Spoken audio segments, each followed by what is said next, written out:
are in. Hello, Mhm. everybody. Hello, hello. No, We are back with episode 101 of Knights of the Anime Table.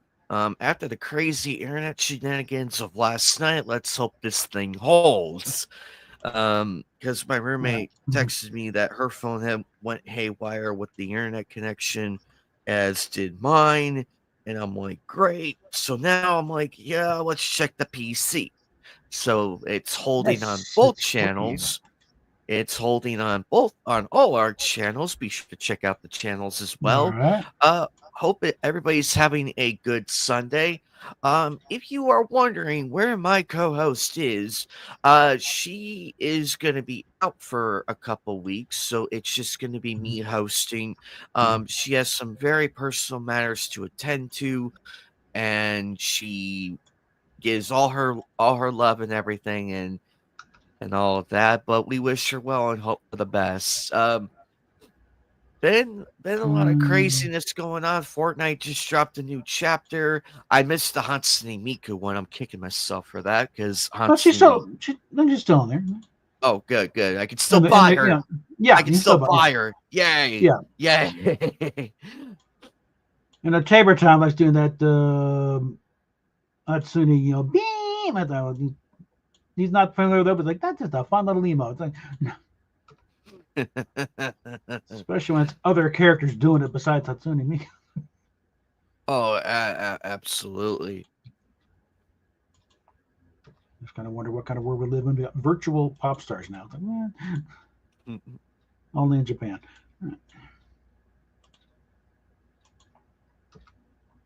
Anyway, things are looking good for a car game later. Everything's loading fine. So. Yay. Hey, Vanessa Kitty. Well, let's hope we get Oh, enough people. Let's hope we get enough people there we go. for Cards Against Humanity. I should. Yeah,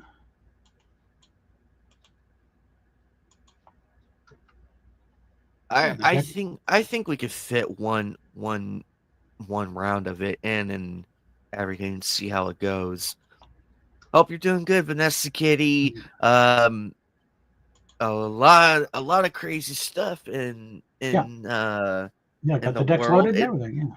It and also it's and happy February to everybody. It is February. I know it was the first was last night, but we're restarting over and hoping everyone has a good second day of a new month. Hard to believe it's February already. Yeah. Yesterday it was yes, it seemed like only yesterday it was Christmas and now it's February. We're already staring down, Valentine's Day here.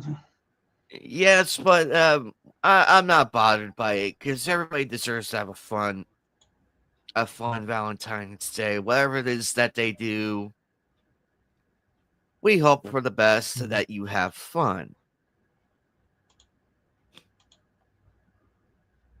Um, we've gone live for the month of February. So much happening in the whole world of All right, all the weird good stuff. of all the good things.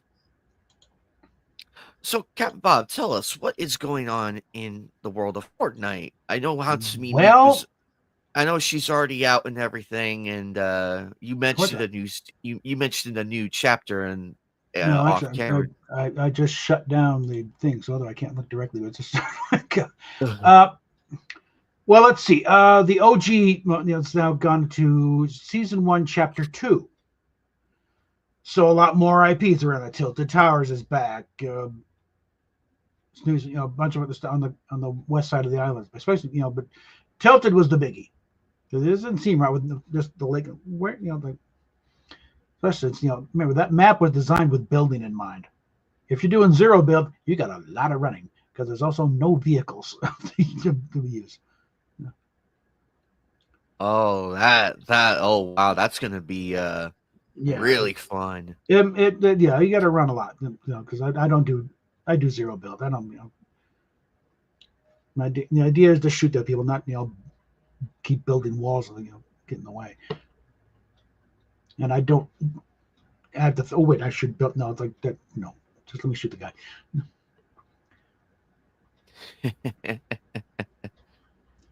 But yeah, it's starting a little more familiar now. Okay, now we got tilted. Now we can have some fun, you know. And let's see, yes, the Hatsune Miku thing that, that's, again, last I saw it was still in the shop. But also they're trotting out various collaborations. I think the hope right now is that they'll do like they did with Chapter 1, and eventually in the item shop be able to get the original skin. So the original Black Knight, original, whatever that disco character is, and also that other one they did left out this time around. Rosetta is in the chat. So.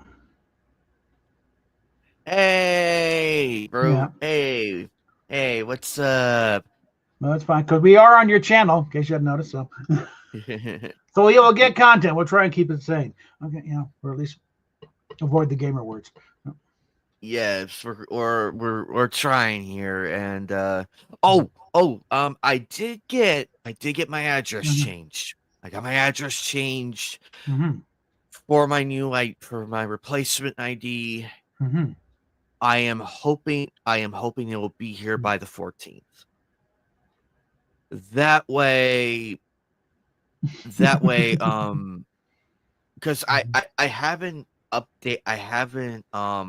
confirmed my identity yet to the AdSense. I'm waiting till that ID gets here. Okay. So that way, when I have that going, there's not two conflicting addresses, because I don't know how they handled that. So I want to do this in one rough shot, and that be the end of it. I did. I sent him. I sent him all my wishes and everything. I did send him my wishes on his stream last night. Hey, Kermit Frog, what was up? So I managed to get that done. Luckily, the good news is at least it was only $12 just to order a replacement ID, rather than drive down to the DMV, wait in that long ass line just for an address change. And it's like, we could have just done this on the internet. Yeah, would have paid the fee and everything. Kermit, hey Kermit, if you have my Twitter, send me a message on there. I'll send it to you. Yeah, because Rosetta's the one that knows your link. We don't have that link. So. Yeah. I'm easy to find on. Wait, let me see if I can post socials. Oh, and something that, in case things get out of hand, I was kind of musing because we've been watching the Charlotte Dobrace channel, and she does these Emma the Asshole reviews. And sometimes you resort to the judge. Well, it'd be fun to have a gavel. Start using that for something. Well, I just half musing there, and stuff went and got me. So here we are. So something gets out of hand. Things get out of hand. It's like, hey, order. You should get decked out in gold and everything. Like, you should get like a gold spray paint. This is fine. We need a. There is something I saw Don Rastankowski when he was chairman of the Ways and Means Committee. He was trying to make sort of tag. But yes, there you go. There's some socials right there. Just to get a hold of me, I'm right there. Yeah, I can see that. Yeah, I can see that. I can definitely see that. And well, the fun is get one like the Speaker of the House. That's where the head of the mouth is the size of a Foster's can. Blam!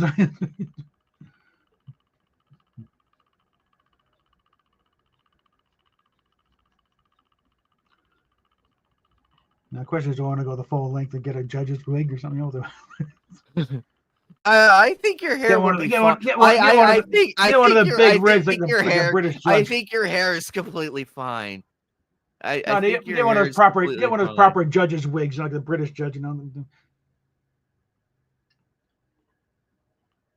There you are, Kermit. There everybody you are. Comes in and says, "My lord." Now, I got your message, Kermit. Yeah. I got your message. I got your message. Give me a minute here. Stand by. Or a Monty Python sketch where I'm getting. And the no, your hair is good. Your hair is good enough. I don't know, formal judges wig. Again, they kind of got rid of them. Jefferson thought they looked silly, and they do kind of look silly, but Ooh. yeah, Oh, the yeah. ouch. Well, we hope you get So yes, better. so yes, Rosetta's earned a couple weeks off. Okay, no. Yeah, she requested a couple weeks off, so I Mhm. told her by all Hello. means go ahead. Mhm. Hello, Yeah. Kermit. Mhm. Yeah. Hey, Thanks for Ashes. inviting me on. You're welcome. Hey, Ashes, what's up? I don't Mhm. think I've seen Yeah. you on here Mhm. before. Yeah. I've been amusing myself on Twitter for Mhm. longer than I usually do. Yeah. So, Well, you got your keyboard, so you can keep going there. And the other-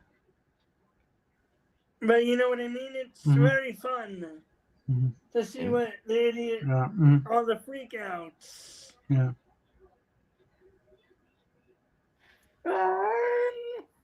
Mhm. Buddy Sinead in Scotland got a couple of rabbits recently. She's having all kinds of fun with that. Yeah. They're rather clever. They managed to let themselves out of their cage somehow. They figure out how to unlock it, and then come bounding in, hopping on the bed, and bringing their presents. That's why you put a third clip. Oh, she's having fun. But it's like, oh yeah. In fact, that they've now I'll check locked that onto one her out. scent and have accepted her, so she's like one of the tribe. But That, it said, by the way, I recommend don't watch Watership Down. It's like that's it'll that's why definitely you put. ruin your idea of rabbits.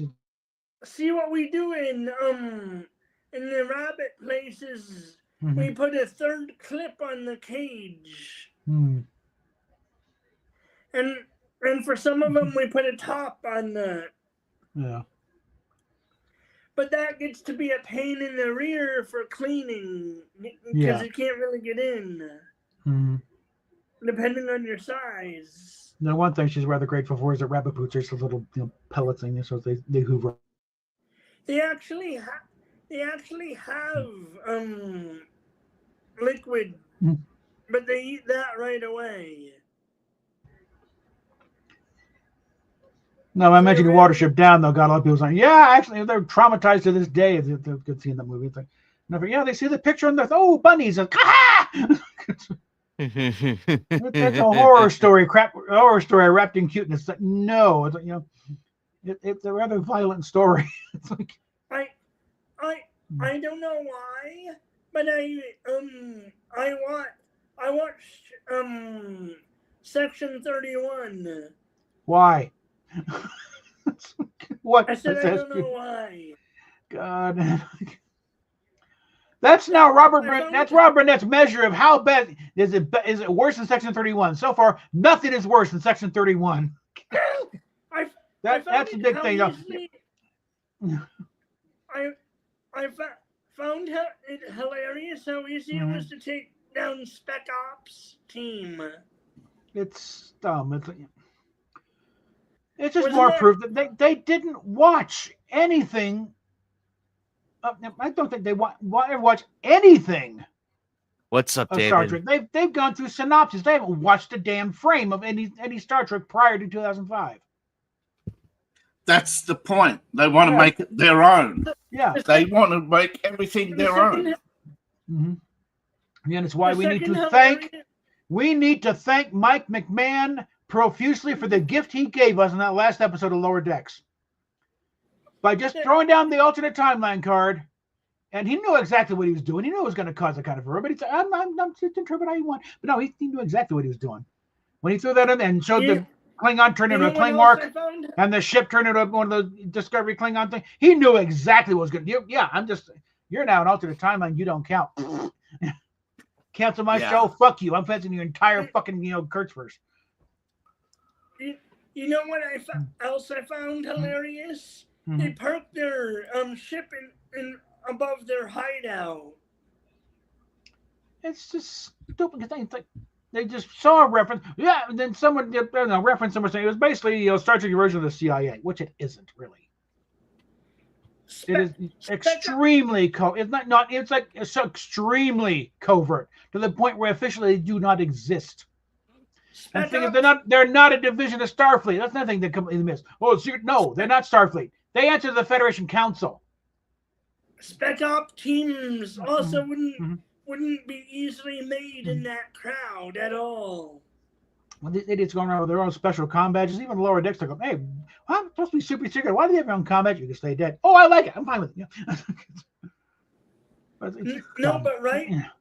Spec Op teams undercover wouldn't be picked up in a crowd at all. Well, I think the thing is, the way I see it, Section 31, they got maybe a few operatives here and there. They're not as big as you might think, but then they don't need their own resources. They can pick and choose. They tag along on like Starfleet vessel, whatever, and they use whatever's available. They kind of live off the land, intelligence-wise. What stuff they do have is like just personal gear of their own, but otherwise, like no, they give everyone plausible deniability. What's Section 31? We have no idea what we're talking about. And Ensign Jenkins, I don't know what he was doing. I just shamelessly promoted our channel on the Grammys quote retweet. I just shamelessly Why not? Why not? Why not? We're just gonna Yeah. Why watch this? Come over to here and join. Oh, congratulations. The Beatles have 2 Grammy nominations. Now and Then has gotten 2 Grammy nominations for Best Rock Recording and Record of the Year. Okay, so I would imagine the intelligence agents. Oh no, Rosetta. I welcome the conversation. I welcome Kermit it. brought up Section 31. Don't get on to me about this. Talk to him. Okay. Eagle Rider, it's okay. Let them. I allow this. You open the door. I'm going to jump in. Okay. It's allowed. I'm allowing it. Yeah. Am I having the problem with it? Oh, by the way, Steph has the book. She's enjoying it. I don't know if there would be much gear because they could probably get everything they needed on the mission at some point. It'd be the equivalent of like Maxwell Smart's shoe phone.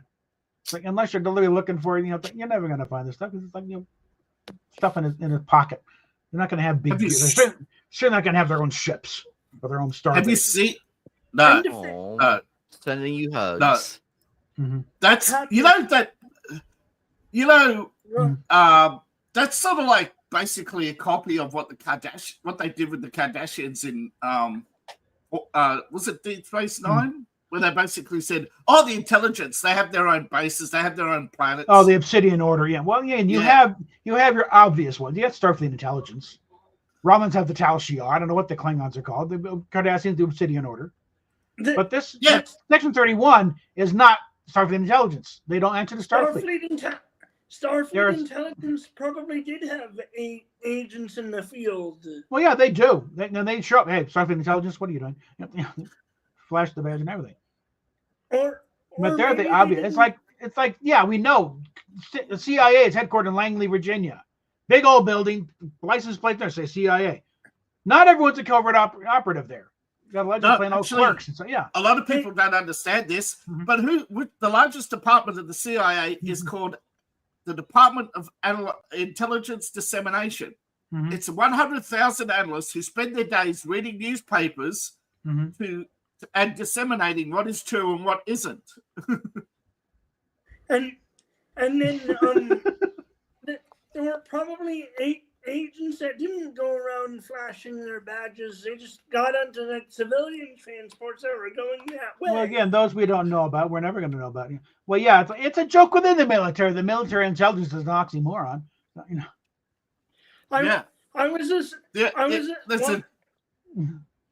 I was watching a former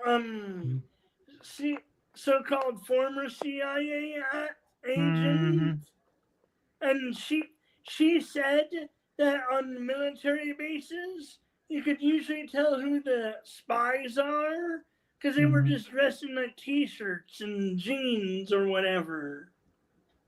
No military fatigues. Yeah. But Well, also look, take my a grain of salt. Anybody who claims I'm a former agent, yeah, you worked in the office. You know, you were an office clerk for 5 years. You didn't see it classified anything. She had some amazing stories. I'll give her. Oh that. yeah, you'll pick up stuff here and there. People love to talk. Yeah. Oh, look, Like, in my experience, like half of them, they've done half of them, right? If you want to talk about the coverts, like Mike Baker and that, they had their covers blown. That's why we know they're CIA. They were field operatives. They probably went on a mission to Pakistan or Afghanistan, and along the way they had their cover blown because no real CIA is allowed to ever expose who they are. No, you get that level of you get the usual things like the levels of classifications, like for official use only. Then you got to confidential, secret, top secret, and then it goes beyond top secret. There are levels of top secret. Even the classification is classified. So after above top secret, I think there's C codes, like, and they could go up because they start at 1 and they just go up. They got top secret atomic, top secret. There's tack on a name. There's some of those. Above top secret has its own little groups too. Yeah, I know that. But above that, you got the C, classified, government only, C, and then you've got C1 would probably be congressional staff, and then you just go up to above the president. You got to start with like need to know. It's like they really mean if you don't, even the president is on a need to know basis. Like that. We don't need to tell him. And they've regularly withheld stuff from the president going through the CIA. It was OSS back in the war. Oh, they knew there was communists in Roosevelt's cabinet. And don't tell them. The secretary was a known spy. Yeah. Alger Hiss. In fact, that is what pissed off the Democrats about Richard Nixon, because he exposed them, and that's why they jumped so hard on Watergate, because he exposed Alger Hiss back in the 40s. He exposed the double standard in hypocrisy. Yeah. But why they got rid of him is because LBJ wanted to confess everything. That's why LBJ was taken. Yeah, LBJ was obviously taken out. That's finally discovered he had a conscience. Yeah, LBJ at the end of his life had a heart scare, and it gave him a conscience. He admitted, he handed over the tapes where he admitted that he plotted with McNamara the Vietnam War so they could profit off the sale of arms and trucks and all the other stuff. Sorry, Lyndon, this one you can't wave your dick at and up it goes away. No. No, but he did it. He was confessing. Yeah. He was going to confess, and Nixon was going to bring him out in the public and say, look, this is why we need a constitutional reform, why we need government limits, why we need to basically, because you won't oust bad politicians, basically. And they keep getting worse. I imagine even the Senate committees aren't ready on everything. Look, how much does the Senate get? Somewhere between 186, 200, 800, Yeah. How many of them are worth $1 million? 70% of your wealth. Okay, you have Nancy, 240 million. And you go back to Nixon's day. Everybody who was against Nixon, you go through their finances. They were all multi-millionaires. Yeah. Oh, they did very well. The deep state is the Uni Party, and the Uni Party is the deep state. There's no Republican Party. It's paid opposition. Sorry. I'm just saying politely that it's possible, right, from what I've heard, is that LBJ was going to spill his guts. And that's... Could be. I don't know.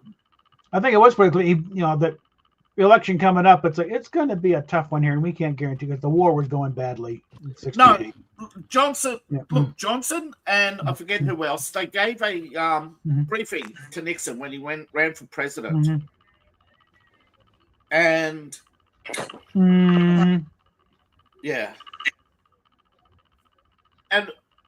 and they initially left out the war in Cambodia. What's up, freedom fighter? Hey, Freedom. And I don't know if this was accident or on purpose. You could say, you know, It that could have later been they both. slipped of the tongue and let him know about it. Yeah. And Nixon couldn't end it. And then he was basically said, "Oh, we're winning the war. It's our winning strategy." So he left it alone. And then they blame it all on him. You know, Yeah. this is the problem with government Mhm. is that people treat politics like sport. So they always want a boogeyman to blame. Yeah. And when it comes to Yeah. Republicans, they got Nixon. When it comes Yeah. to the so-called far right, they got the other guy, you know, Mhm. the mustache man. Yeah. They Well, create boogeymans. But the thing is, if Mhm. you look at history, the violence, the extremism, it's you know, we're getting further away from it. We are Yeah. getting better. I mean, the stuff Mhm. that Nixon did was tame compared to, say, King Charles. Or, God. Yeah. you know, that guy's a buffoon and a Yeah. half, you know. Yeah. He gets back in Starmer, and it's just like, you're going to end the monarchy at this point, buddy. You know. He doesn't want to be a king. Yeah. He just wants to be a sad old man pottering around his Then abdicate and hand it to Wales. Get the. yeah, he wants to potter around his not Mhm. Wales, his Scottish deer farm. You know, Up the that's all he Bal- wants. Mm-hmm. Just wants to wander around it. Balmoral and Quit. drool. Yeah. Yeah. Do it. Just quit. And Mhm. just wander around your pathetic old environmental farm. You Yeah. won't make any money, but this is the problem. That's what keeps him in office. It's not like he needs it. Yeah. Actually, he only inherited $5 billion. Queen Yeah. Elizabeth gave a lot to charity when she died. Oh yeah. She gave the bulk of her wealth to charity. Mm-hmm. I bet that pissed a lot of people off. You should have paid a little more attention when she was. It's like I don't think the Queen would have. Oh, put up no, with half the she- crap. I heard stuff that she came to loathe her kids. She used to love them, and they used to be really, you know, when Charles was young, you wouldn't recognize him today, you know, if you looked at his youth. Oh yeah. But No, they but got into. The thing is, because the monarchy is not allowed to be political, they have to get into social causes, right? Yeah. You know? Mm-hmm. And so Charles got into environmentalism, and you've seen what happens Yeah. to that. Mhm. And But- sorry to get Mhm. further and further away from Star Trek, but it's Mhm. the same mentality. You know, every generation wants to make the world in their image, and they do it through entertainment, they do it through political activism, but they don't do it through honest politics. And you spoke before about oxymoron. Well, you know, honest politicians. Oh, Philip, Prince, Philip was a very Prince crusty Philly old boy, guy, okay? Yeah, Yeah. Philly boy, Prince Well, that's the Philip problem. boy. They're all bored. Yeah. They're all bored. They're Mhm. boring people. Have you met, Mhm. you know, you see these big swanky parties, but have you ever been to one and you find out how boring they are? Yeah. You never want to go again. It's no Mhm. glitz or glamour. It's all, oh, I got this upcoming performance. If the women get involved, they talk nothing. Like, you know, in real life, the voices they use, the mannerisms they have, is all scripted. When they're behind these scenes, all they can talk about is their you know, their little corgis and their little pet projects, you know. And it's not like, you know, a real man where my pet project, I'm rebuilding this car. No, their pet project is, oh, I got this theatre play. Yeah, Eagle, that's exactly right. Again, I'd like to think that the Queen, when they started having riots in the streets, I would say, I don't think she would. No, okay, come here, steer, knock it off. Yeah, I will But, I mean, dissolve there was Parliament at this point. reports. You know. Palace insiders did reports that the Queen routinely used to dress down Charles and tell him what a mess he was. Yeah. All of them. She used to say Andrew should be locked up. But the problem is the monarchy is a controlled entity. The royal butler has more power than the Queen. How is that possible? Because the the rules said they monarchy- can't do anything. The Parliament, since Cromwell, has eroded the power of the monarchy. Every couple of years, Parliament would take away a royal privilege and threaten to take away their estates, cut their pay. Yeah. They did a lot. Look, the monarchy did a lot of bad things. That's why basically they have been reduced to. Mm-hmm. But the thing is, the monarchy isn't the monarchy. They had a soft coup, and they murdered King George to put in Victoria. Mm-hmm. They thought she was going to be controlled. Why didn't they get rid of her then? Queen Victoria? Yeah. She was too loved by the people. Yeah. You kill her. Oh, I remember she did do that. She took a lot of royal estates and opened them up, and that really pissed them off. But after Victoria, you've seen what came after Victoria. I mean, look at Edward. Even his granddaughter is like, oh my God, he is just, terrible person. Mammoth, actually, you know what? I just put it in the group chat. Yeah. I don't know if he. Oh, let me find you, Mammoth. Hang on. You're somewhere in here. Yeah. Keep talking, Yeah. guys. Keep talking. I'll handle this. Keep talking. No, and I'm. You talk about the woke, but unfortunately, the woke is sort of like a product. It's the result. It's not the cause. I think a lot of people forget that. That the real problem is this idea of the academic elite. We got to stop calling them elites because they're not elite. Look at the mess they made. Keir Starmer, last year's winner of Upper Class Twit of the Year. He's running the whole country. He's making Oliver Cromwell look downright cuddly. Yeah, but the problem is the fact that Britain lives with 2 minutes of hate. Ever since Thatcher, the left, the BBC has basically been an Orwellian 2 minutes of hate. Yeah. Even when Labour's in power, it's the Tories' fault. The Tories. Yeah. When he was housing minister, look at all the people he put out housing. You forget the basic tenets of Christianity is you can't save everybody. Yeah. Okay? You've got to be able to say no at some point. And the left, however, they're pathetic people pleasers because they want to basically bring in all these people so they can outnumber the Brits and say, yay, no more capitalism. And kind of missing the point, they brought in a bunch of people who admitted that quite obviously they want to destroy you. But that's the point. That's why the left loved them.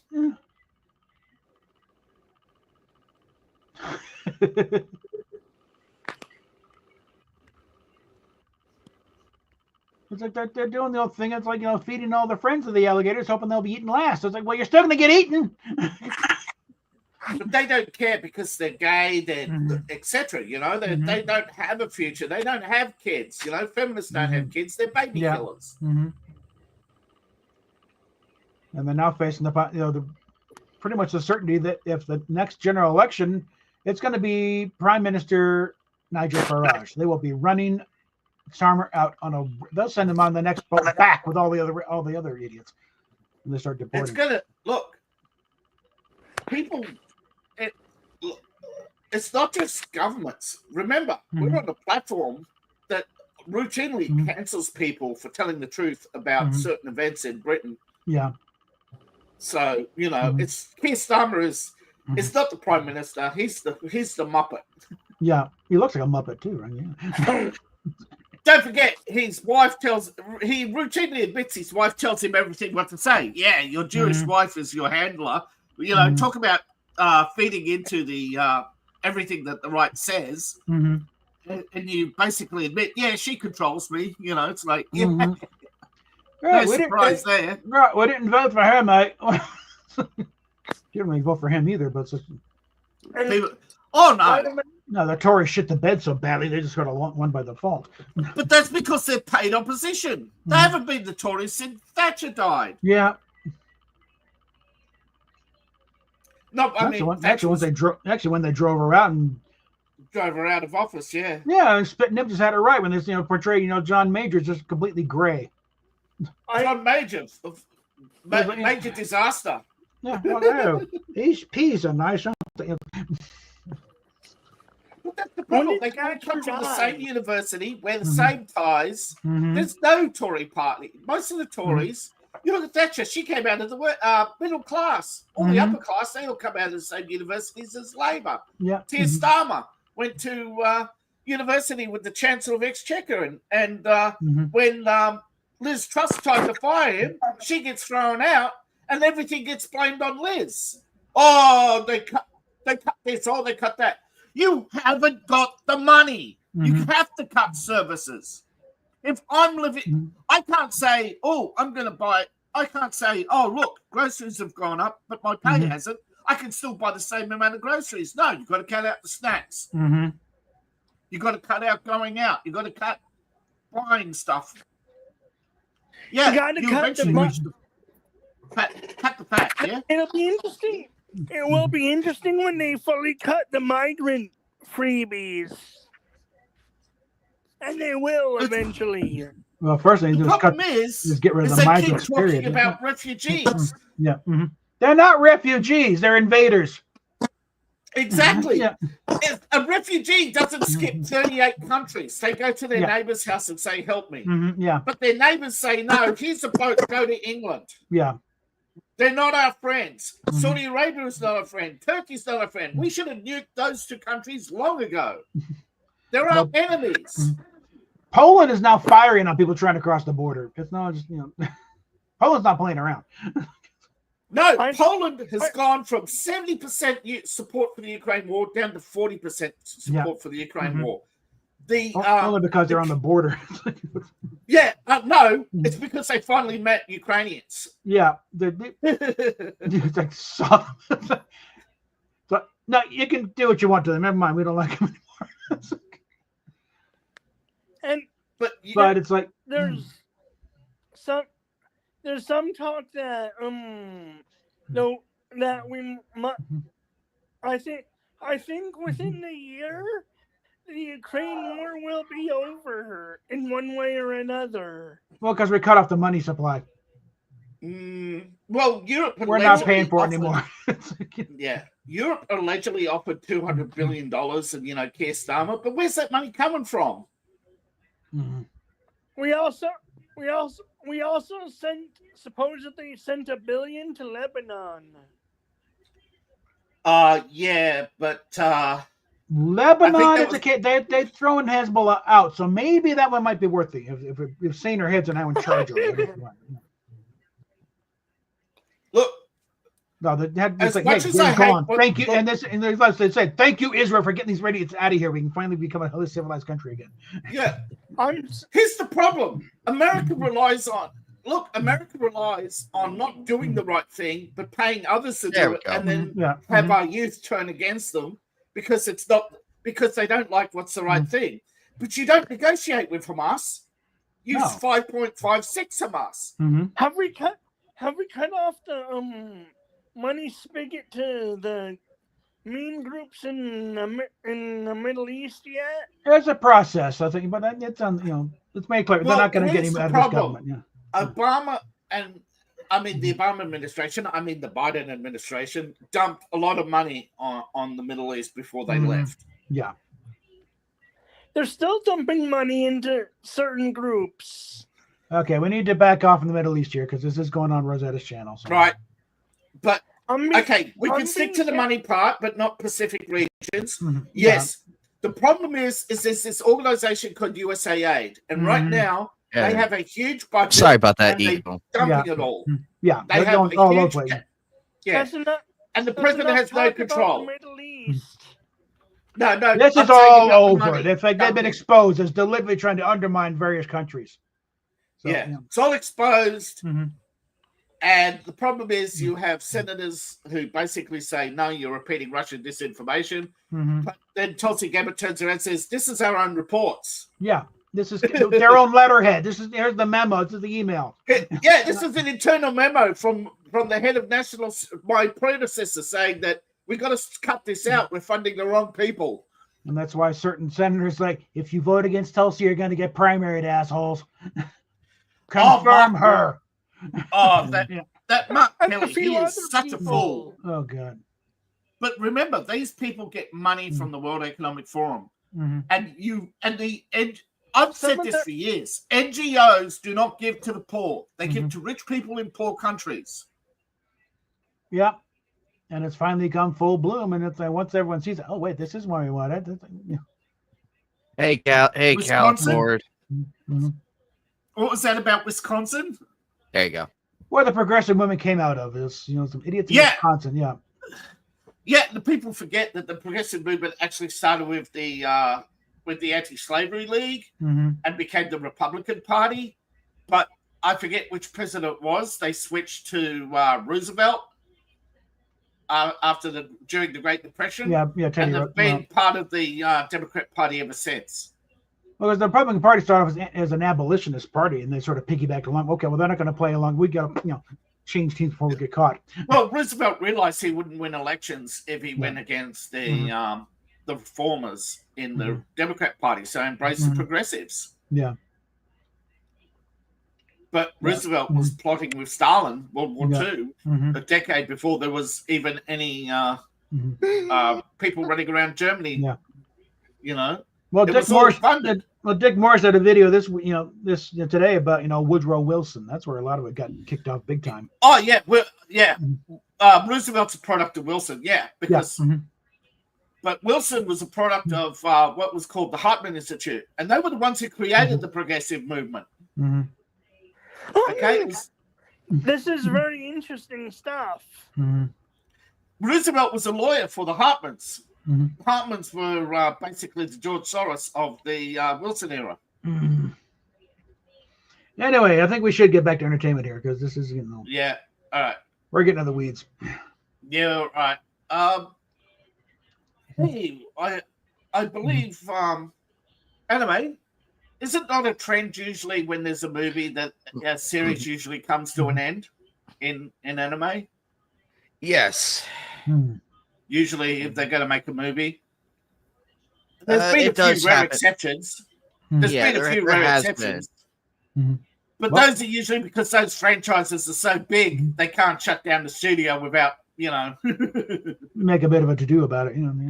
No, when you get a big studio, and this is what happens often, like Disney, is they can't create a new product because the new product isn't big enough to support the big studio. So they have to keep recycling.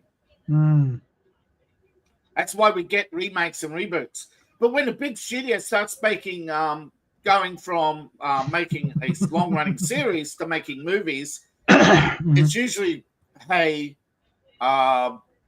this series is coming to an end. Mhm. But unfortunately, some very popular series have been cut short for which is sad. And I think it comes down to the fact that some of these big series aren't making as much money as they claim to be. Yeah. Well, I think the live action remakes of these various Disney films, it's getting pretty damn old at this point too. Well, look at Monona.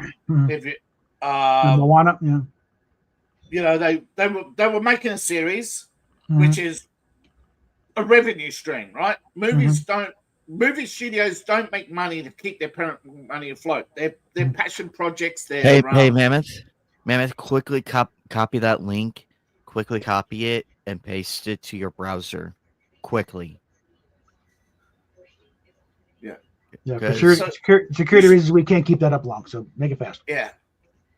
Normally, what happens, and you can correct me if I'm wrong, but most movie studios, they've never made a profit. Mhm. There've always been some money laundering scheme. Directors, producers, they all loot basically the coffers. Studios have always been, the. Did I share in the group chat? I shared mine. I forget what you call it. What do you call it when you have a fool in his money who basically creates a project because their ego is, just it's a hyperinflated ego thing. Hold on. I think what I shared was my Fortnite stream, which is now going to be on hold for a while. Whoops. There's the current one. Okay. If Sorry. you go on that first link, you're going to be sitting there doing nothing because nothing's there. But I mean, I correct me if I'm wrong, but did not recently the former head of Warner Brothers admit that Harry Potter didn't make money? The only profit they saw was from the games. I don't know. They said the movies cost more than they said. He sort of insinuated they lost a lot of money and said these movies they cost more than you think. There's a lot of costs in distribution. There's a lot of partners we had to pay, and this is why the studio's in trouble. And basically, and he's insinuated that there's people behind the studio whose names we don't know. He called them the decision makers, who basically came to his office and unanimously agreed that he wasn't performing as well as expected. And sort of admitted they fired and were forced to rehire J.K. Rowling. And another studio guy admitted that in these studios, you have people who are fans of certain things and they sabotage other projects. You know, they don't, if they get asked to work on something like the Harry Potter people sabotage DC, you know, that's what the long and the short of it is. And I sort of understand why sometimes these big studios fail, and they do. They're overpaid. You look at you look at Will Smith, right? I think I think Will Smith got a pass, you know, and if we really look back at his career, it wasn't Will Smith who was good; it was the material. Yeah. There's also like he was getting the pass up until the time he smacked Will Smith. No, not Will Smith. Chris Rock. Chris Rock. He had a pass because he kind of we like Chris Rock, and that was a good joke. You were laughing at that joke 2 seconds ago. What the hell happened? That's get your wife's babe. Yeah. I mean, his handler. Get my yeah. But yeah, bring Rosetta's comment here about what where the real money Yeah, merchandising. The real money for the movies made. Yeah, or that movie. Baseball's the lunchbox. Baseball's the baseball's the board game. Baseball's the flamethrower. Yeah.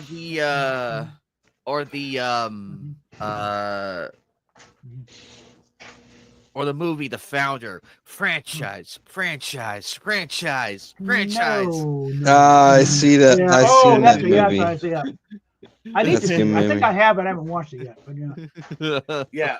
But it's like he was good in that. But the thing Michael Keaton was good in that role. Yeah. Holy crap! The thing is, Ed Touch is not a nice guy. Okay. America didn't create the franchise. It was Japanese animation that created the franchise. Yeah, we just ran with it. Jada Pinkett really is an abusive piece of shit. Yeah. She only picked a will because Tupac died. She was with a Tupac commercial. But it's like like the Star Trek. Got sloppy seconds. Yeah. And he still does. Like bringing back to Star Trek here, it's like one of the things that because this guy hit Kaczynski who did the Section 31. Yeah. He didn't want to do it because he's a big Star Trek fan. But Kirkman, Star Trek is dying. We need to bring in new fans. And yeah, Rob Burnett said, okay, yeah, it's not because you fucking killed it. You fucking killed it. Okay, J. Michael Straczynski is like J.R.R. Martin, right? They're both good writers, but they only get brought in when the franchise needs to be saved, and they only get a book deal. No, Kaczynski, the actor, he was in the movie. Yeah. Oh, one of the actors. The writer. No, it was one of the actors who was a big Star Trek fan. But it's like, from JJ Trek on, it's like because they're so god awful expensive.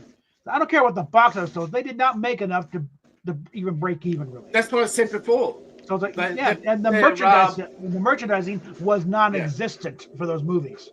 And remember, the directors and producers can't make merchandising money unless they create an original product. Yeah. So they change everything. Everything to Isn't make that it their own. buzz, though? Isn't that rumors and whatnot, though? Some of it. No, because they spent way too much on that damn any of the movies. Yeah. If the first J.J. Abrams movie made no money, it wasn't much. No, the first. No, they don't And then- forget. They don't never tell you how much they're going to pay their partners, distributors, and Yeah. advertising. I mean, the theaters get half right off the top because they got to pay them to show the damn thing, and you got to figure not just production costs but also promotional costs. That's why usually the usual formula is it has to make like 3 times what it costs to make it in order to break even. Minimum. And any of them have really made Beyond was just an outright bomb.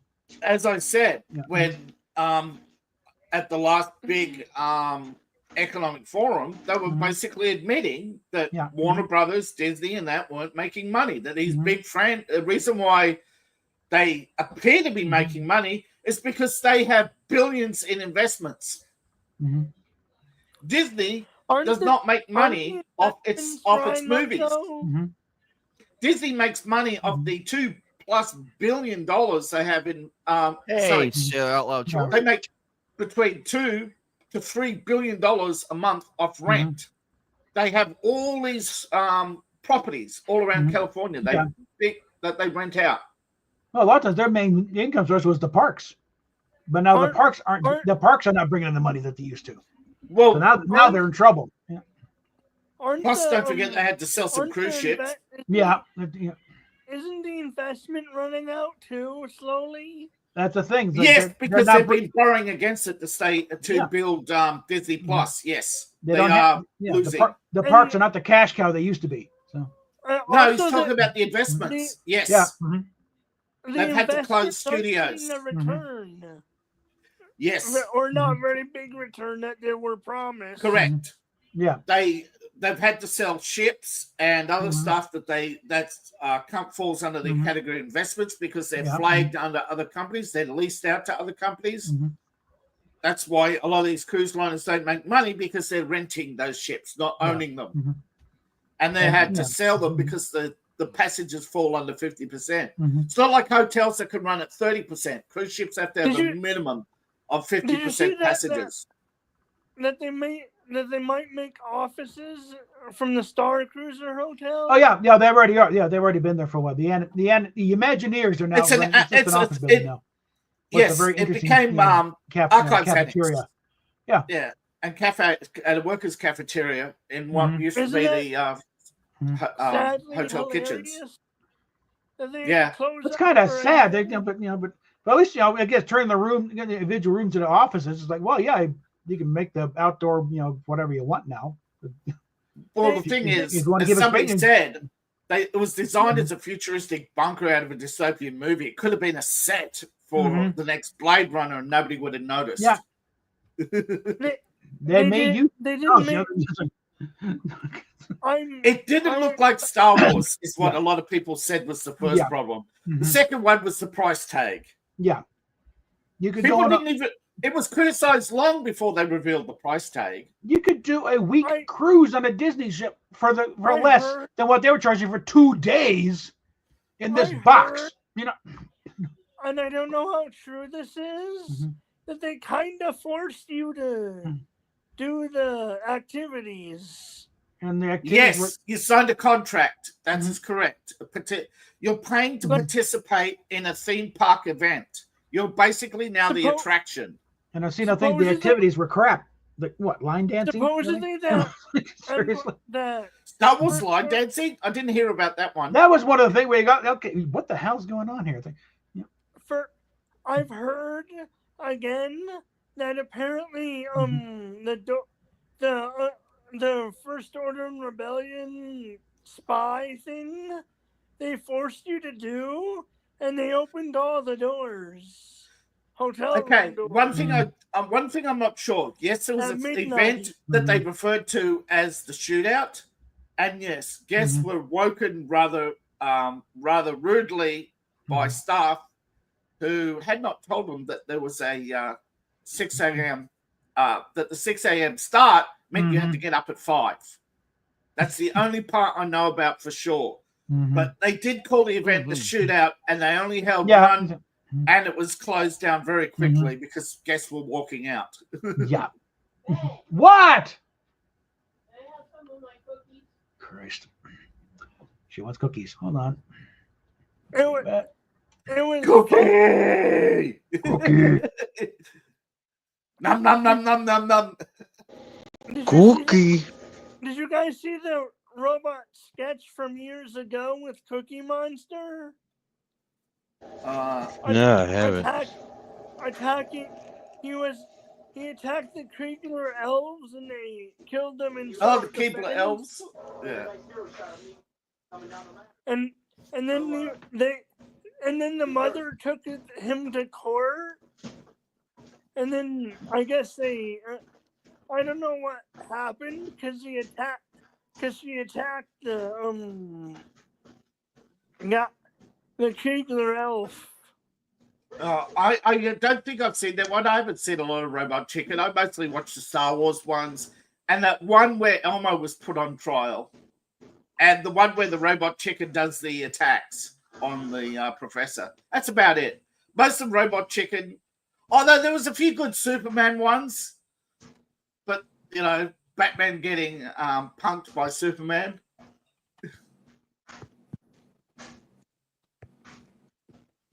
I like the one where where Joker's shitting in the toilet.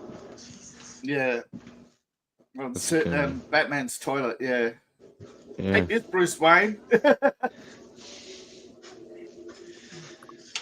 Here we are. I found the link. Wait, It's only 2 minutes. nah. Look, a lot of people don't understand this, but when you see stuff like Robot Chicken and all that, when you see them, don't forget there's years of work that went into them. But the later seasons, the why the quality went down is because they had to come up with stuff in shorter time, and they had and they had less staff to work with because money. You know, when you become a hit TV show, everybody wants more money, or they go to somewhere else because they can get more money. You know. South Park's like that too. Hey guys. Hey, Hello. I didn't know that. Yeah. hi, Shiny. Yeah. Nice shiny. I'm gonna be honestly clear. With all the scalpers going on, they got through the distributors. You know how they've been taking more of the card supply. I'm gonna be honestly clear. Who's behind of all the scalpers? To be honest. Oh, don't forget, particularly in the movie theaters, people get those free tickets. You know how they hand out bundles of free tickets for promos? Yeah. The scalpers will take a cut of those and go around the shopping malls and say, hey, you want a 20? I got a ticket to the next showing, $10. Yeah. I'm talking about the scalpers have been taking all the stocks of trading cards and other stuff that people stuff we like. Yeah. I like the one where one of those scalpers, they bought a box of Pokemon cards from the 60s and they went to open it and it was full of Oh my god! No, I'm talking about the big one. There's a big scandal in Japan where they opened up all the cards and they suddenly realized because they're from the 60s, the quality was like really. They're not from the 60s, but they're like way beyond. It's not from the 60s. They're like before it came out. Like early 90s. But you know that quality. You know they were pale. They were already fading. The corners were curling up because those cards weren't made to last. Yeah. And then Yeah. But yeah, I enjoyed. And I'm gonna be honest, like if these cards were fake, because how the heck you gotta think they're real, but they're fake because they're printed out of. Did you see that the scalpers are having a really difficult time unloading the PS5? Oh yeah. What they say? 46 million was sold. Yeah. What are you laughing at, Captain? What are you laughing at? I think he's watching the YouTube. All right. You're talking about the PS5. You're talking about the original, right? Because they stopped production and all the scalpers came out with their. Well, a lot of people. There were only 46 million sold. That's a lot of. But 50 were made. So you know, there's a lot of PS5 still sitting out there. There's no way. Yeah. They went too soon. There's still a lot of retailers who've got them. Yeah, I'm gonna be honestly clear. Captain, Like, what are you laughing at? What Kermit posted. anyways, Oh, what's so you like funny? you like you like it? God. Oops. I like to Yeah. say that Seth Green is a national And- treasure. Okay. all right. No, I only Right. like his early work. I think a lot of his later work is just. Besides, I robot can say chicken one nose. thing for sure is the government was behind for bringing up the scalpers because they screw up the economy and they kind of do the stimulus just hire scalpers to ruin the hobbies a lot. You think the government is behind some of it? Yeah, during the Biden administration, yeah. I think what you have is a lot of government insiders who actually use their position to basically get, to basically say, hey, we've got these coming through ahead of time, passing Government, on inside information. Yeah, I think it's more about providing information and the money, to do these things. Because some of these scalpers, they have huge, but yeah, a lot of the scalping too is organized crime, basically, which hand in glove. the, a lot of it's probably through NGO type things. Yeah. That are Because where else do you get large piles of cash sitting probably around? through the Department of Finance or Interior or some. Yeah. And if they're behind all this situation, they need to be investigated, and these scalpers need to be arrested. To be honest.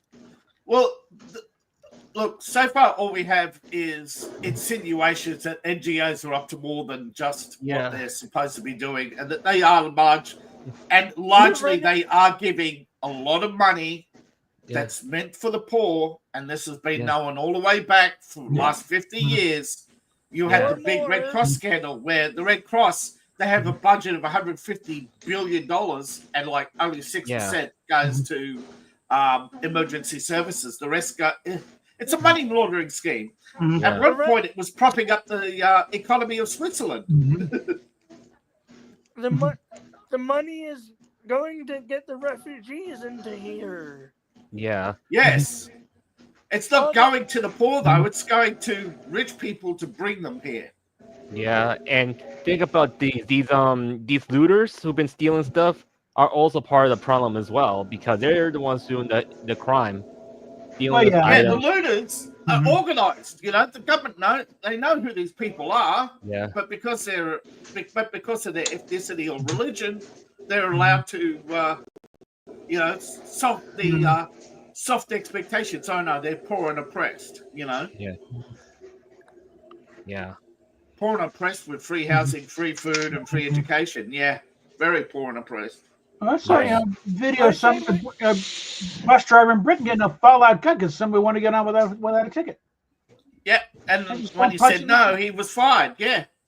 Well, I didn't see that, but it's just no. I mean, trying to no, you're not getting on the slugging. Yeah. He's lucky. To hold back though. He's lucky he wasn't stabbed. To be honest. Well, that is a problem. Those idiot migrants will pull a knife out and kill anyone for any reason. And besides, if I ever go to Target like 5 a.m. or early in the morning, if they're camping, I'm just gonna or when they're about to open, I'm not gonna go guard the trading card place, take my knife out of them. To be honest. Well, look here, I used to deal in trading cards. And I got out of it because it's just so bad. The hardest problem with trading cards. Sorry. Why say Kermit? Make me get the gal to give me an order. Come on. Yeah. Sorry. Go ahead, Kermit. No, you were talking. Go ahead. Yeah. Okay. The problem with trading cards, right? I was dealing in legitimate Yu-Gi-Oh cards. Okay, because before Yu-Gi-Oh went big, they allowed anybody to sign up on their website and become a Yu-Gi-Oh trader, right? But when they shut that down, and became Yu-Gi-Oh! The registered company through what was it, Namco or whatever it is. Yeah.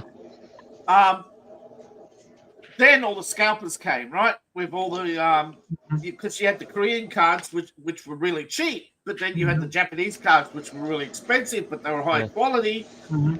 And the Korean cards were the older cards, right? And they could get them really cheap, and they just flooded the market, right? And and you couldn't get a box for the price.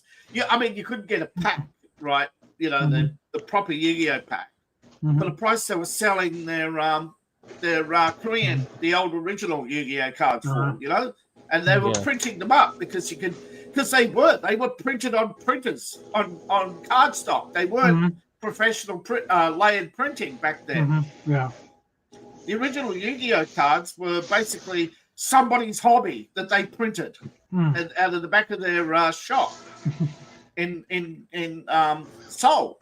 That's how Yu-Gi-Oh was actually a working man, was one of the few working man successors of Korea. But when what's it called? Bandai. Bandai. That's it. Bandai Namco. Konami? Bandai's No, it was now Konami. Namco Bandai, is it? Yeah. Konami did it. Konami. Konami. Sorry. Yeah, got when the wrong- Konami got involved, they had them. They basically destroyed the original Yu-Gi-Oh and turned it into a cash cow franchise. Yeah. Because trading cards used to be crack for kids. They're spending more. No, you.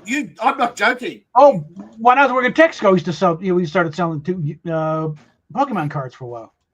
Yeah. It's like an actual Japanese Pokemon cards. You know. Yeah. Yeah. I don't know how the hell that wound up in there, but yep, there it were. Yu-Gi-Oh! Actually, Pokemon is not just the first franchise out of Japan. It started in I think 56, didn't it? No, 96. No. I don't know. The original Pokemon started in the 50s. It's one of the oldest and biggest franchises in the world. Only in the 90s did it take off in the West. Yeah. Mainly because That's when the video games started coming out. Well, it's Before mainly that, when the news story hit that some kids having epilepsy because they're showing Japanese in Japan called Pokemon Monsters, and that's when that's the first time anyone heard of Pokemon over here. Yeah, Pokemon was created like in the 80s, not in the 50s, to be honest. No, the guy had been drawing for a long time before that. Yeah. It never became famous, and it wasn't picked up by Nintendo. We're But still he talking, was doing it for a long time before it became famous. Yeah, because the we're point still is, talking over 40 years, so. Yeah. to be honest, it's like this. How he created Pokemon was because the creator kind of was catching bugs in that time. Then later on, when they see the game, That's the original Pokemon I think was a bug catcher, wasn't it? Just a children's comic.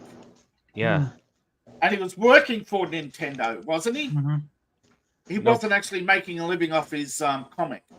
to be honest, it was like this. First, it was when it was based on his hobby. Then later on, he moved on to video games, and he created a Game Freak magazine. Then after that, they kind of formed their Pokemon company and formed multiple companies to create Pokemon. Well, let's consult the Wikipedia here. What the hell? But I remember the guy doing an interview saying the original Pokemon started as bug catcher or something. Let's see. General concept history. Okay, let's see. Main idea behind Pokemon was conceived by Satoshi Tajiri, born in 28 August 1965. Grew up in Machida. So 60s then, right. Yeah. 60s, 70s. It wasn't the 50s, right, 70s. Because he was doing it for a long time. First Game Boy, yeah. Yeah, a little Sleep ahead. First post is magazine 1917. By the time magazine purchased yada yada yada. Okay, I got the dates wrong. Sorry. Yeah, so we're talking early 80s when he first conceived of it. Everything. Yeah. I got the dates wrong but I saw that he was doing it for a long time, and at one point they were complaining about Pokemon cards because kids were basically we're fighting over it. Yeah. And the problem is, it was during the time when they bring the cards to school. That's the problem. Yeah. But it wasn't just the cards. It was, kids playing the Game Boys under their desks, Yeah. Yeah. And then the gambling over the whole gacha system, of you'd buy a pack of cards and you'd have to trade them, and people and because cards, you had rare cards and all these things, and you have kids who were crying because they got a really nice card, and the other kids stole it, or they traded for a lot of all their cards for this one card, and now they can't play the game because they need a new deck. Well, probably players like no, you lost, so I get the card. Yeah. I'm gonna be honest and clear. I think the whole credit card situation happens like it was when it became that popular. Bring to school, then school regulations say, "Oh, we gotta confiscate those cards," and then they never get their cards back, or some of them do. Yeah, and basically the Parents Association in Japan almost had trading cards banned completely, but they did get a lot of their cards back, and they did get a lot of regulations changed, and they did have this whole rare card system basically re-regulated, where basically basically they got it through to the kids that if you're going to trade cards, you go to a card shop. You don't trade them to the school.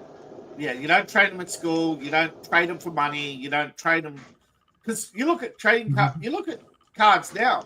It's ridiculous. And like I said, most of the problem when I was doing it was already the people would get the old cards and reface them.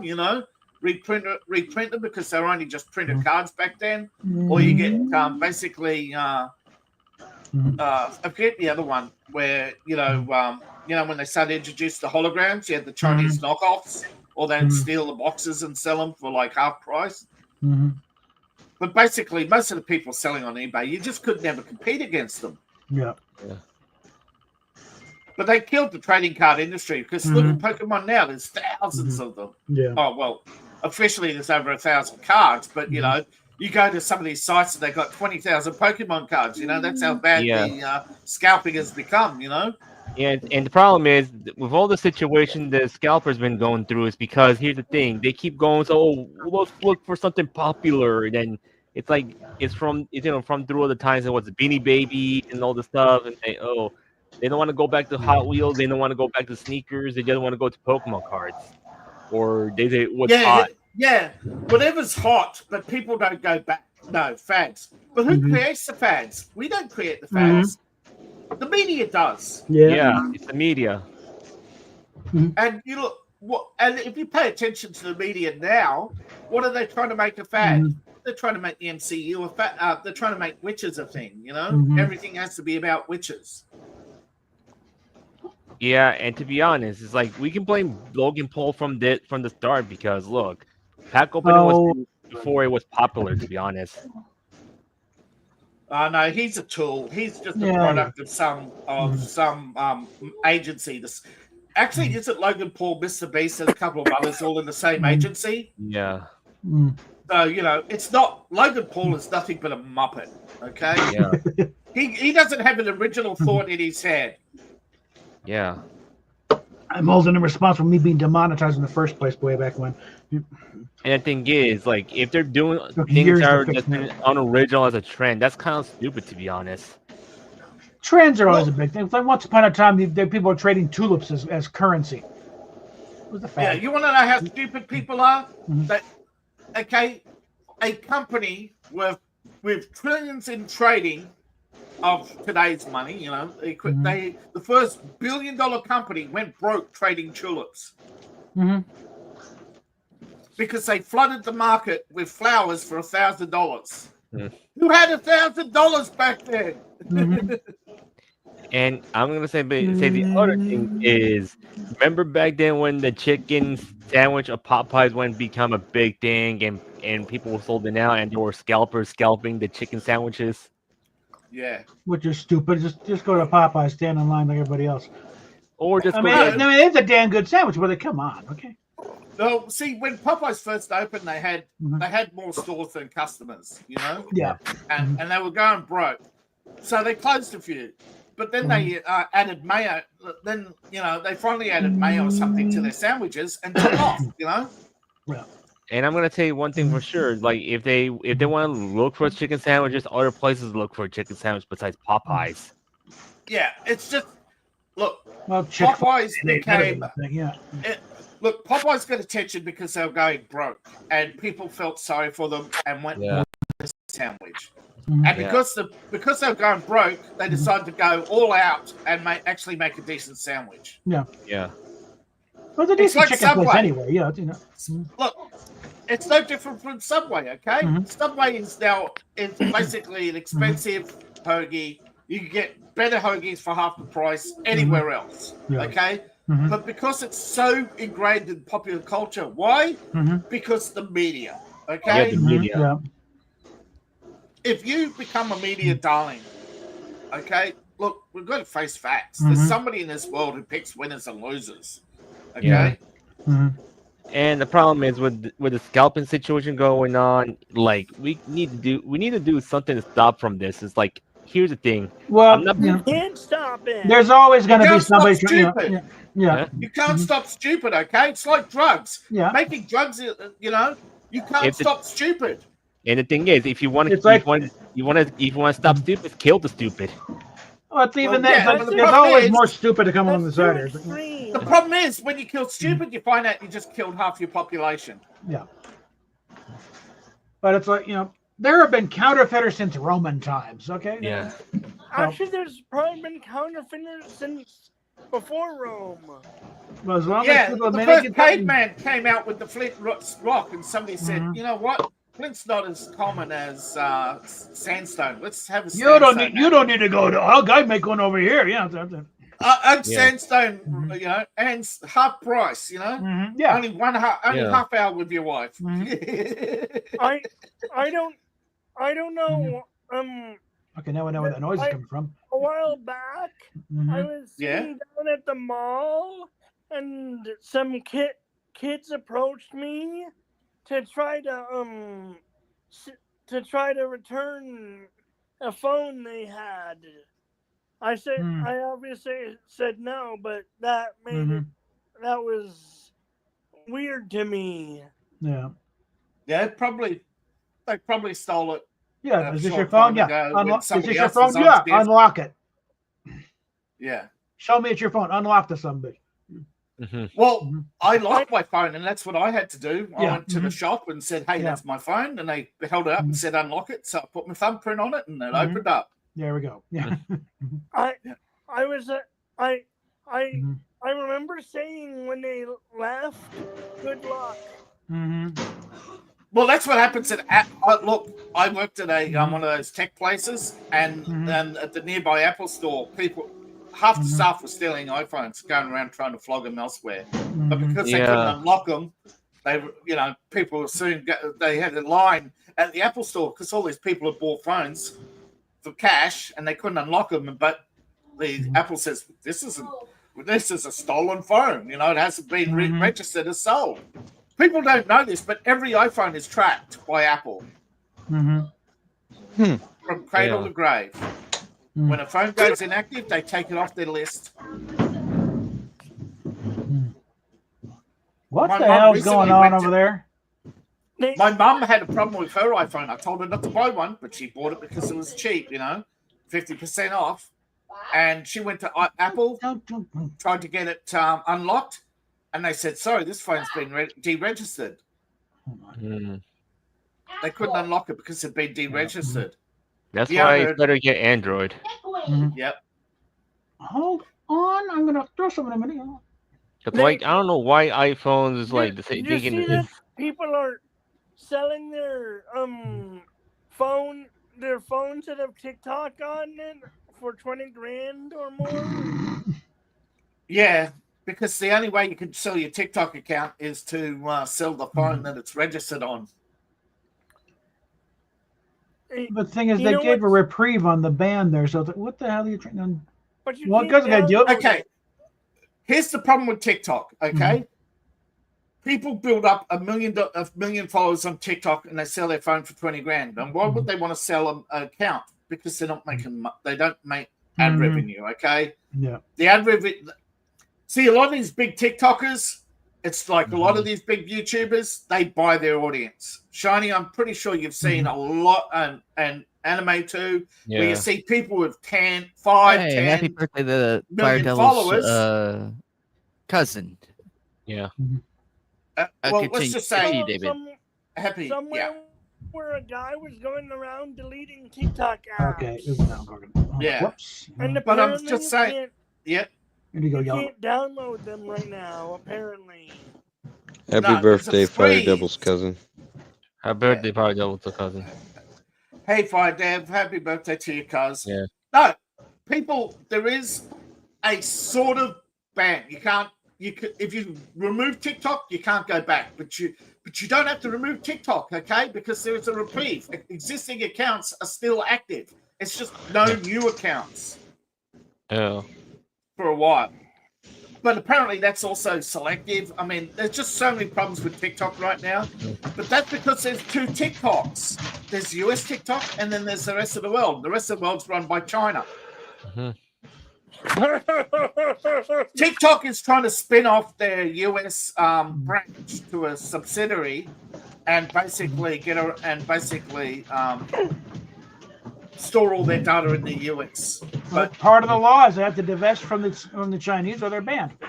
Yeah, well, the Chinese government is not just invested in TikTok. Okay, they're in they're in Google. Yeah, I know everything. they're worse than other ones, but it's like TikTok's They kind of own Apple. Okay, Chinese government own half of Apple's cloud. Okay. Yeah. Mhm. Do you think they'll make a law that says all the Chinese influence out of the Okay, US Matt, could you companies? mute that? 'Cause They're what the hell's trying. going on? Are you wrestling moose over there or what? Yeah. What? They wrestling moose over there. What the hell's going on there? Oh, it's dogs. Sorry. Oh, Well, Do you think they'll it's the China. It's his Chinese sweatshop. yeah. Back to work.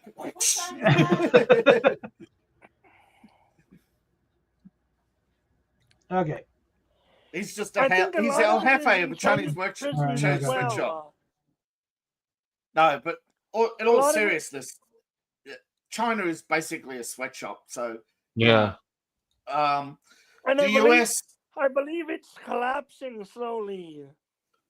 yes, it is. Yeah. It is now technically bankrupt. They've reached 400%. Their debt is 400% of GDP. Folks, a lot of people don't realize, but the rise of China is not a miracle. It's just basically US dollars pumped into China before Yeah. Mao. The Chinese government was undermined by the US since 1924, okay? The Americans funded the revolution by dumping 56 billion in arms to fight the Japanese. Your allies at the time, by the way. Most people don't know Japan was your ally up until 1936.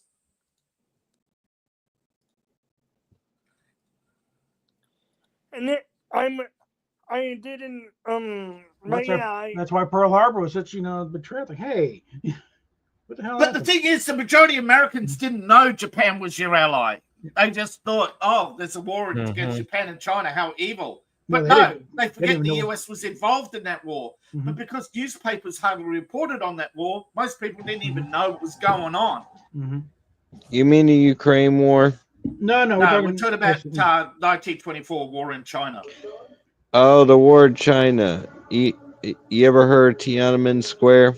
that was Didn't happen. What's that new AI app? Says I- it never happened. Mhm. It's I American propaganda. Uh-huh. I suspect that Well, Orwell was right. I suspect America will have to put boots on the ground in China at some point. Don't know Never about that. going to happen. No. Never I going to think within happen. the next couple of decades. No, never going to happen. China will tear itself apart, Give me a and moment. then if America intervenes, China will unite. They don't want boots on the ground.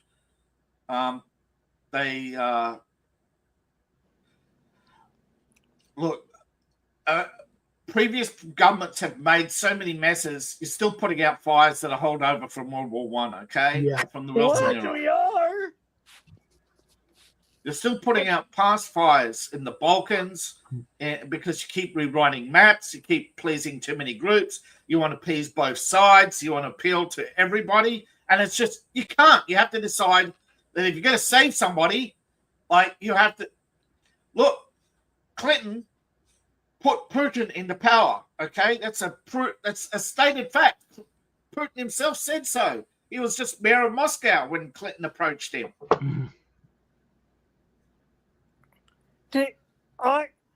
There's a lot by on the way to my parents' house that was cleared out months ago, and then they couldn't, and then they stopped all work. And You're welcome. I suspect is the involvement of the eco group. My some you know, they don't let you know. Oh my God, you're endangering this snail darter. It's like, what the fuck is this snail? Oh yeah, I remember that You know, when the I was idiotic shit, doing yeah. economics. You know, Mhm. the eco groups, man, eco terrorism. Yeah. You know, the I don't government is think so I don't panders to think these lunatics. not all eco groups resort to terrorism. But the ones that are very, you know, annoying. No, but What most Doing it for the eco best groups of are them. pieces of shit. What about Pieces of Just shit. Stop They're poor Oil? little- Oh man, they're They're- terrorists, man. They're They should be morons. treated as Too. such. Yeah. The terrorists, the ones that commit terrorism ruin it for the rest of them that don't, right? No, the rest of them that don't are the grass which the snakes hide. Mhm. Because if they had any monicum of dignity or respect for the environment, they would, but they don't. They Okay, it's all virtue signaling. I don't wonder if someone gonna get one of these guys, walk up to one of these paintings in the museum and maybe stop them before they walk up with a razor blade and start slashing things and throwing soup on it. No, What's because going on? Yeah. it's all performative theater. Yeah. Yeah, There's intelligence agencies involved in every set of way. All these groups are controlled by somebody, you know? Yeah. They're just soft power, okay? No. All these eco groups, they're just soft power for some NGO, okay? And it's all performative theater. I bet you any money those things are all fake. I believe they're shutting down the eco groups. Yeah, that's what Trump did. Yeah. He pulled their funding. Said you could hate us for free. Oh, well, he didn't say that, but you know, everybody else did. You can hate us for free. Yeah. And the Doge team found something very interesting. Oh, they're finding, they're finding lots of stuff. Yeah. Yeah. Hopefully. The other day they found payments from various departments.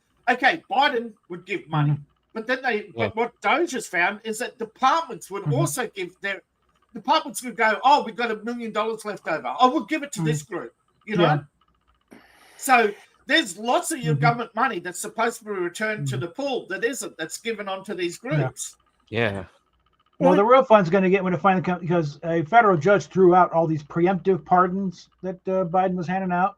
Yeah, it's Because not you gonna can't work. pardon somebody who hasn't been charged. Exactly. You can't pardon someone who hasn't been convicted or at least charged or something. Now, these people haven't been charged. That's why the Hunter Biden pardon stands, because he was actually he was charged and convicted. Yes. But It was- Dr. Fauci, General Milley, even General Milley wouldn't count. That's only federal charge. He's still standing for his court martial. He probably will. Senator Mendez missed out by 9 days. If he'd been charged 9 days earlier, he could have got a pardon. But because he was charged after the cutoff date and he had been sentenced, he couldn't get a pardon. Yep. A lot. So, Imagine missing out on a pardon. Oh, yeah. Captain, Oh, it's going to be fun. Fun. has the federal judge has struck down most of the pardons? You cannot pardon somebody who Most. hasn't been charged with anything. You don't get a get out of free jail card. Okay, no. So, There's no such thing as the so we don't Reciprocity have Act to send- either. Yeah. So we don't have to send Fauci to Russia? Well, No. he leaves of his own accord, but it's like. Look, if Fauci went to Russia, he wouldn't last 5 minutes. DJ. Putin would have a No. field day putting him on Hey, trial. DJ. Hey DJ, what's up? as long as it is fine. Fauci It's wanted- wants What? Putin well, wants when- to extradite him.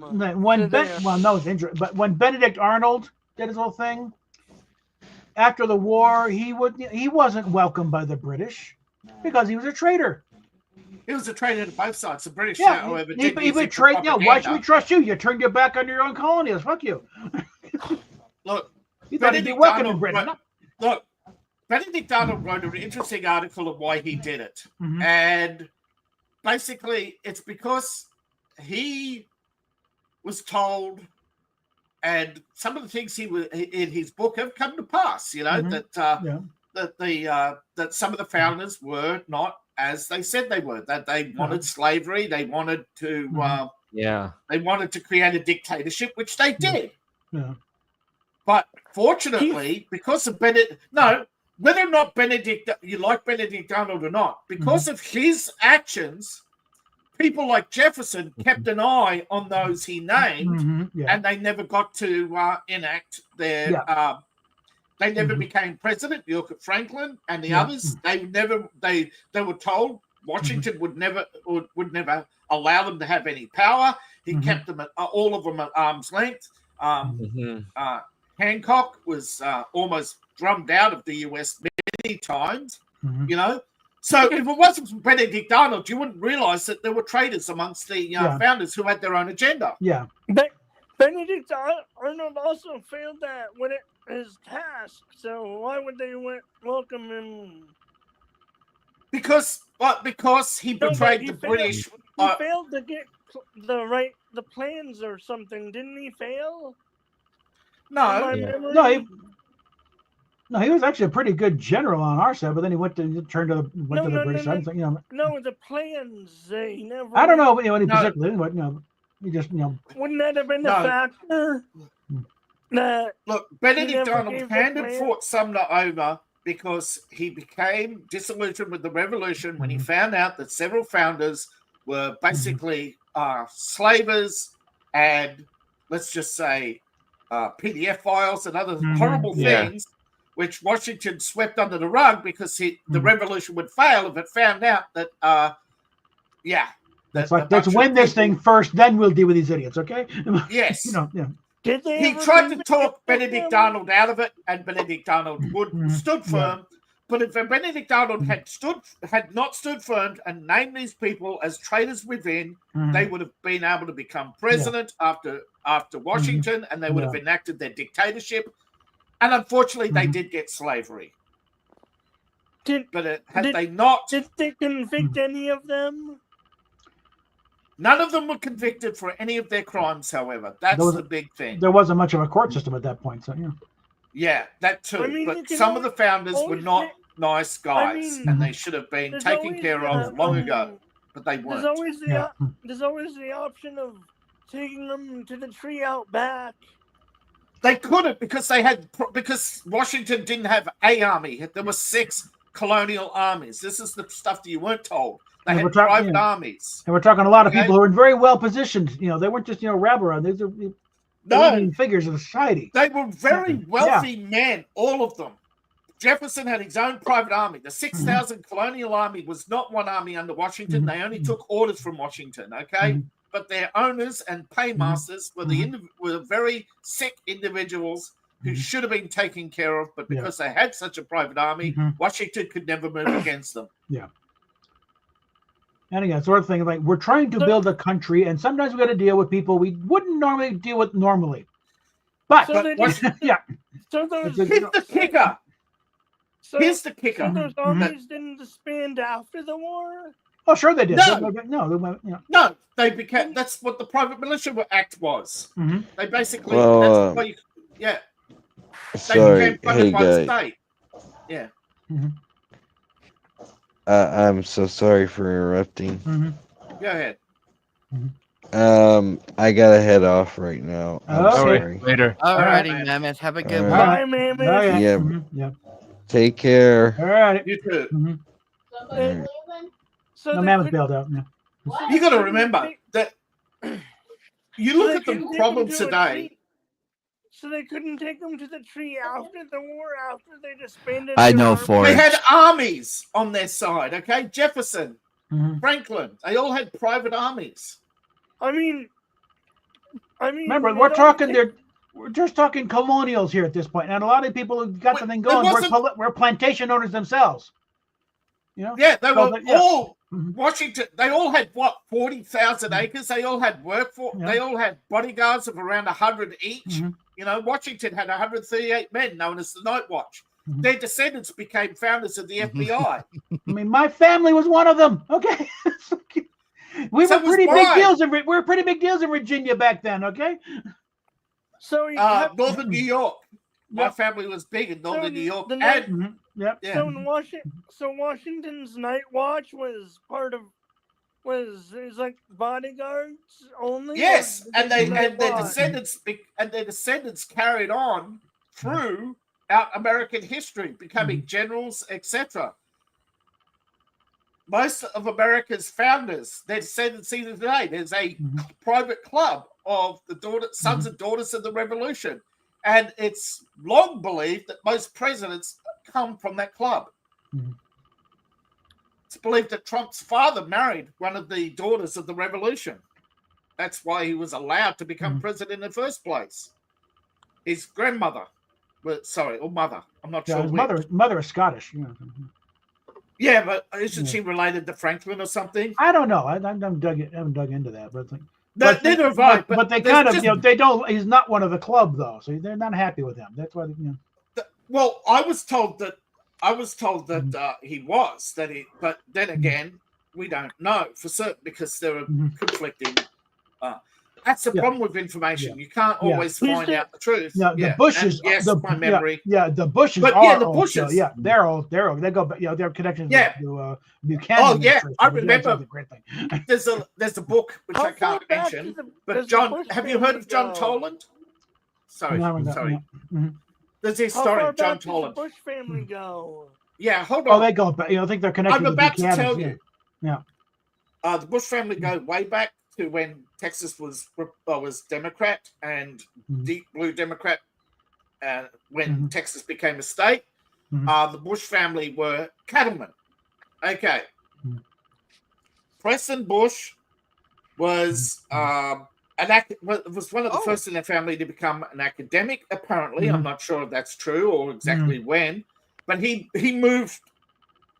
What was it? I think Harvard or something. He went to Yale. What private? He went W went to. to Yale. I'm not Great sure. job, what- Steve. No, I'm talking about Preston. Yeah. Well, again, I haven't done much, but again, the Bushes, and I think also through. Yeah, well, Preston through went to Barbara an Bush, Ivy League school, Yeah. and he was a Where- Democrat. How but far but back? they're all blue blood country club Republicans Yes. from back east. You know. How yeah, far back but- do the Clintons go? Clinton's great grandfather was Admiral Clinton for the British, and after the war, because of no, I'm not kidding. He I was don't doubt it. After the war, Mhm. he became a American.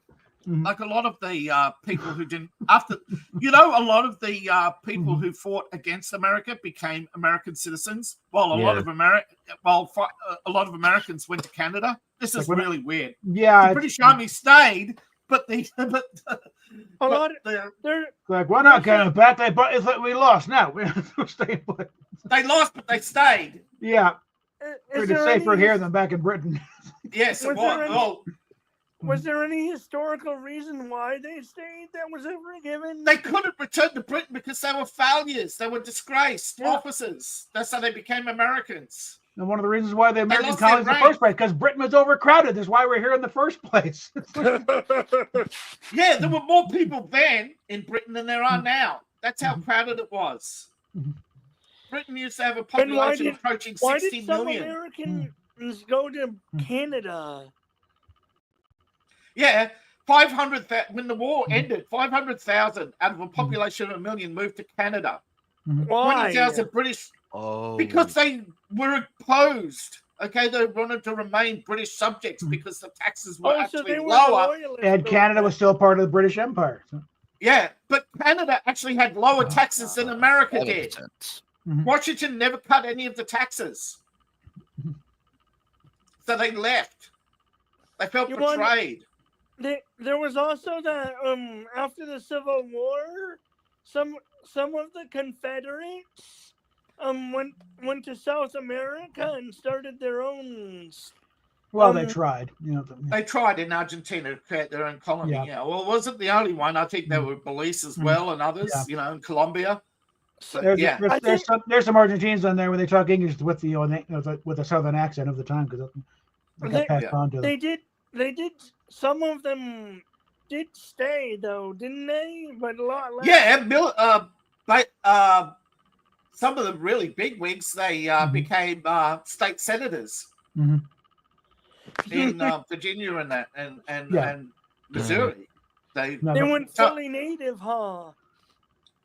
Well, a lot of the people who were fought for the South weren't fighting to keep slavery. They were fighting to end federalism. Yeah. They didn't want a federal government with as much power as a state. They wanted the federal government to stick to education, the Navy, and I forget the third one. I think that was regulation of trade, wasn't it? It was a lot. You know, I mean, slavery was always a part of it. Do you think? No, but slavery was seen as an overstep, that it should have been ratified by the states individually, not a federal mandate. Yeah, so it was always in there, but it wasn't the major thing. It was already the overreach. Lincoln inside as an overarching reason until like late in the war when he was losing support. Captain. But the biggest reason was that the Democrats lost the election and they had a hissy fit. Yeah, screw you guys, we're going home. You know, we're taking our toys and going home, and we're taking the South with us. Yeah. If the South won, how long do you think it would have been before they would have been, due to technology, have ended slavery? It was only a few years later. Yeah, it wasn't much because it wasn't only sustainable. a few years later. The technology such as Yeah, the cotton gin was already putting. Do you think it would have been like 50 years or less? No, the cotton gin was soon after. It put even though they didn't have slavery, it put tens of thousands out of work. Mm-hmm. No, and you've got to remember they were only paying. But if the South won and they kept their slaves, the South. No, it wouldn't. No, it wasn't. No, the South would have never kept the slaves for too much longer. Technology was just too much. How much longer would they have kept them though? Probably a few decades at most.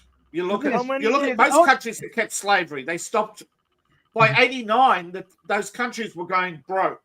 They stopped slavery because they were going broke. Keeping slaves is expensive. You got to feed them and house them and all that stuff. Yeah. It costs more to keep slaves than employment. That's why they ended slavery. Yeah. Basically, that's what ended slavery. You also had to pay all the the people to keep the slaves that they were supposed to be. Yes, it wasn't just the cost of slaves. It's not just the cost of housing, not just the cost of feeding them, but the cost of having a huge army to keep them slaves. Yeah. But it's like, I think it was Shelby Steele in the Ken Burns Civil War documentary said if you'd ask the average Union soldier why they're fighting, you might hear stuff. You might hear stuff about slavery or any slavery and preserving the Union and stuff like that. If you ask your average Southern soldier why he's fighting, it's because you're here, because you're in my land. That's why I'm fighting. Get you the hell out of my there. But here's the thing: abolitionism was bigger in the South than in the North. Yeah, and the Democrats really didn't want to keep slavery. It was just because it was an issue at the time. Yeah, they decided to be obstinate. But both sides. Being Northern is part of being Southern, okay? Yeah. But come on, let's admit it. Both sides were basically, let's say, less than honorable. Yeah. But as Lincoln said, the reason we had a civil war was nothing to do about slavery. It had been building for 10 years. That there were those who just basically wanted it. Yeah. They wanted to bring about a dictatorship in the United States. That they wanted to end all political parties and basically bring about their the glorious promise of the revolution. Do you think that would have worked? No, because there's no such thing as the glorious promise of the revolution. You know, a farm for every man, a cow in every barn. I mean, a horse in every barn. Yeah, That's chicken in every pot. ridiculous. No, but you understand, right? And Washington a cap France- in every ass. Yeah, but that was No, but Washington that and was- France. that was Wait a Sherman. minute. That was Sherman's little promise for every Georgian. No. But That's why yeah, the name of William Tecumseh Sherman is cursed to this day. Okay, that's for But- West Virginia. No, it was trying to cut the power of Virginia, and there was also that section that no, we don't want to. Okay, fine, we'll give you your own state. yeah, New York and Boston were upset about the rising power of Virginia, Interesting and anime. you also had the ambitions of the French who were going around handing out arms to encourage the revolution. So come on, there's a lot of things that were going on. And anybody remembers this Mel Gibson movie, The Patriot? You got to remember, 20 years before the revolution, the Americans had a war against Montreal and won. So you had but unfortunately, you had all these French who moved south into America. I believe half the colonial army was French. Really, it was. Yeah, well, or at least Well, there was a lot of anti-British out of Louisiana and Quebec. That's what I tell them. Hey, we're fighting the British. Win in. Okay. Yeah, well, no. Well, a lot of the officers were French. You know, there's Yeah, actually, if you see The Patriot at the end of the movie, he's talking to Bluecoats. Yeah. Bluecoats were the French army. And if you remember the siege of New York and the and Boston Harbor, those were flying French flags, not American flags.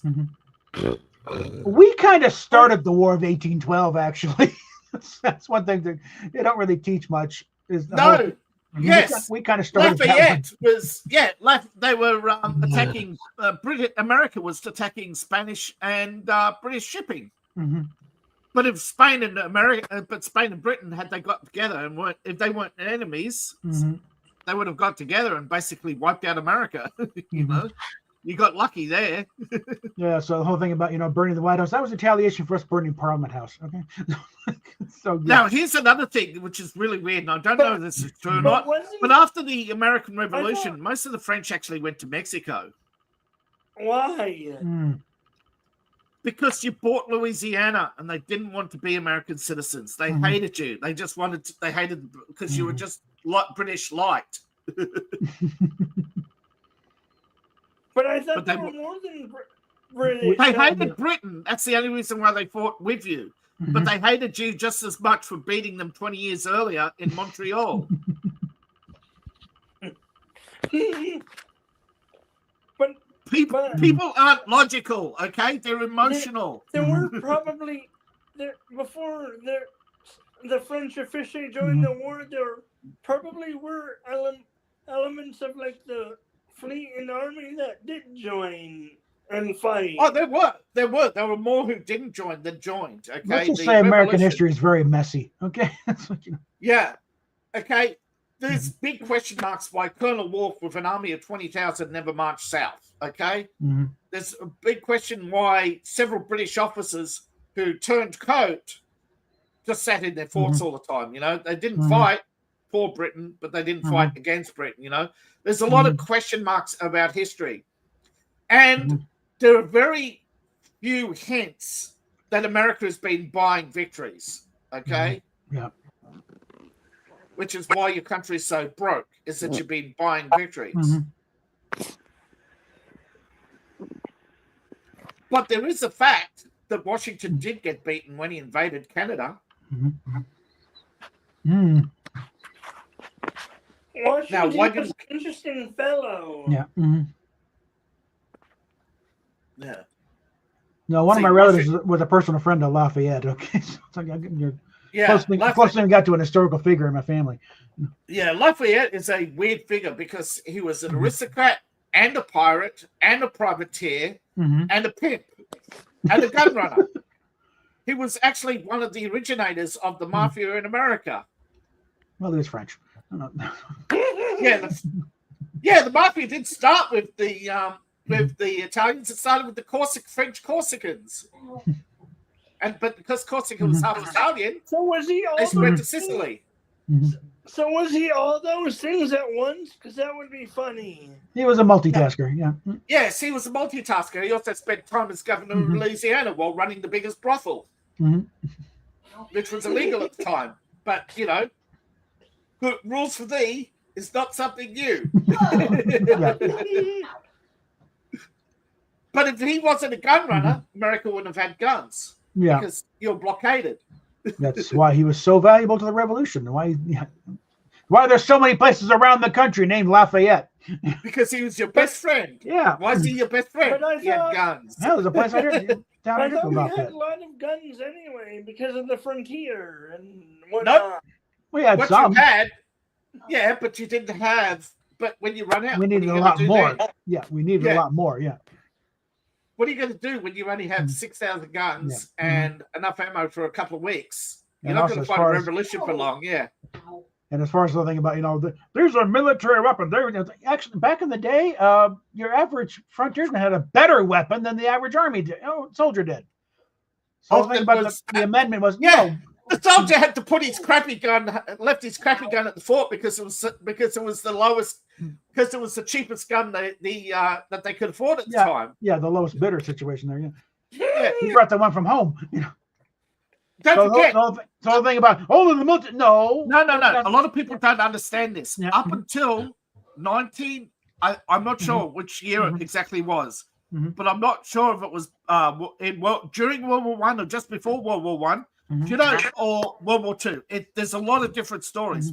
But the British Army wasn't a single army. It was colonels under the British establishment who were given the rank of colonel because they had their own private army. The British had private armies, and a lot of colonels would buy the cheapest, crappiest gun they could find, and they would actually march their men to deaths because if they died before sundown, they kept the pay. They didn't have to pay them. That seems like a horrible. That seems like a way to not get an army quickly. Well, the British were also under. You think it was bad under the British. Under the Americans, a lot of soldiers only got paid if they took a life. So a lot of them, because they were considered volunteers or patriots. Yeah, it was your duty, not your profession, to be a soldier. Yeah.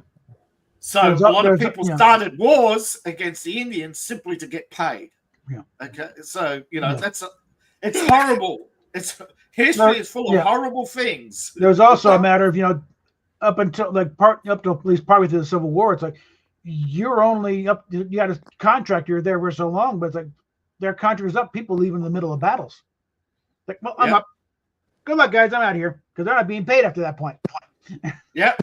The Hessians. If you had paid the Hessians, you wouldn't have. If you had paid the Hessians, the war could have been over sooner. Had the British not, if the British had paid the Hessians, they wouldn't have turned against the British and eradicated you. So there's both sides fucked up. The Hessians are rather impressed when Washington crossing the Delaware type thing and taking Trenton. They're rather impressed. Oh, they're actually pretty nice. These Americans are okay. Fuck the British. Yeah, the British didn't pay them.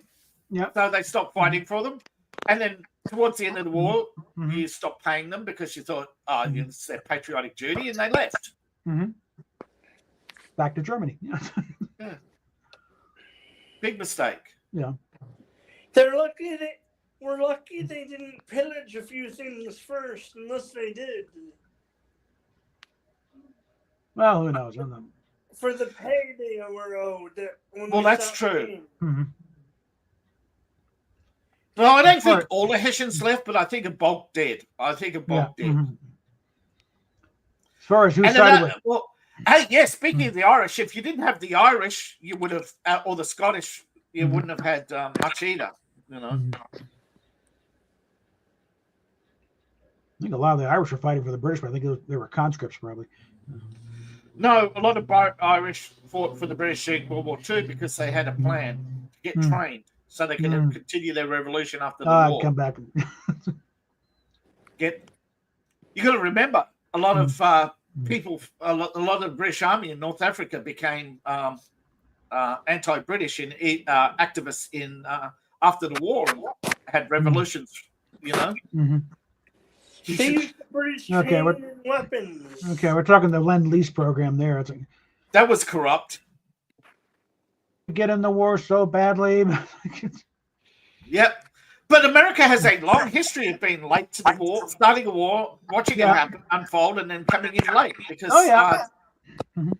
because, hey, why spend our men when we can watch our allies get whittled down so we can occupy them later? Mhm. That's what we like to do. That, the Yeah, tendency. absolutely. Well, You Churchill occupied said, Britain.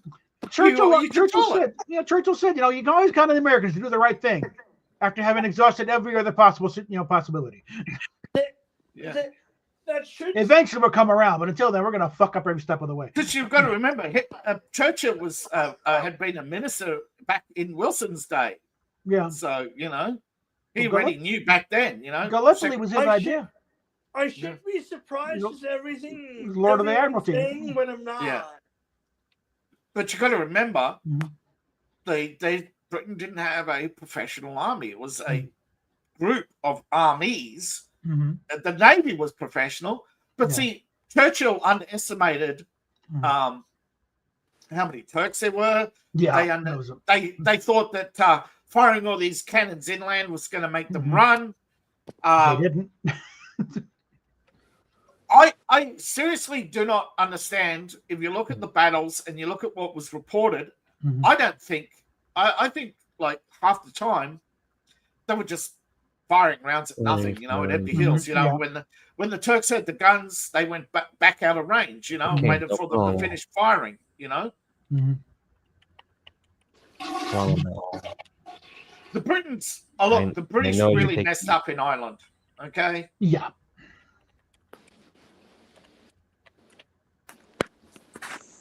If the British had not been so arrogant and allowed a Irish middle class, but the British were anti-Catholic, that's the only reason why they occupied Ireland. They're anti-Catholic.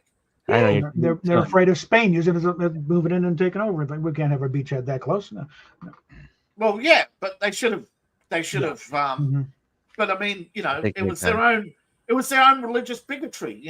They were a majority Catholic country as well. They just were so adamant to brainwash the population. But it worked in Britain, but it didn't work in Ireland. It's just one of those things. Mhm. But a lot of people are learning history for the first time because in school they didn't pay attention. Yeah. I should be surprised by everything you're saying, but I'm not.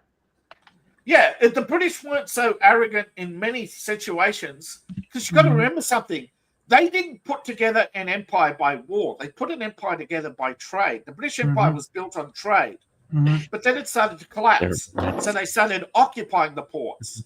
And then came the Maharajas and all those who said, please help train our armies so we can put down these rebellions, But the Maharajas had a plan and Britain fell for it. The Maharajas planned to take over the British Empire by luring in Britain, having do all the fighting for them, build up the British armies full of Indians and spread Indians all over the British Empire, who would then rise up and take over. That didn't work too well. And if you look historically, that's what Marx wanted to do. Yeah. Exactly the same thing. Mhm. Karl Marx. And if you look again historically, that's what I think Mosley wanted to do, wasn't it? Mosley wasn't with Mosley and the British fascists weren't with Little Mustache Man. They just wanted their own carve out of the British Empire. Mhm. I think that's also what's going on right now with these mass migrations. They're, and try and take over Keir Britain. Starmer. Keir Starmer thinks that he'll rise on the shoulders of brown people. Historically, what has happened every time somebody's used a larger army than their own to take over? What happened to Alexander? What happened to him? His large army of Persians turned around and said, yeah, it's our empire now. What happened to Rome when its foreign army? Oh, Byzantine's ours now. The case of Keir Starmer, though, you got the height of British arrogance combined with utter stupidity. The man's a moron. I think isn't arrogance and ignorance arrogance and ignorance are related, aren't they? Rocket, They do what's tend to run in the same up? circles. Yeah. That you get to a point of you get to a height of arrogance that your beliefs are absolute, so you don't look at outside information. So arrogance leads to ignorance. Yeah. So, I was just trying to think because And there are also- philosophical links between every emotion, to And human also- behavior. it also leads to underground movements too. It's not so underground now in Britain, though. You got Jeremy Clarkson out there reading, lady marches. It's like, this isn't underground, okay? I didn't mean. Can I didn't know mean- about. I meant in general. Yeah, there's still a couple of underground movements who haven't come forth.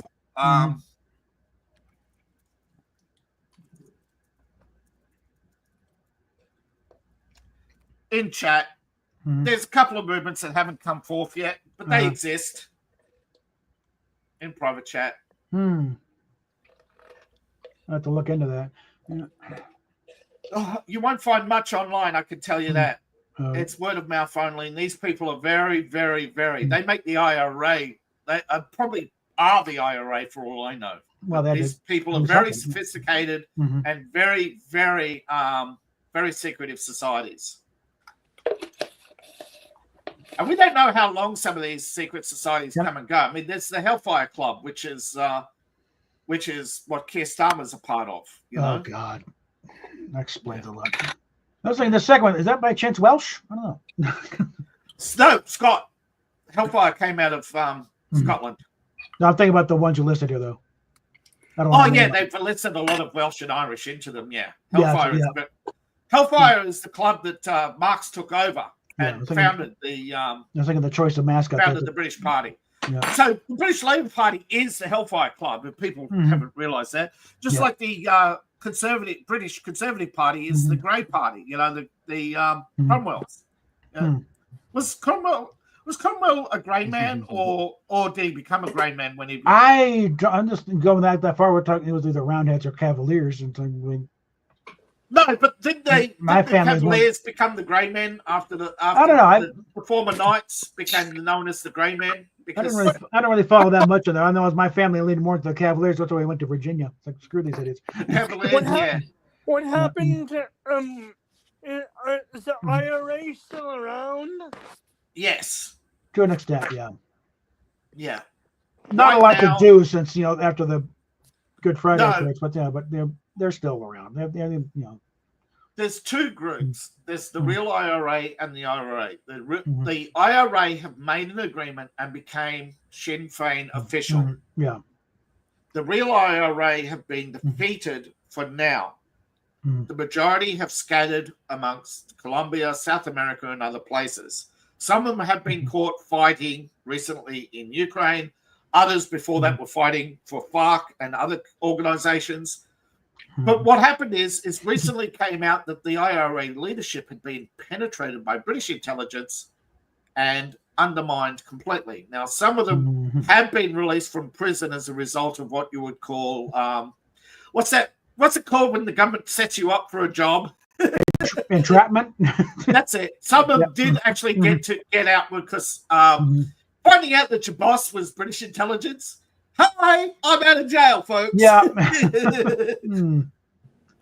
But they too decidedly left because, see, the IRA suddenly realized one thing. They weren't fighting for a united Ireland. They were fighting for a group who wanted Northern Ireland for themselves. And that's why they left. They left Ireland. They didn't go south to join. Well, some did go south to join the Irish Labour Party. But some of them found out that they were fighting for an American cabal out of Boston and basically decided that they were betrayed. And this was long before they found out their boss was a British intelligence officer who was basically running the IRA in circles and setting them up to be gunned down. It's just that the IRA had put so much effort into accuracy that they actually managed to fight their way out of some ambushes. And they had enough public support back then that they could hide anywhere, anytime. But see, but Thatcher, she was very successful, and the IRA had made a few mistakes. but I don't know why some innocent people were framed. But my guess is the establishment did not want to reveal the fact that they were running the whole show in the first place. It's like take the L before they blow the whole thing. Yeah, take the L. The people we set up never took part. Yeah, we wanted them to. They were because what I've experienced this myself at university, where you'll have somebody come along and try to talk you into committing crimes because you know that's what anarchists do.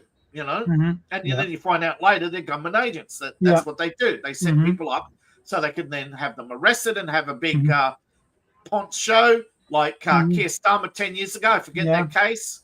That was all. It was all to get Keir Starmer into the political eye. Well, January 6th here. FBI informants all through that crowd. You know, come on, let's storm the Capitol. No, come on, let's go. And Jeffrey Epps was meant to become a hero, so that they'd have somebody in Arizona to become governor. The Jan 6 people immediately called them out as federal agents. Absolutely. And see, the problem is, in my day, we didn't have as much awareness as we do now of entrapment. Okay. It's the same with the IRA. The IRA, when they started, they had no idea that who they were really working for. It was a secret society, right? They were, for all intensive purposes, fighting to retake their homeland. Yeah. And the British should understand this right now, that the IRA did no wrong, because right now they're having to face the same conundrum. That they have a foreign occupation. So, it is soft power. And fighting soft power is very hard because the people are very resistant to changing their mind on most issues. Once you're indoctrinated by 18, you usually about 50% remain indoctrinated. Isn't that how it goes? Well, the Mark Twain thing. So it's easier to fool people than to convince them they've been fooled. Yeah. And a lot of people say that was Samuel Clements, but I believe he was quoting somebody. He may have been, It's a good line. He's going to use it. January 6th, I think, even at the time, January 6th, the Democrats are trying to get their own Reichstag fire. Yeah. And it didn't quite work out. Because it's mostly just everyone going around taking selfies. AOC saying the Republican Party is finished. You just told us exactly that it was. That just tells me everything I need to know.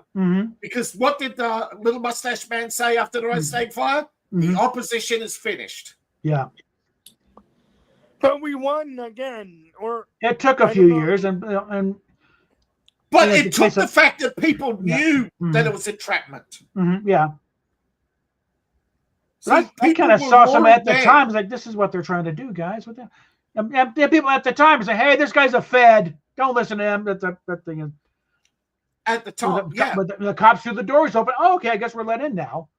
And the most orderly riot, they're all staying within lines. They're taking selfies with the cops. I remember seeing the unedited footage from the leak before they took it down off YouTube, where the guy stopped. Remember, the guy stopped at the door and asking questions. Chamsley, am I allowed in? Bang. Because he had that footage, they couldn't hold him in jail any longer. But how many people couldn't use that footage because it was all taken down, all covered up?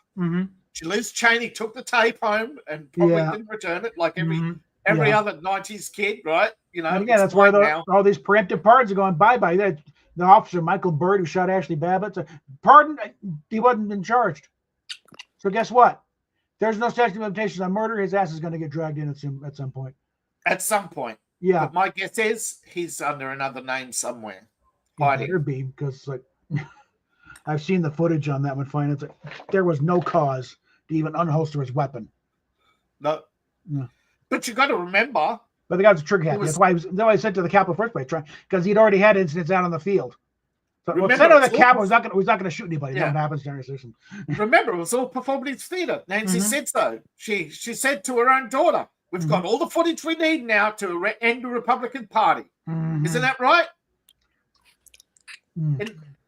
Wait, if they had all the footage to end the Republican Party, why didn't they end? Because they were idiots. Selectively edited. They were idiots. We had our own footage of Antifa smashing windows.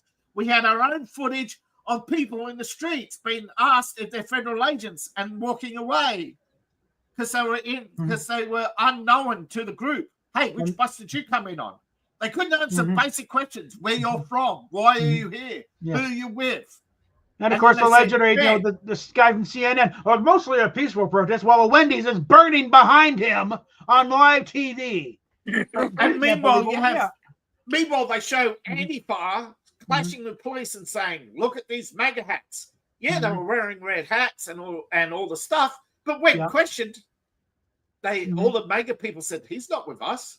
Yeah. Who are these guys with? They came on that bus over there. Hey, wait a minute, Greyhound driver. What were they? What's all these placards in the bus? Oh, these are Antifa signs for the protest leader. Yeah. Oh, really? Yeah, and I see footage of the guys changing into MAGA gear as they prepare to go and infiltrate the crowds. Like, it was all. And the same thing happened in Charlottesville, but they got away with it because they got to the footage in time, and most of the footage never got to public. And of course, YouTube did its thing, which they. Of course, here's the thing.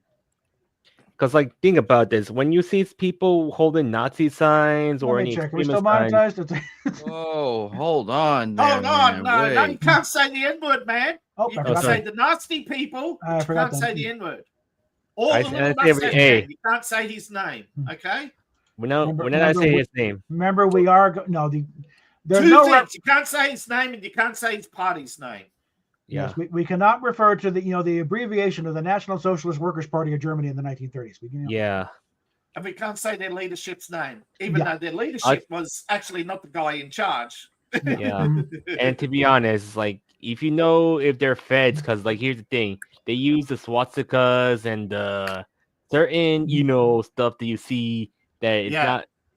It's all fifth column crap. They're trying to, trying to discredit. Hey, look.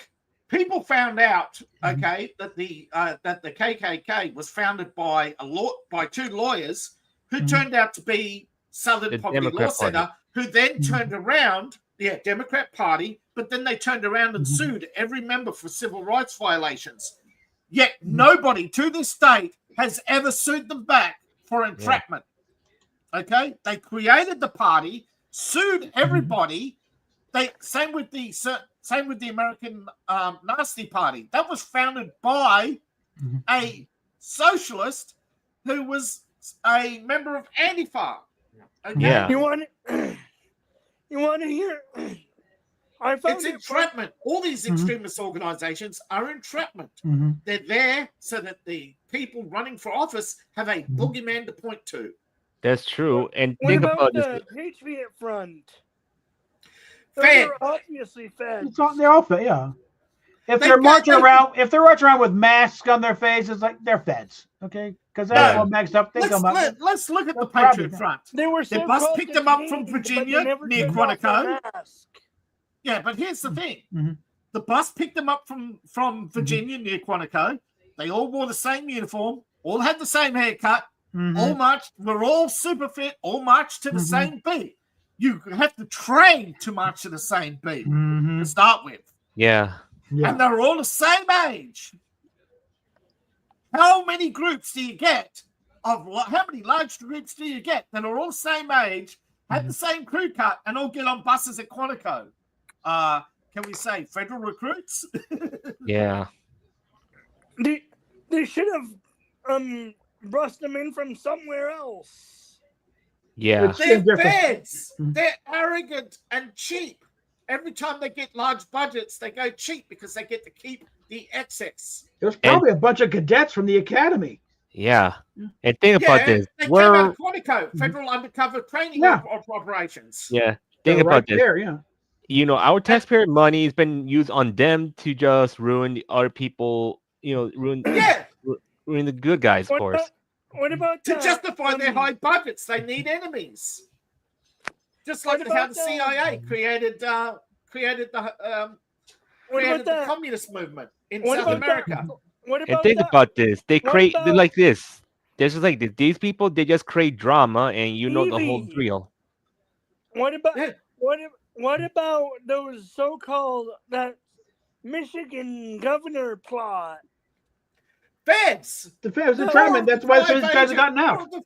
No, most of them were feds, weren't they not? Yes. the heck? ones that got, hey, let's go organized kidnap this. the governor. The guy who started the whole thing. Yeah, it was a Fed. Eh, That's why they're now out of prison because like they got entrapped. So the charges were dropped and they got they got out. Yeah. Yeah, but if you look at the philosophy of some of these groups and their actions, they're just copying the past. America's just copying the tactics adopted by that El Salamine used, which were actually an adaptation of Alexander's movements. You know, Alexander would move into an area, find who was fighting whom, pick one side against the other, and then exhaust the army in front of them, you know, and basically swoop in and take power, you know. It's a tale as old as time. You find somebody who believes they should have power and give them lots of money and let them raise an army. And then when they become a problem, you say, look at this troublemaker. Saddam. Yep. But I found Saddam was created by Truman, wasn't he? Or well, when did Saddam get in? No, it was a while. no, ago. not Truman. Sorry, Carter, wasn't he? Under Carter? May have gone back to, I don't know. It could have been under Eisenhower. I'm not saying that Eisenhower was exactly lily white, Yeah, but Eisenhower was mostly bogged down in Southeast Asia. let's see, Saddam Hussein.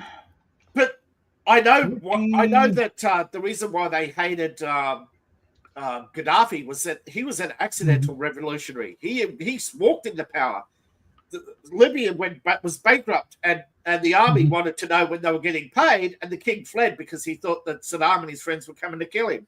Okay, Saddam got in '79, so would have been Carter. Yeah, I think probably because it's like as a response to Iran, because I think he realized he fucked up there. yeah, but Saddam turned to when Carter lost office. When Carter cut the CIA budget. Saddam went to Russia, yeah, and Iran then eventually turned against us because we were funding both sides in that war. Yeah, there's like, and that's not the first time. We are still paying to this day for this. So anything about Carter was a good? No, he wasn't. He let Ayatollah Khomeini back to Iran in the first place. If he had backed the Shah, we wouldn't have this. He backed him as a moderate, you know. Yeah. Backed him as a moderate. He was going to. I saw footage, and I don't know how true this is. That and I don't know I don't know anything about this. Is my point, but a so-called Palestinian mother said that there would be October 7th every year.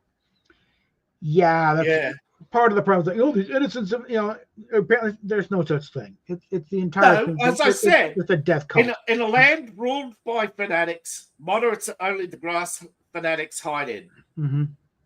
There's also reports that supposedly Hamas and the media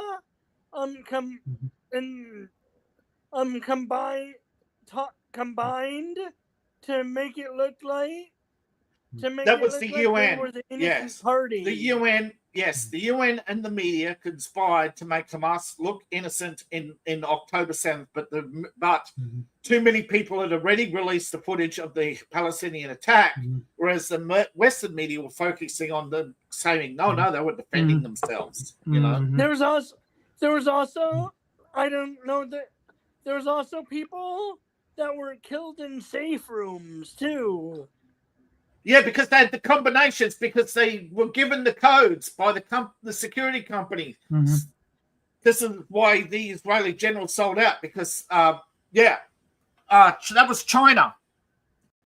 China organized October 7th this huge intel report that was covered up under Biden, where China had dumped hundreds of unmarked containers into where's that place in just outside of Gaza in Egypt, and they disappeared in the tunnels Uh-huh.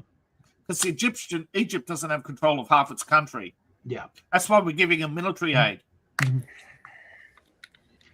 Kind of find out You the know- hard way why there were these strong men leaders in these countries, because that's the people who held down the crazy. Look at Russia. What would Yeah. Russia be without Putin? Mhm. It would be warring states, would it Yeah. not? Mhm. What would There- Eastern Europe be without Orban? Warring states. It's like we saw what happened in Egypt when they got rid of Mubarak. I think the Muslim Brotherhood take over, and that's like, okay, now they need to do another Why? coup to Because, put him back down. Yeah, but don't forget, There- the Muslim Brotherhood there was led by there Obama's was- half brother. Yeah. There also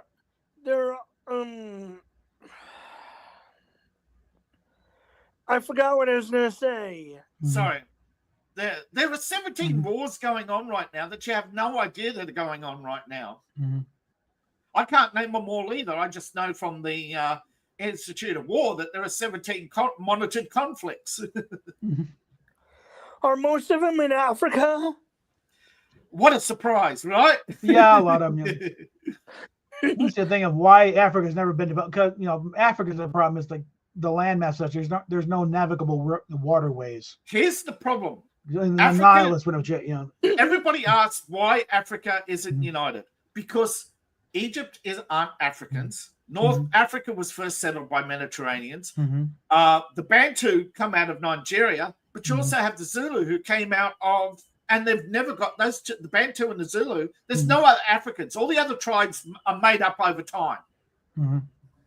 That those two main tribes have never gotten along since day one. Because the Bantu cut across the Zulu, and the Zulu basically leapfrogged.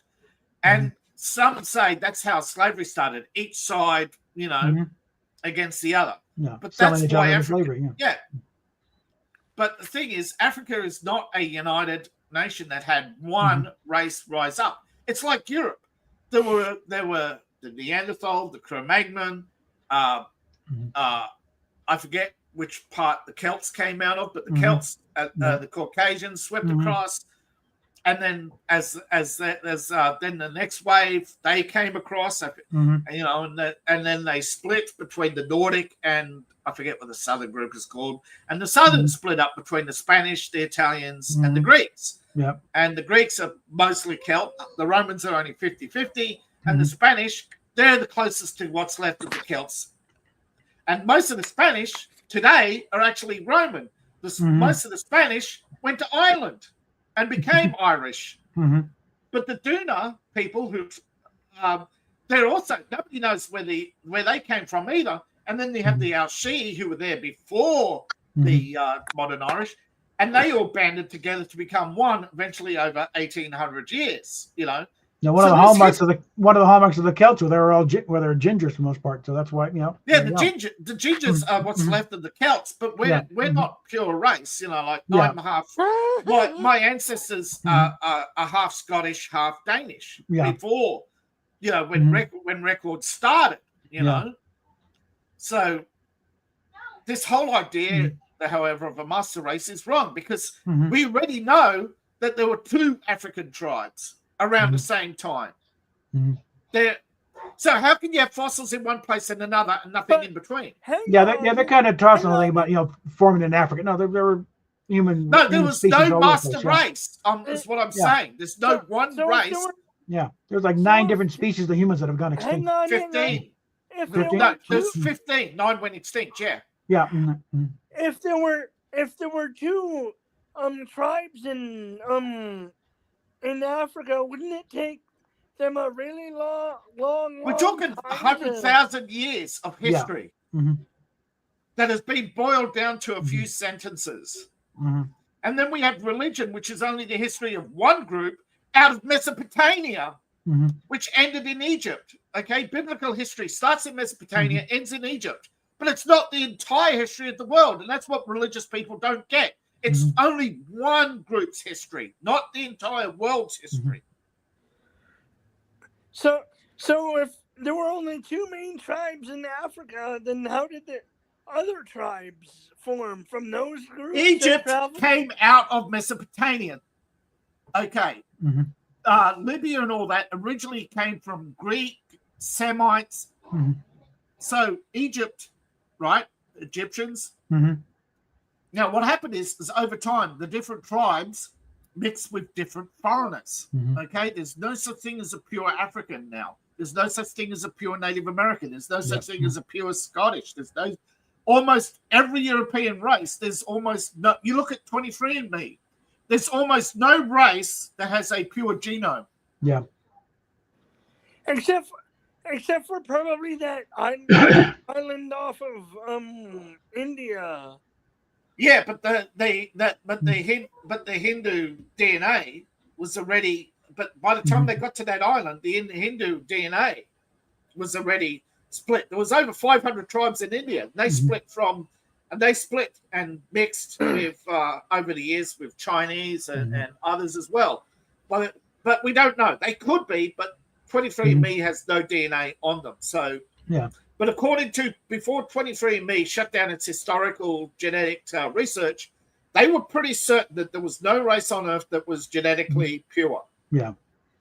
No, like my I got Ancestry.com and mine breaks out like 53% British, Northern European, and it's like No, but I'm talking about 20% Irish, 10% Scottish, and there's a little bit of Welsh. Yeah. Yeah. Yeah, but I'm saying we don't know how genetic isolation caused differences and these subtle differences.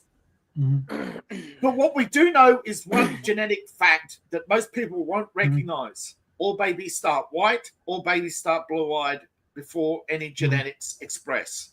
But why blue eyes was never a gene until 20,000 years ago? Nobody knows why it's not in answer how it occurred.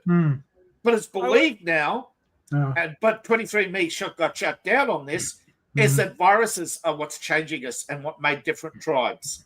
One that wouldn't surprise me, and two, wouldn't most Irish, if not all, have a little bit of British DNA? Some, but majority of Celtic, and the majority of Celtic in Ireland are related to the Alshee. But they can't identify if the Alshee are the so-called Legend of the Elves or not. But according to the Irish genealogists, yes. Didn't a lot of Irish and Scots and whatnot? For a long time mixed. Ireland, Scotland, and Wales are not pure. Well, the Scottish started in Ireland. They moved over and took over. I thought half Danish. They were also Danish settlers. I thought they were. I thought the British. No, the Brits had their way with one of them, and they. No, that was the Anglos. That was the Anglos. The Brits were a offshoot of the Irish. The true British, the Brits, are an offshoot of the Irish. That's why they're related. It's the Anglos you're thinking of, and they only had about a quarter of Irish are related to English, and the English are Anglos, not British. There was a thing. I think it was BBC, but it's like Francis Pryor. He was with Time Team. He did a series on Britain, BC, and Britain AD. Yeah. He kind of puts like that. A lot of what we've learned about British history is bollocks. It's like a lot of stuff is left out. Yeah. Yeah. Well, it's like there is no real archaeological backing up of this Anglo-Saxon invasion. No. Real quick, guys. It is confirmed David Hogg elected as DNC vice chair. Yes, can we say GOP supermajority for the next generation? Come on. He was the only candidate. The snubby little shit he's gonna get. It was a full God. And they wonder why they lost. And they wonder. And they're doubling down. That's what's gonna be fun. Look, it was no surprise that Miss Piggy won. She was the only candidate that the media focused on. Yeah. You know what's gonna be fun? When Newsom loses. No, California's a weird thing. No, California's a weird case. No. He's got Getty money. Let me California- finish it, David. California's all. California is too obtuse. I wasn't talking about California. Hold on, And it's hold on, rigged. hold on. It's California's rigged too. All right. I Okay, wasn't what do you talking mean? about California. Yeah, okay. I was What do you talking mean? about the nation. Newsom is Oh, you hated to think the he rest of will the go country. national? No, he won't. No, The rest no, of the he country won't. hates him. Yeah, You know we, what? He Make knows it out that of he the leaves primaries. California, he's That's dead. why I he said went it's up gonna to be fun. Washington D.C. and was laughed at to his face. Then he turned. That's why he turned tail and went back. to Cali. Iowa said we would crush you. The guy from Iowa said we will crush you. Because Yep, we know he that he was is. I'm He told wants to to be his the next face. president. And he Cali- has half the governors already on his Can I side. speak, California's a please? laughing stock now because of Newsom. You know? Can I please speak? Okay. Sorry, I man. was I'm just going to reminding you, Say okay? it's Mhm. gonna That be Iowa is. fun to see. yeah. It's going to be fun to see Newsom and all them losing the national election for Oh, yeah, many, yeah. many years. But we're trying to tell you that he won't leave because Iowa's already told him that they're next. Not They've the- already Who's put next? it on notice. no, it's like, you know, it's gonna be worse than when Carter lost in '80 to Reagan. They destroyed the Democratic Party for God forever. This is gonna be because now it's like because the thing is a lot of people coming up they'll be voting aides. The last Democratic president they remember is Joe Biden, and what a complete clusterfuck he was. Remember, most Gen Something- Zers were mocking Harry Sisson as Harry Sissy. Yeah, And- He wasn't mocked and- by. It wasn't boomers that turned against Biden. It was all the yeah. Gen Z. And Gen X came out. It's like no, fuck this. Bob. shit. No, Gen X has always been mega. Yeah, Gen X has Bob. always been. but they finally showed. They I finally was came out in wondering- numbers. But they don't I was show wondering off. if That's Harry why. Sisler's name was in the DC vice chair voting. That God. would have been No, hilarious. That would have been No, but the hilarious. media- David but Hogg he- versus Harry. Oh, that But would be a Harry has battle. been mocked mercilessly in the media, and I reckon I'm not claiming that I was the first to say Harry Sissy, but I've heard hardly anybody say it. But I've heard since I've said it, it repeated. But Let's watch Bob. us do a slap fight. Mercilessly. Yeah. And yeah, he didn't even I'll bother be right showing back, up. Bob, I knew you're he in was charge. going to lose. Okay, all right. I Bob, knew he was going to lose because he didn't Yeah. show up. Mhm. Dave, I think it'll be hilarious if they try to run Kamala again. Oh, they'll try, and because I mean they have not learned. They're trying to double down on this shit. Actually, So I it's heard going to be Kamala might be quite rich. hilarious. Okay. I think I read- Kamala's. I read- No, I don't know if this is true or not. But whoever steps up from the governorship, she's looking for a lieutenant governorship to basically Mhm. who's going to run next and take their place. Mhm. Because I the don't governor think- is the next best thing to be the president. The And in some closest, states, you can sit there forever. the closest Democratic governor I see out there that could even have a chance of Iowa. even getting up, maybe Jared Polis out here, only because he hasn't embarrassed himself. What But about even Iowa? then, I don't know. Also, Who's in also Iowa? the You know. also the generation growing up is more plugged in than the Democrats think, and they Yeah. see a lot of what they want to do and do. Yeah. The thing is, the rest of the thing is like, no, Hochul's not particularly popular. They see what's going on. Kathy Whitmer, forget it. That's the reason why we make Yeah, I some think gains in Whitmer Michigan. wants to try. I think she'll run though. She'll try. Yeah, I'm sure I there'll saw- be a big wide field, and the Democratic primary won't be very deep though. Argue a bunch I of reckon. idiots. What do you reckon about DeSantis? Do you think he'll try and go for I think Senate? DeSantis learned his lesson. He's gonna sit back and wait. No, not president. You think he's going to be senator? I don't know. Maybe I forget. I think they're term limited down to Florida, so you might have to hand it over. Well, although he could wait, although legally he can wait a term and run again, Yeah. as long as he doesn't consecutive. It's only a ban on consecutive serving, not total serving. That's because he just got reelected down there in big numbers. So Yeah, two limits. Your limit in Florida, I believe it's only consecutive. The limit is only on consecutive terms. That if you wait a term, you can run again.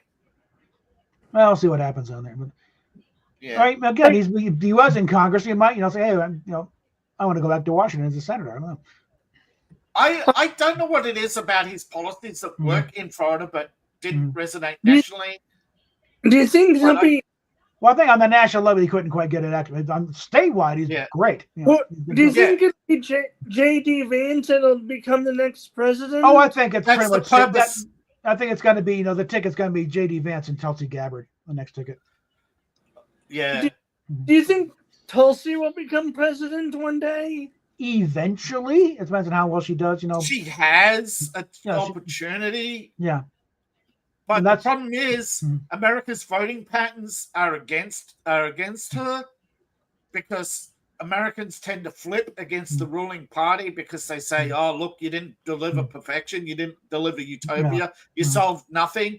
Even though things do slowly get better, by midterms they keep getting worse. Because Congress always and the executive has no power to stop Congress from being idiots. And you take it out on the president. That may not happen. And never underestimate the ability of the Republican Party to snatch defeat from the jaws of victory. No. Exactly. Although that may not happen this time. Well, we'll see. Because again, that's why Trump's doing what he's doing, hitting the ground running, saying getting hard and going. Don't. You got to remember, he's done more in the past week than Biden did in 4 years. Did you see? There's a bill to end the Department of Education. Well, not a bill. There's been trying sitting there forever. Yeah, there's been trying, ever since Carter created it, frankly. Because I originally thought it was Nixon. No, it was Carter. He split up What did Nixon create then? The environment, the EPA. Oh, that was the biggest disaster. Yeah, that was. I think that's what sunk him. Yeah, I think a lot of people realized that. Yeah, they didn't like the. They liked the idea until it was implemented. Yeah, but with Carter, it was originally it was the Department of Health, Education, and Welfare, and he spun off the education part to its own department. Do you think? And it's been downhill ever since. Do you think that Trump will make DOGE permanent? That's no, he can't. Yeah. It's a wave of the pen. It's a wave of the pen. It's only a temporary thing. Now, if he can end the most department, temporary things live and end with the creator. Yeah. Now, if he can actually end the department, then you got to get somebody who has to propose bringing it back. Yeah. That's the thing. So if you can actually end it, close the doors. That's it. We're done. It's like all presidential commissions are temporary. You know what would be better if we just sent all the employees to be retrained as border agents. Well, that's what we're talking about with these IRS agents. Well, okay, we can't fire them. We'll just send them to the border. They want their guns so badly. Here's where you can actually use them. That got a good reaction of the crowd. Well, another problem, and I don't know if this is true or not. Technically, you can't reallocate from one department to another. You can only internally reallocate. There has to be a way. Yeah, there is. This is where it's going to get fun. Yeah. Well, because Trump has spent 4 years studying just what he was going to do. It's not so much on the job training. He's now coming in very prepared. Well, and that's Kash Patel said, if we can't fire the incompetents, we can shut down the entire department. Yeah. Yeah. And the thing is, the FBI is just a bureau. They're not the FBI is just an executive. It's an executive commission on crime. It was created out of the executive order. So was the CIA. It was created by executive order. And it can be ended just by we're doing it. We're done.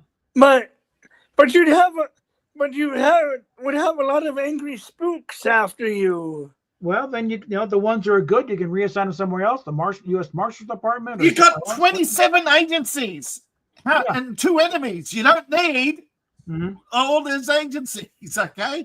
I mean, enemies, internal and China. By all rights, the FBI should have ended the second Al Capone was pronounced guilty. But Hoover, no, we got something else to do here. So he just kept going and going. So he stayed in that place till the 70s when he died. But remember, Hoover was controlled opposition. He was just getting rid of Luciano's enemies and competition. And realized he liked being on the government payroll. Otherwise, he couldn't keep his secret lover and fly around on the government jet. He needed that. He needed an enemy. So, Yeah. They created all these different Actually- mafias to take the heat off the Italians. David, actually, the internal enemy is China, the external enemy is China, to be fair. Pretty much. They're getting that way, yeah. But They're- the thing Yeah. is, They're America, also deporting the pro Hamas. yeah, I saw that. Yeah. Idiot. Mm-hmm. But you got to remember two things. Mhm. America has always needed an enemy, and America will always need an enemy, because the only thing holding America together is a external threat. Otherwise, you will turn against each other. It's the same in it's Mexico. It's the same in Iran.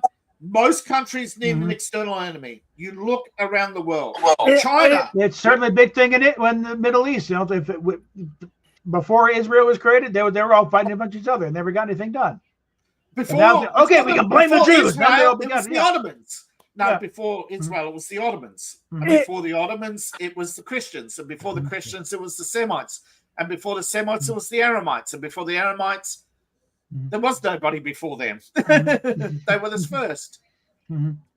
They were basically, you know, Yeah. Mhm. look at the Bible. They shit on Mhm. Babylon. Why? What did Babylon do? There's nothing historical that we can point to. Mhm. We don't know what happened, but we do Um, know the Semites genocided the Aramites. Mhm. So, and Like Bill Maher said, human beings are not nice people. No, it's probably right. we probably need to.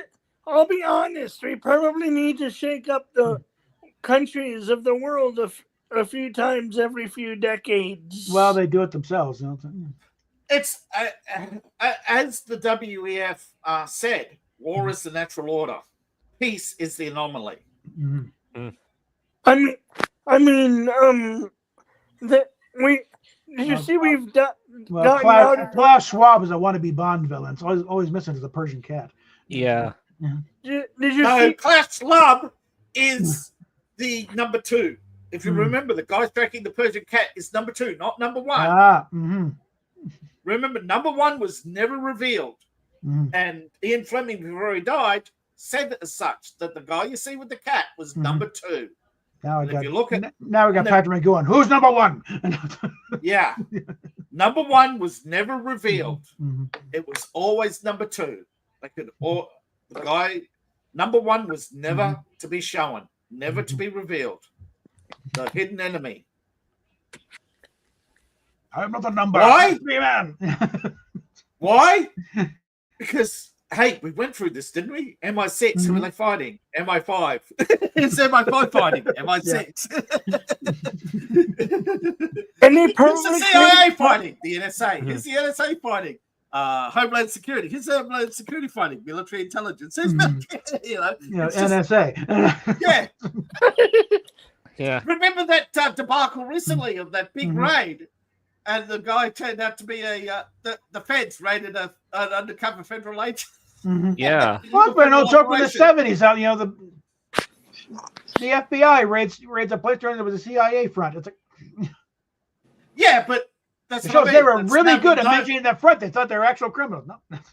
No, Anyways. they were, no, hell no. They were actual criminals. They were importing Yeah. drugs. Yeah. They got waved the national security card says it's an operation. Mhm.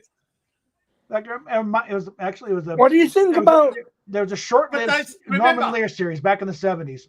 Remember, the journalists What? who exposed it got killed. Mhm. The 2 federal agents Mhm. who raided them got fired, and the 2 CIA guys did go to jail for drug running. So Mhm. there was Yeah. no way that was an official operation. Yeah. They just covered it all up under the guise of national security. Yeah. But everybody paid a price, and unfortunately, the wrong people died. Mhm. But there was this series back in this. I forget what the name of it was, but Richard Crenna and Bernadette Peters were in it. And it was a big politic thing, but it was something where they thought there was some kind of criminal thing going on there, and they poked along there, and it's like they got far enough in. They met the guys in charge, and it's like, oh, and the FBI is going to be raiding them pretty soon. It's like, okay, it's like, and they got okay, hi. Welcome to your local CIA. Showed the ID. It's like, but the FBI's going to raid them. No, we want that. That's good. That means we're cover holding. They think we're actually mafia. It's like, I that probably happens more often than you'd think. more than we've been comfortable. It's like there's that convoluted. The left hand doesn't know what the left foot's doing. Never mind the left hand. Right? Let alone the fingers. Yeah. The fingers on the same hand don't even know, aren't even Yeah. connected. Okay. We need to remove some classifications, I think. Well, I don't know, but it's like The problem is I think it's more. that you have over time various departments and organizations created Mhm. in compartments because the Soviets weren't just infiltrating at the base level, Mhm. they had already penetrated at the high political level. So every time a government department got infiltrated, Reagan and Bush and of course Clinton kept creating new ones. Mhm. And to be honestly clear, they're just like these internet trolls who just want to create new enemies. Same thing, news reporters want to create new enemies. Yeah. Yeah, and the biggest corruption in the world is called the police state, where Mhm. they create enemies or allow the rise of the mafia so that they can have Mhm. big police budgets and keep the public Yeah. Yeah. Mhm. under thumb. Because the biggest thing is governments depend on revenue and power, and they need an oppressor. Okay, and you look at the left in every South American country. I thought you were going The to say left that. and organized crime David, are bosom buddies. Mhm. Yeah. David, I thought you were going to say the police are corrupt. No, I say the police state is corrupt. Mhm. I know you did, but I thought you were going to say the police. No. No, the police at the basic level are just employees trying to earn a living. Oh, At the top, oh, you're talking about the people at the top. I'm talking about the people at the top who create these police empires like the FBI. Mhm. Mhm. did you see that? The mayor finally allowed the police to do their jobs on the subway, or at least Again, a patrol lot the of people subway. take it out on the police and forget the police are merely foot soldiers Mhm. of the state. Yeah. No, but did you see that? It's like the Guardian Angels are now manning the New York subways again. They haven't been seen in years, but not. As the guy from Curtis Lee was- Guardian Angel, remember, Yeah, he Curtis was Lee was back out paralyzed. there. He was paralyzed. He was running for mayor of New York, Mhm. and he had to, both the Republicans, the Democrats threatened to sue him, and the Republicans said, "No, we'll let you run as an independent. We'll fund your campaign, but you can't operate." So the Guardian Angels got shut down by the Republicans, and the threats of lawsuits from the Democrats. And that's Lee was back out there, red beret and jacket and all, and they're back, man. They're patrolling the. Well, they subways realized that his Yeah. campaign was just to shut down the Angels, that they were never serious about letting him become mayor of New York. Yeah. Just like Lee Zeldin woke up and realized that the establishment cheated him by dropping 2 counties, the votes from 2 counties. Another problem that Zeldin has all the conservative Republicans had left New York. He and lost moved by to Florida. 1%, and the count from 2 counties And- was late, so it wasn't included. So we'll never know if he won or not. Yeah, and if they had methods of mass exodus to people going to Florida, he might have had enough to get over the top. But I'm just All gonna his tell you voters this with have left. Zeldin. I'm gonna tell you with Zeldin because why he lost because of how New York City had their voting system very rigged. Because I had to tell you the truth, I used to work with the New York City Board of Elections back then, and then I knew what goes on because I seen how they do with the computers and all this stuff, and they cheated somehow. Oh, Tammany Hall had that thing wired long before he even thought. Back when computer was a job description, not a device name. Hey, you just look at all the stuff that's coming out about JFK. All the mafia guys saying, he was he was a rat. Yeah, we cheered when he Or- got. Or if you believe Inside Job, he had more alien eggs in his head, and they had to kill him before. that the was Bobby eggs Kennedy. hatched. That was Bobby Kennedy was killed because when they killed JFK, they thought they had taken care of the problem. But here's the thing, and most people don't realize this. Okay, they were killed for revenge for creating Israel. For end of story. The Kennedys created Israel.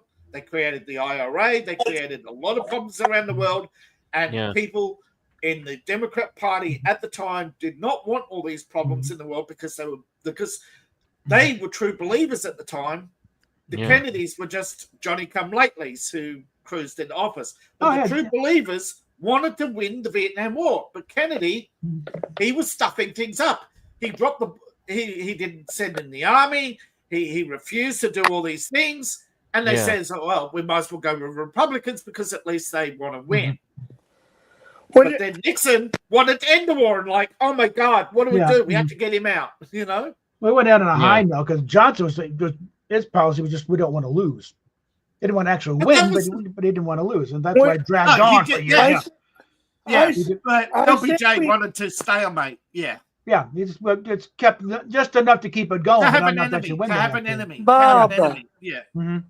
Bob, I say we should have nuked the entire area and be done with it. You start doing that, and then until the 1980s, you only had 30 nuclear weapons, and Russia had over 100. Russia was ahead of you until the 80s. Yeah, I know. That's the thing is, and now it's like you launch one, and someone's got to respond. Now there's thousands of them. Okay, India. Look what happened in India. India tested a bomb. Suddenly 38 countries tested a bomb. You don't realize how prolific nuclear weapons are. That was partly, I would imagine, because no one feared Biden. Well, that's a big. Actually, no. Biden was helping China because they were failing in Russia. They needed to take the focus off Ukraine because they're failing. Well, when he screwed up Afghanistan there, because we were getting out anyway, but he had to change the timeline, which to the Taliban mean, well, we can't be trusted. And that's the worst insult you can think of in that culture. Go back on our word, basically. So that Bob. I meant that I meant that he did it.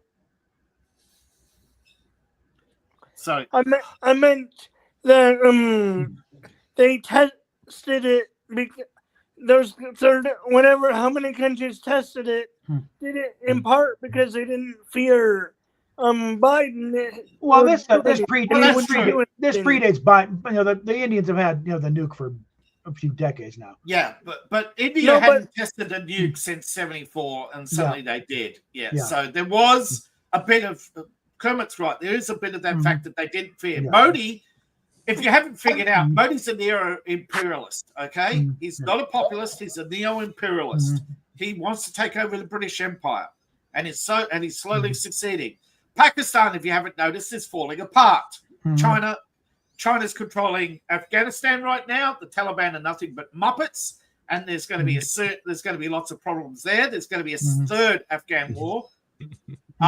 China has been attacked in Mozambique, Nigeria, Sudan, Afghanistan, and Pakistan. I think it's twice. Do you think the Chinese agents around the world have been attacked? There was a mine recently in Africa where the rebels stormed in and killed all the Chinese engineers. I think as far as Judaism goes, remember Judaism for a long time was a largely oral tradition. Yeah, and also you cannot that's why you're not seeing a lot of stuff till Hellenistic, because nobody wasn't bothered to write it down. Is that happening? Here's why. If you look up that certain name that I David Cobra Chap, you'll find out who they used to worship. David. Yes. Is that happening a lot in Africa? Attacks on China have occurred in a dozen countries so far. Really, Pakistan is tearing itself apart. Like now, Pakistan is 3 ethnic groups all lining up. One siding with China, one siding with India, or sort of siding with India because they have nowhere else to go, and one siding with, I said China, Iran. Iran and China versus India over control of Pakistan. China will eventually get into war with Afghanistan, won't they? Well, the Afghans will try and kick them out, yes. Yeah. It's eventual. Afghan has done it with everybody. Look, the Afghans sided with the British to oust the Tibetans, wasn't it? Or the Indians? I forget which. Like suddenly the partition, it didn't look like a great idea. Right? Yeah, but the British going into Afghanistan was basically first to appease the Maharajas, then they stayed because they were invited, or so they claimed, but I believe they were invited by the king because the king realized that he needed an army to stay in power now. Yeah. Yes, indeed. I love MGTOW. Okay. Stop Hey, McTow. Oh, we're debating world Hey, history well. right now. Yeah. But history is full of betrayals. Okay, yeah. Hello, And the British are not innocent when David. it comes to that. Oh God, no. David. Like I said, someone said the British, with the British Empire, but it's like, the British Empire did a lot of good, but let's not be excuse you. They did a lot of bad too. Okay, David. They had a 7 out of 10 until Victoria. Yeah, they did okay. The idea was to civilize the world, and they did a pretty good job in that respect. Well, David, that's what's I think, happening. yeah. Yes, sorry, Kermit, go ahead. Do you think it'll be like within 10 years or longer before the The war's already started. Mhm. We're in pre-war right now. Mhm. Okay, the attacks, armed attacks by militant groups are pre-war.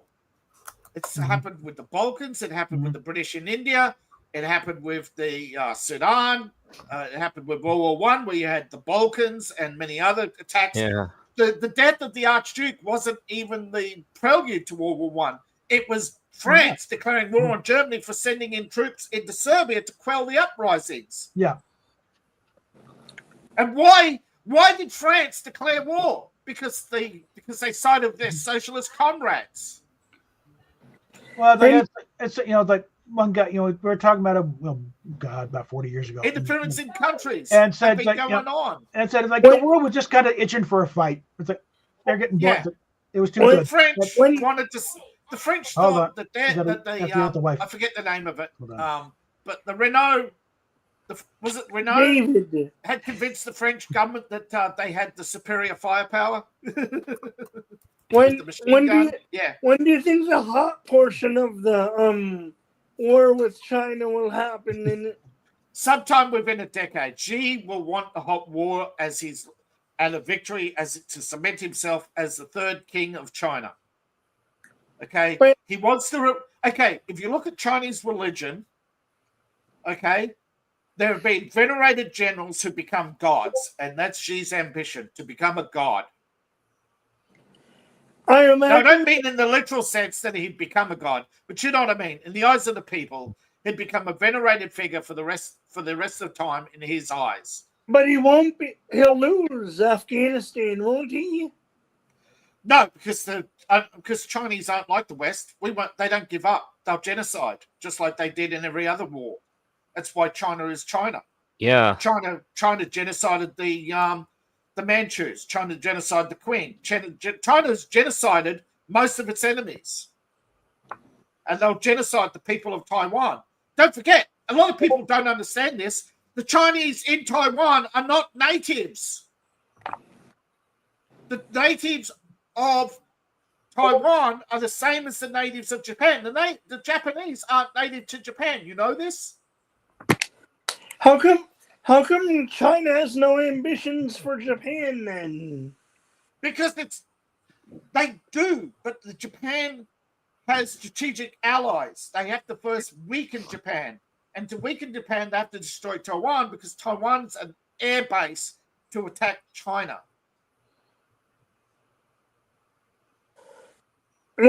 Won't they get tremendous losses though? China, billion more than that came from. They think population has a quantity of its own, and Chinese over the years have proven that their superior numbers outnumber their inferior technology. Just like Russians overwhelmed Germany. Germany had machine guns and advanced artillery and jet fighters, and they still lost to Russia, who was 90% armed with single-shot rifles. Although they did have 10,000 tanks, that's the quantity. Those tanks, yes, the 88 could kill a tank, but they had more tanks than 88s had rounds.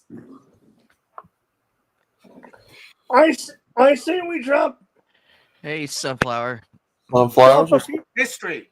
I say we drop a few suns on China before they can. Hey, do Ernest, anything. what's up, But there's buddy? one problem. America is operating according to Revelations. America is wanting to enact Revelations. You forget that liberals are worshippers of the Messianic text. Okay, if you forget the American government isn't the American government. Okay, it's a branch office of globalist interests who are in alignment of various groups who all believe in ancient texts and ancient prophecies and are okay, working to enact them. if you say so. I say so because all the proof is there in the Messianic symbols all over America. I'm not disagreeing with you. I'm just. I'm just saying. I haven't studied it, so maybe. You're right. Yeah. That's what I'm saying. Because they keep losing. Okay, I get you now. But because they keep losing wars that they want to win, they're losing power. That's why, that they. Isn't that good though? Of course, it's amazing. That's why you need to lose the Ukraine war so that the warmongers can't raise the population because people won't have faith. When America was against the war in Europe and saying it wasn't our war, Roosevelt was able to rally the people by attacking their ally Japan and getting Japan to attack us, and then saying Japan attacked us and betrayed us, and that we have to go to war in Europe.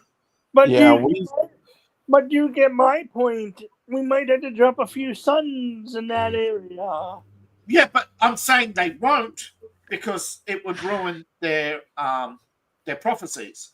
It also ruin the fact that in order to enact prophecy, you can't act first. You always have to provoke. Yeah, a lot of people don't know that the U.S. has funded a lot of our enemies to do certain things. To create wars, yes. To create wars. To create wars. Absolutely, Big Tail. We created the Nazi Party we created the Weimar Republic. We created. I've heard that. Yeah.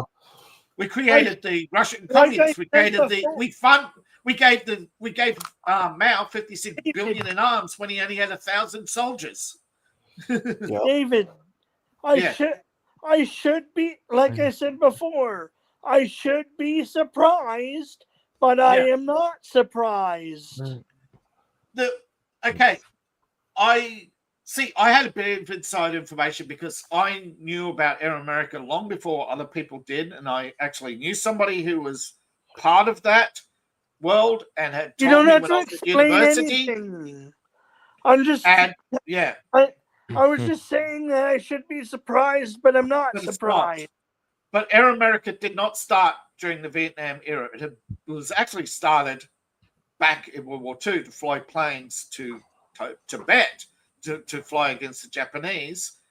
And the thing is that to fund that operation, they were bringing back opium because, as you know, America was using a lot of morphine. And America, World War II, was all created to destroy Christian America. Mm-hmm. If you say so. Before World War II, was the word fuck ever used in America or a common word anywhere? Was prostitution widespread? Was drug use widespread? I don't think so, but I don't know. How many churches are in America compared today to back then? How many people attend church today compared to back then? There's churches. Look at the crime rate. Look at the literacy rate. Everything. All the bad statistics are going up. David, and yet America keeps voting for the same people. For a sec. Sorry. Okay, I was go ahead. going to say, for the churches and stuff, probably a lot less than there, and people going a lot less than there should be. Look at Britain. They focused on a certain scandal, which I won't mention. By the way, sorry for yelling. And people gave up going to church. Yet if you look at other religions, they just gloss over that. Yet you look at other religions, they've committed the majority of crimes. Yet their members don't give up on that religion. Why? Because David, Christianity is the only religion in the world that does not have organized brainwashing through its education system.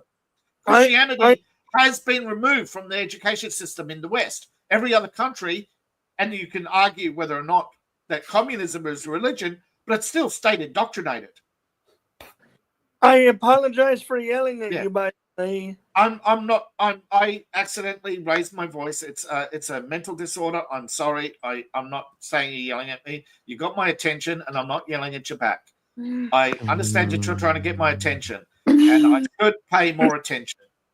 Everything's okay. Everything's okay. But Yeah, I'm glad saying that it's my both of you. We're all getting along. He's asking pertinent questions because a lot of people don't ask these questions, and a lot of people don't want the answers to these questions. Now, Yeah. Christianity isn't failing; it is starting to slowly rise again. Mm-hmm. But here's the good news: organized religion is the problem, I believe. Okay, because organizations cover up crimes within rather than deal with them. Because Hold on, Kermit. Hold on, Kermit. Go ahead, David. Go ahead and finish. Okay, I'm just saying, human ego will not allow people to believe that the ideology has failed, that they cannot convert a bad person into good. Okay, Jesus saved people, yes, but people forget he chose who to save. He had remember, there are people who refuse to be saved. He didn't save everybody. What about the man and the demon? The guy who didn't give up his demon. Did Christ cast out the demon? No. Did he force the guy to go into the pool and bathe and cast out the demon? No. There are many, many lessons that aren't in the Bible that were passed through oral traditions through the Eastern Church and the esoteric church that said Christ did never force his beliefs on anybody. He never converted anybody. They chose to follow the teachers who were the disciples. Okay, people failed time and time again to learn the value of Christianity. That Christ was not an absolutist. Mm-hmm. I was going to say I haven't been to church. Go ahead, Kermit. I haven't been to church in years. I just got bored and stopped going as soon as I could. Yeah. Okay. I was learning to be a preacher from another guy who was learning to be a preacher. He was doing okay.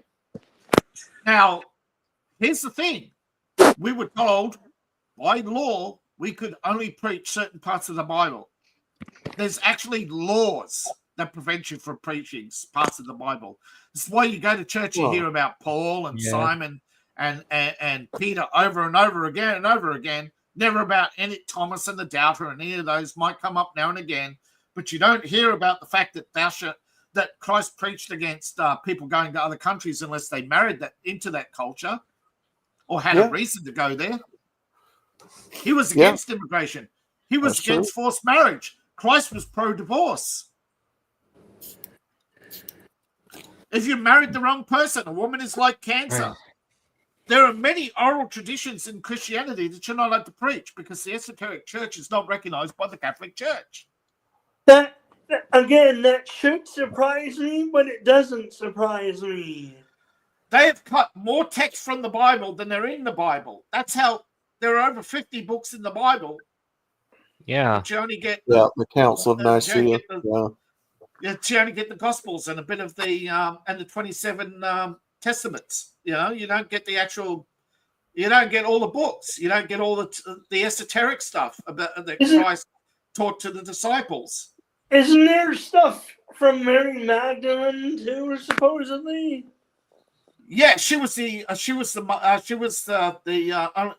of the few who could read and write. So, same with Paul, but he went to when he went to Rome, she took over from the I believe it's called St. John's. The first church was not in Rome. It was John, the brother of Christ, because disciple and brother are the same word in writing. It's just enunciation. Wasn't there some scuttlebutt or something that Jesus may or may not have had a family too? There were those he took care of, but the same with Mary. They took in They Like- took care of people, but Like, no, I they're mean, not like relatives. the children, I meant. No. Christ never married. Christ never sighed. That was established. That They're 100. Mary was established to have died a virgin by the esoteric church.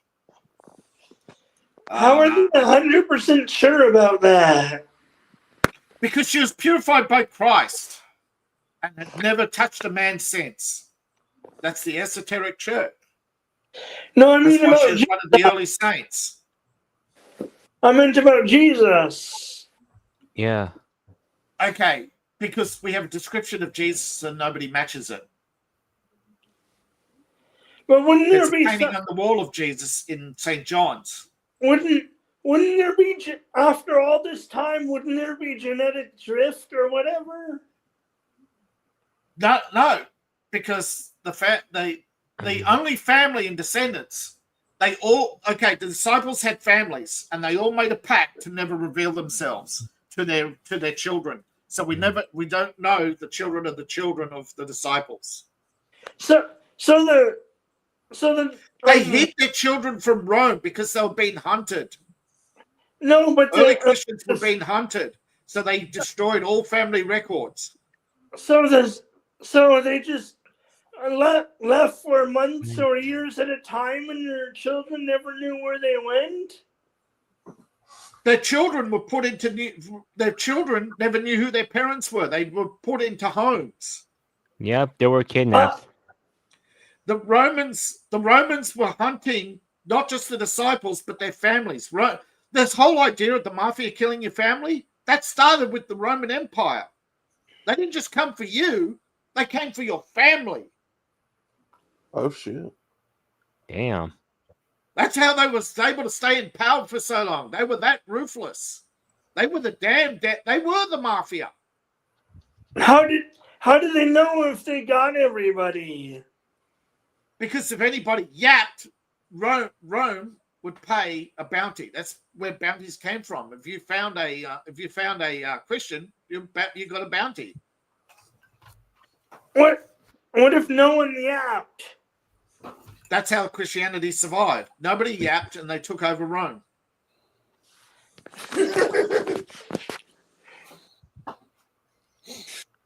You look at today. How do you know there's you hear today all the time, oh, there's no such thing as a conspiracy. People would talk. Really? The mafia don't talk? Do you hear about the mafia these days?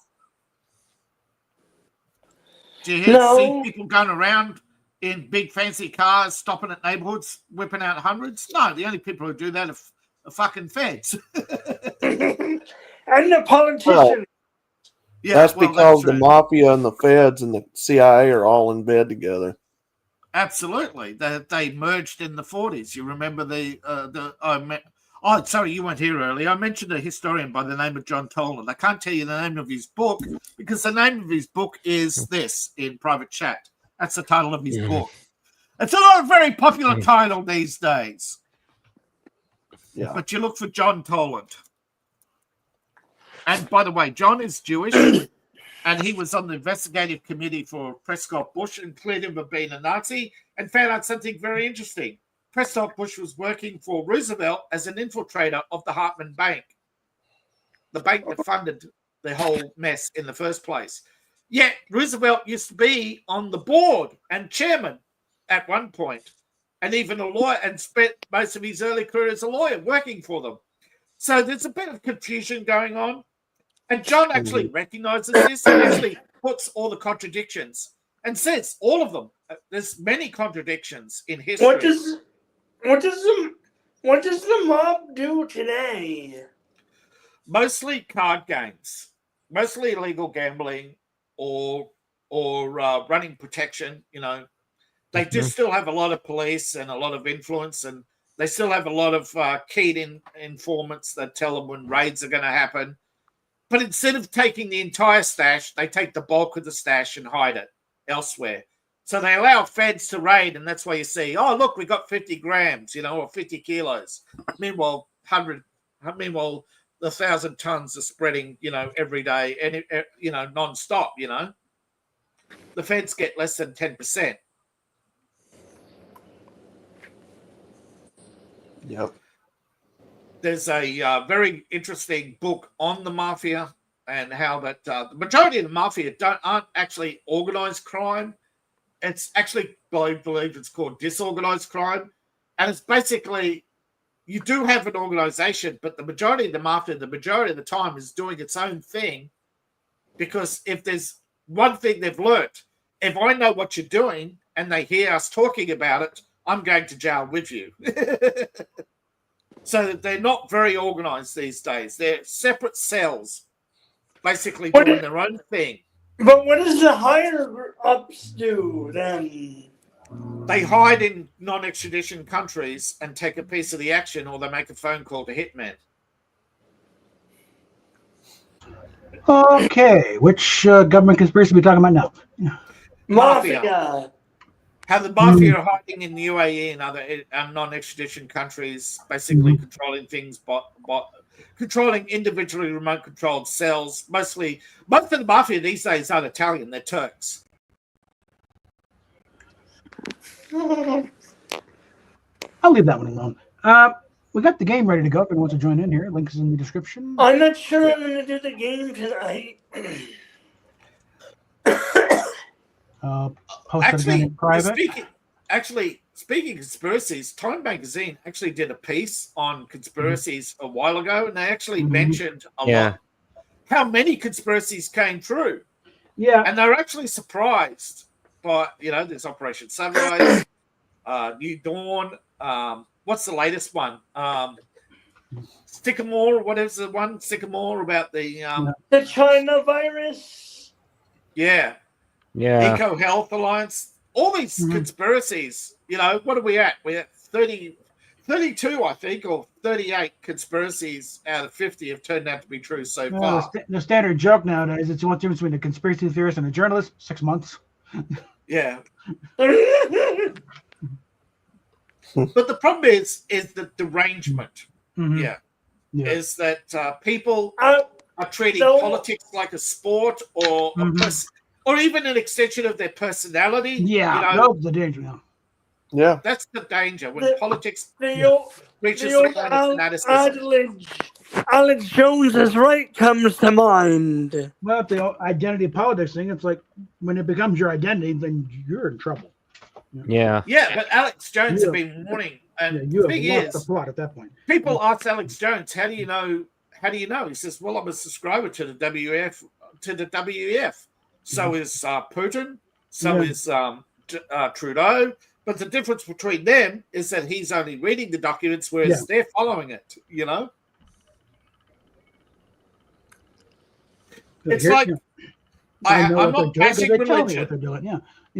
I'm not bashing religion, but what's the difference between prophecy and somebody and somebody carrying out prophecy? Like, does the prophecy to foretell events, or is it like 1984? It's a handbook. Yeah. Was 1984 a prophecy or a handbook?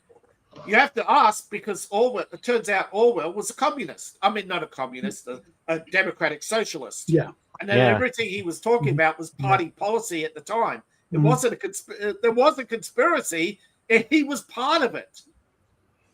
Well, but he did give an interview to the BBC saying that his not an instruction manual. Yeah. That's right. His intent was that it was always meant to be a warning, not an instruction manual. Yeah. But the thing is, he got everything he wrote came from the Democratic Socialist Party doctrine. And who's the Democratic Socialist? Bernie Sanders,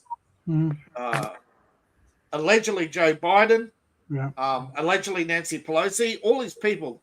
But the thing is, they often belong to several clubs. It's like the Club of Rome.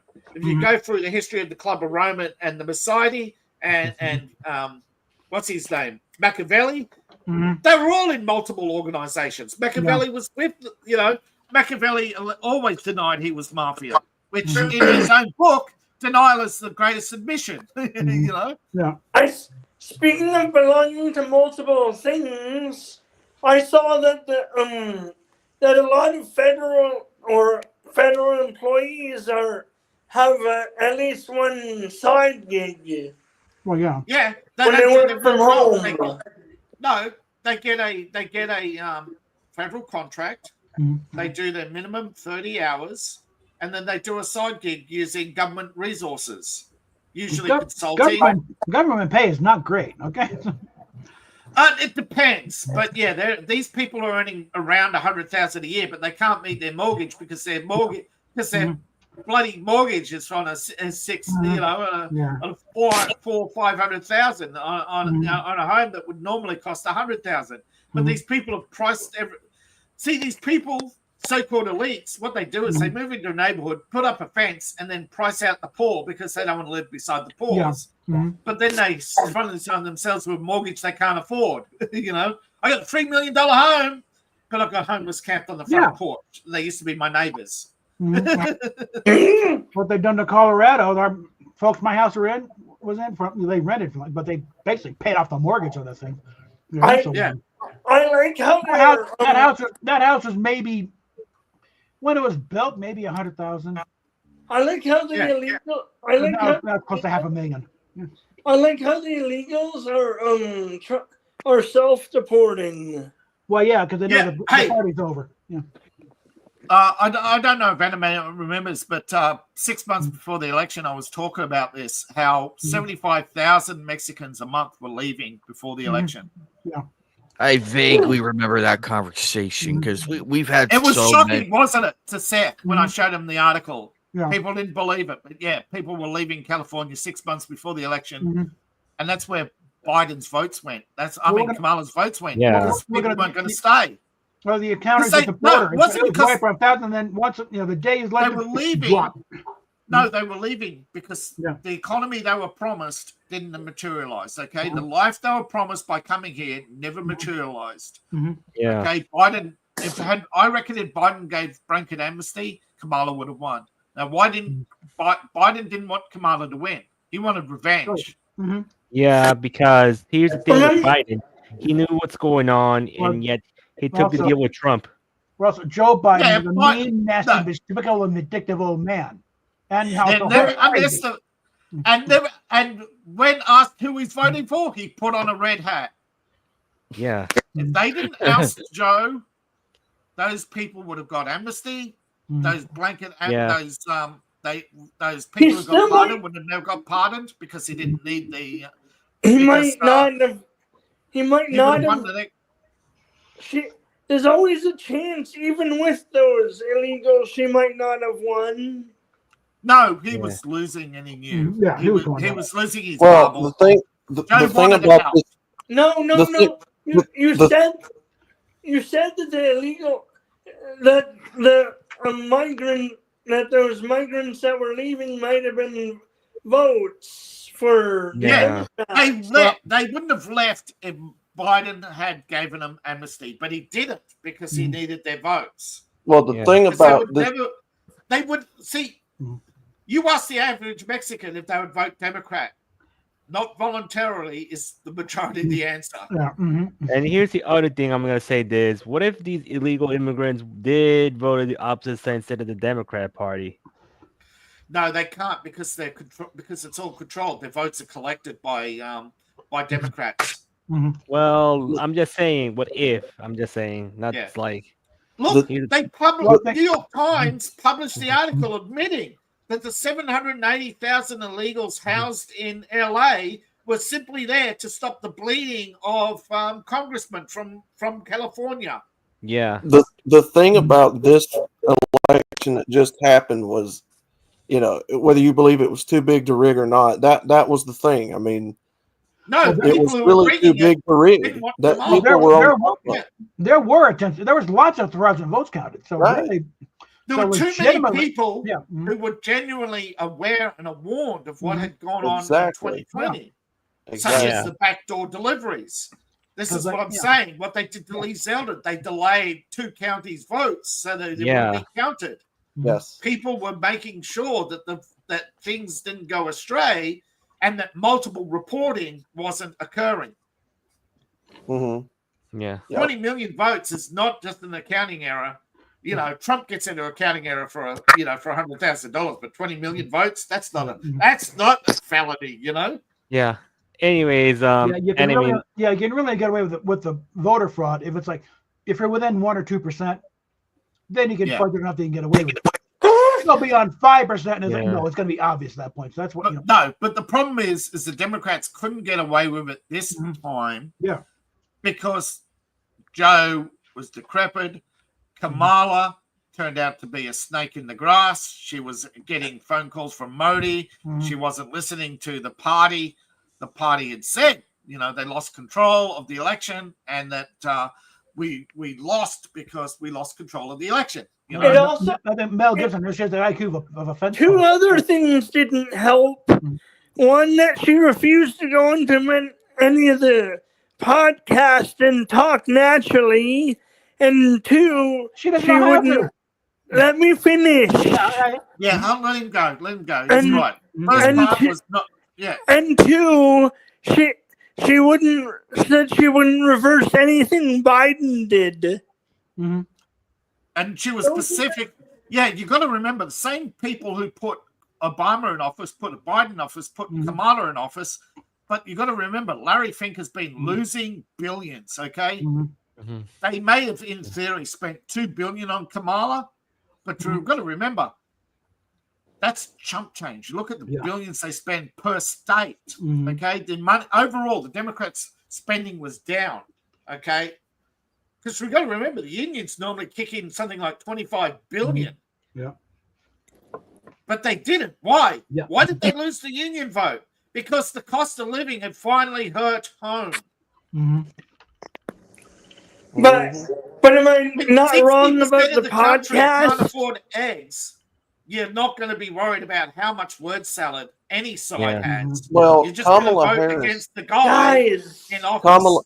Kamala Harris wasn't well known for her speaking engagements, so that was going to be political. No, most of Biden's term, they kept hiding her.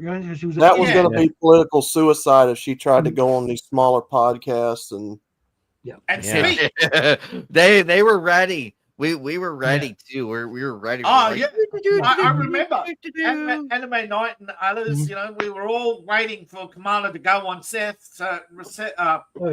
Joe Rogan, so we could have a good old, late Friday night. It's gonna be a beatdown. It was gonna be a beatdown and everything. And then we saw some loser go on. We saw some last-minute loser go on Joe, and we went, "Where's Kamala?" We would have had a fun time. We would have gone back. You know what else helped? You know what I also believe helped? When they attempted to end Trump twice. Yeah, and failed. That's what pissed off the unions. The unions, the last thing they want is blood on their hands because. Look what happened after Kennedy's. Yeah. It backfired big time. And that's the thing. And when it was happening, I stayed. The union movement back 20 years. Well, there's still a few things they're saying Jimmy Hoffa had a hand in it somewhere. So. Hoffa and Luciano, but Hoffa paid the price. Luciano and that's why.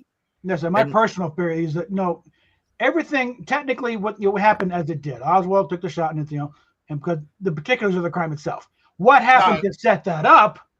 That's another matter. Yeah. I think here's the thing, and we'll never know the truth about Oswald, but here's the thing. He claims he never touched the gun, saw the gun, but there's partial prints on the thing. It matches up with him. Yeah. And there's also I believe he realized at the time he was arrested that he was a patsy. No. That he was that he took part in a conspiracy and that he was killed just in case he decided to do a deal to get out of the death penalty and name his co-conspirators. But the or maybe if he survived, they were going to kill him all along. Either way, Either way, he was the patsy. They decided that somebody had to be caught for it, and that they planned this all along because Oswald had failed to kill Ho Chi Minh. Oswald, there's a history that most people don't know. Oswald was part of a group called Majestic 12. There were 12 assassins working for the government, going around killing people. It was sort of started to come out in Operation Phoenix when that was revealed. The American government has had 20,000 killed just under Carter. Yeah. That's just under Carter. How many people the CIA had murdered? Yeah. So we don't know how many more before that. But the whistleblower, he's How still many alive. how many did the OSS kill? Well, there was Yeah, a but war. then on it. again, they justified that because of the war and because of, it's, and yet, if you look at it, most of the people I've met people, and when you have European family, my grandmother lived through the war. She told me she witnessed Antifa strip off their communist flags and put on the other flag. She witnessed people change sides multiple times. She'd seen people. Oh wait, they had just the other side's flag patch in their pocket or whatever. Yeah, the commies used to carry around multiple flag patches. Yeah, it's like the Superman change. I've actually seen it with Antifa. Antifa's headquarters is today in the same building as they were in World War II, and it's that party's headquarters. They're in the same building, for Christ's sake. Yeah, it's a terrorist organization. What I always say when we go on field streams. Yeah, They're a Antifa was created by Stalin. You could read this in Eric Blair, who was shot by Antifa in Spain for not being a leftist enough. Okay, Did he Antifa was survive? created by Stalin, but in Germany, when a certain person came to power, they eventually changed sides because he had 20 million back from the Hartman Institute, who co-signed it through the Bank of Chicago, and that's where Preston Bush comes in because he was the current chair of the bank, and he was sent there by Roosevelt. Roosevelt had signed a secret letter that he was worried about certain loans to Germany and that we were losing control. Isn't that amazing, right? We were losing control. Okay. And you know what Germany's crime was? There were no camps. So what was Germany's crime if there were no camps? Being higher technology. You're richer than the US. You're more powerful than the US. What's your crime? Same with Iran. Iran's economy was soaring. Now we can't have competition, can we? So all the elimination of certain groups didn't actually happen? No. It was all organized by Himmler. It was all organized in 1944. Have you seen Schindler's List? Did you know what happened? They were all put in the work camps because they wanted revenge for the Great Depression and the banks and the foreclosures and the rebellion. But most people don't know about the rebellion in Hungary or Austria or the Bolshevik uprising in Ukraine that killed 10 million. Yeah. That was all revenge. Those camps were revenge for those uprisings against the Bolsheviks. Yeah, it's like the camp. There was like 18 million people died in the camps. Only 6 million were 6 million were Jews. The rest of them were everybody else that pissed off Hitler. No, 19 million died. Yeah, 19 million is the official death toll. Yeah. But only 6 were Jewish. Yeah. And all of them were members of different left-wing organizations. That's how they were picked. But actually, more were deported. That's how come there were 6 million survivors. Most of them didn't get to most of them were deported. Why didn't they send them to the camps? Because they weren't communists. They were deported because they were not because they wouldn't sign the agreement to stop being a Jew. But they weren't ethnic cleansing doesn't mean it just means get them out, you know? Yeah.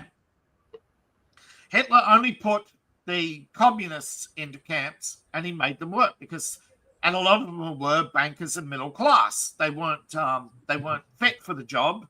But the thing is, How did most people die? The Schindler's List, they told you how most people died. The Americans bombed them. And then after the war, the Russians shot them all. And then through the, yeah. So don't believe everything they tell you. But yes, there was an ethnic cleansing. That's undeniable. It's actually proven. My grandmother witnessed it herself. She said, but she told me even then, they were going for first they went for the Catholics, then the communists. But most of them, the Jews, were put on the boats and told to leave. Any old boat outgoing, they're told to leave. Over half survived simply because they hadn't been a member of a party. That's it. It's scary, isn't it, to think? But going after people's families was the biggest crime of them all. Because it wasn't just the criminals they went after criminals' families. And that's not right. You don't hold other people account. Yeah. And don't forget, it wasn't just... Didn't they also go after, like, the handicapped and mentally infirm and that? That's the eugenics part of the whole thing, to try and verify the rate, Get rid of these genetic defects, man. They killed more Romanians than they killed Jews. They killed millions in Ukraine. They killed half the population in some countries. Most of the war deaths weren't in war.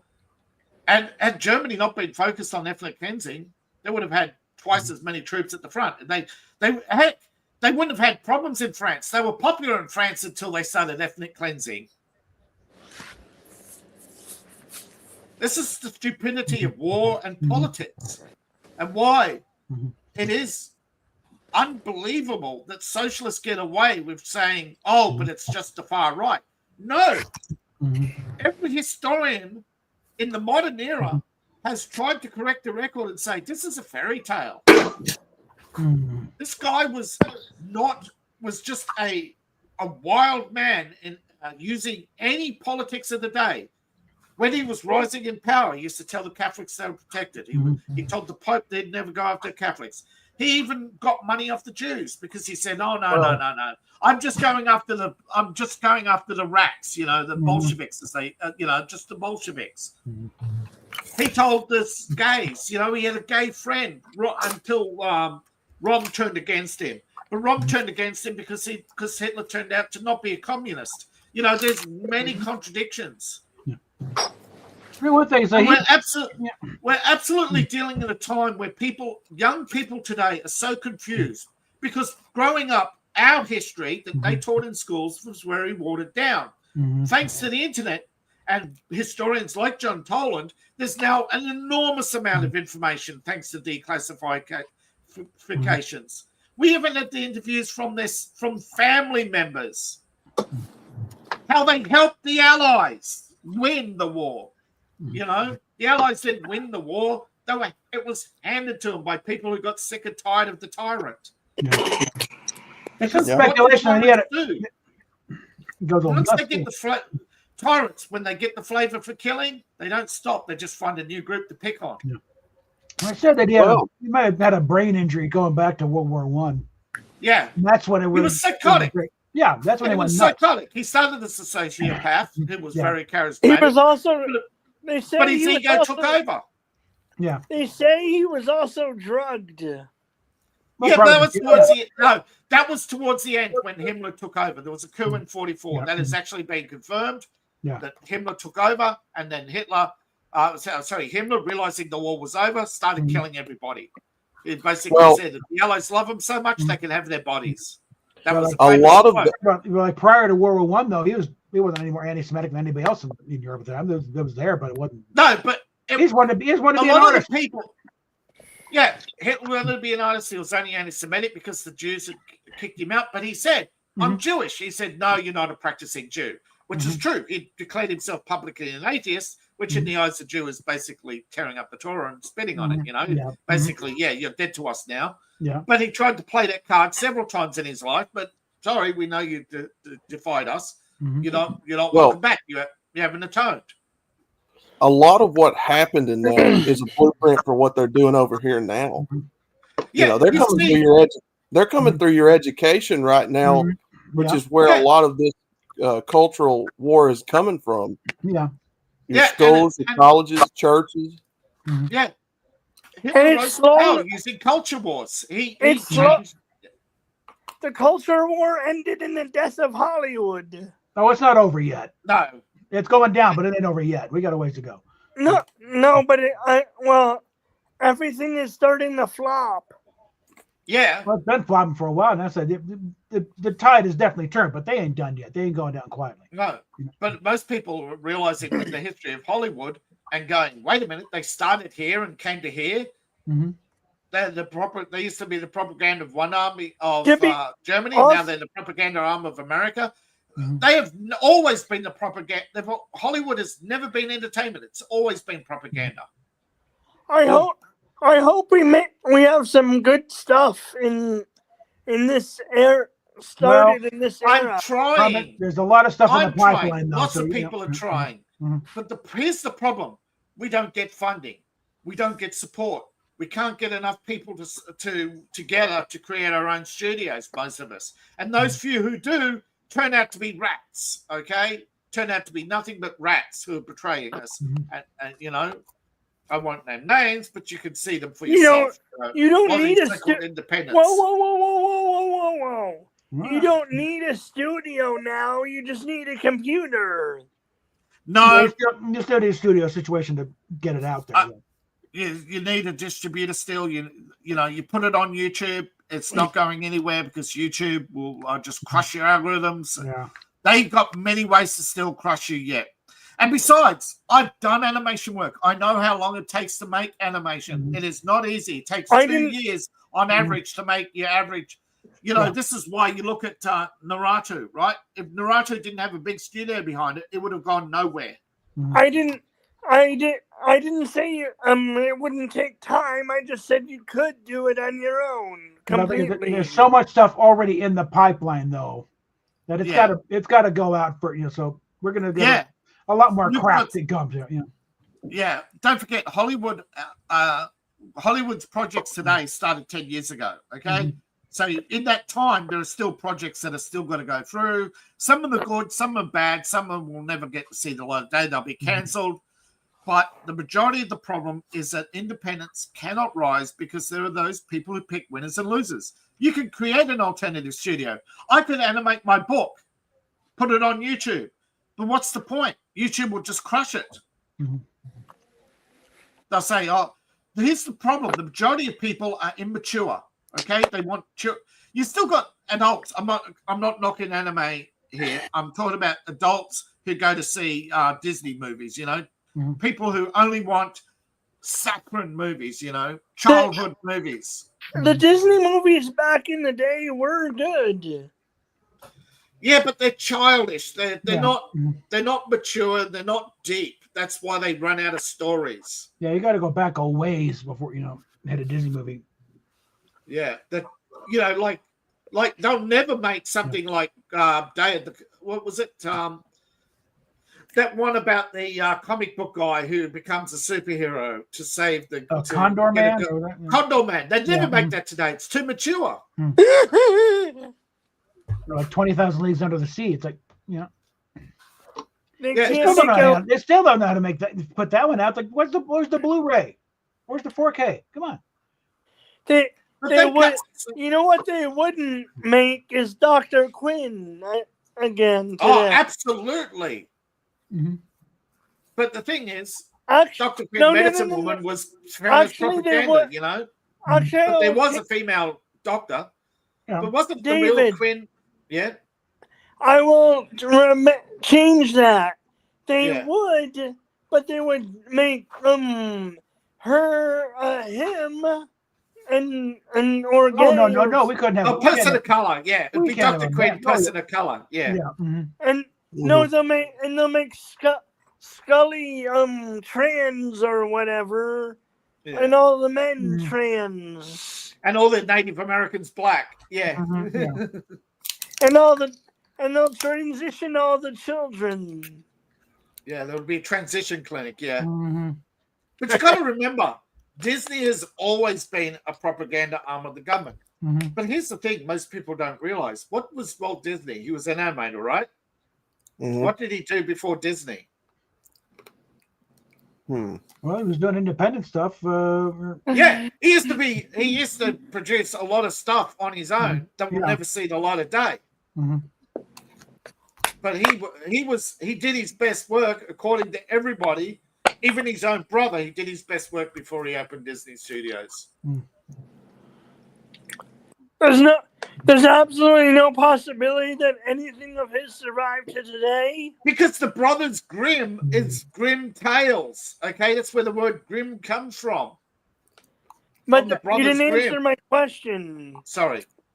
There's No, absolute- his work is probably destroyed because Yeah, a lot of Disney, the film stock Yeah. was bad. They just destroyed it on its own accord. they never. Yeah, it was. It was on paper. It was it was notebook sketches. It was celluloid film. But Disney would have never archived it, so it will never see the light of day because most of Do you it's probably decayed. Do you think that some of it floated around for a while? Well, you can still find a lot of Yeah, old, there's like the old Alice there's movies. about Yeah. six. There's about 6 pieces of his early work that survived. Mhm. And there's Steamboat Willie yeah. is the only one that people actually know about. I don't know what happened with the others. Wasn't he very anti-Jewish? Oh, I don't know about absolutely, that. he was- I don't know about that, but He no. was very anti-union. well, yeah. It wasn't not anti-Semitism. It was just the fact that the union leader was also Jewish. But it was the fact that he was a union leader, and he thought that unions reminded him of the Mustache Man because he was he was an anti-fascist. Okay? Real anti-fascist. Yeah. Disney was very staunch anti-fascist. Okay, a lot of his early He turned- work was He propaganda turned in against. several of his people for being suspected commies. Yeah, that's Yeah, right. he- That's why they called him an Did- anti-Semite because they were also did- Jewish. Did, Yeah, did they ever Okay. did they He's ever staunch prove anti-communist. that, Yeah. did they ever prove that they were? I never heard. Yes, the commit. That's why they shut down the commission because they started revealing how many Democrats were members of the Communist Party and It worked was with working. Stalin. That's very interesting. It's like yes, Joe McCarthy was right. We couldn't have that. Joe out. McCarthy was right. That's why they stopped it. He was a bombastic asshole. He pushed it too far, and then one day, have you no shame? What? But What again, was- it was a was the setup. question? What the hell? I didn't ask you anything. Wasn't Patton right too? Shouldn't Who, we- Patton? Oh, yes, he was right. He said that Russia would occupy Eastern Europe and never give it up willingly. Yeah. Mm-hmm. And Also- Reagan, Didn't he want to go into China or something? No, that's MacArthur. that was MacArthur. Yeah. Mm-hmm. I say we should have dropped a couple of suns onto China and be done. Well, again, then we're talking crossing several lines but- here. No. But see, what That's why MacArthur I'm didn't saying know, it the way I'm saying here's the it. problem. Historians know today, when Stalin got the bomb, he got the bomb 2 years before we knew about it, and he knew that America only had 30 bombs from the Rosenbergs, so he made 130 of them, but he also built hundreds of launch sites, so they never knew which ones were live and which ones weren't. The shell game. See, America just built 30 missile silos. Stalin built more missile silos than missiles, so he could play. The whole idea of the shell game started with the Russians. Whoa, So they didn't know where the bomb. Wait a minute. Yeah. If the Russians had nukes before we did, how come they didn't? No. No, not before. Just earlier than we thought they did. Yeah.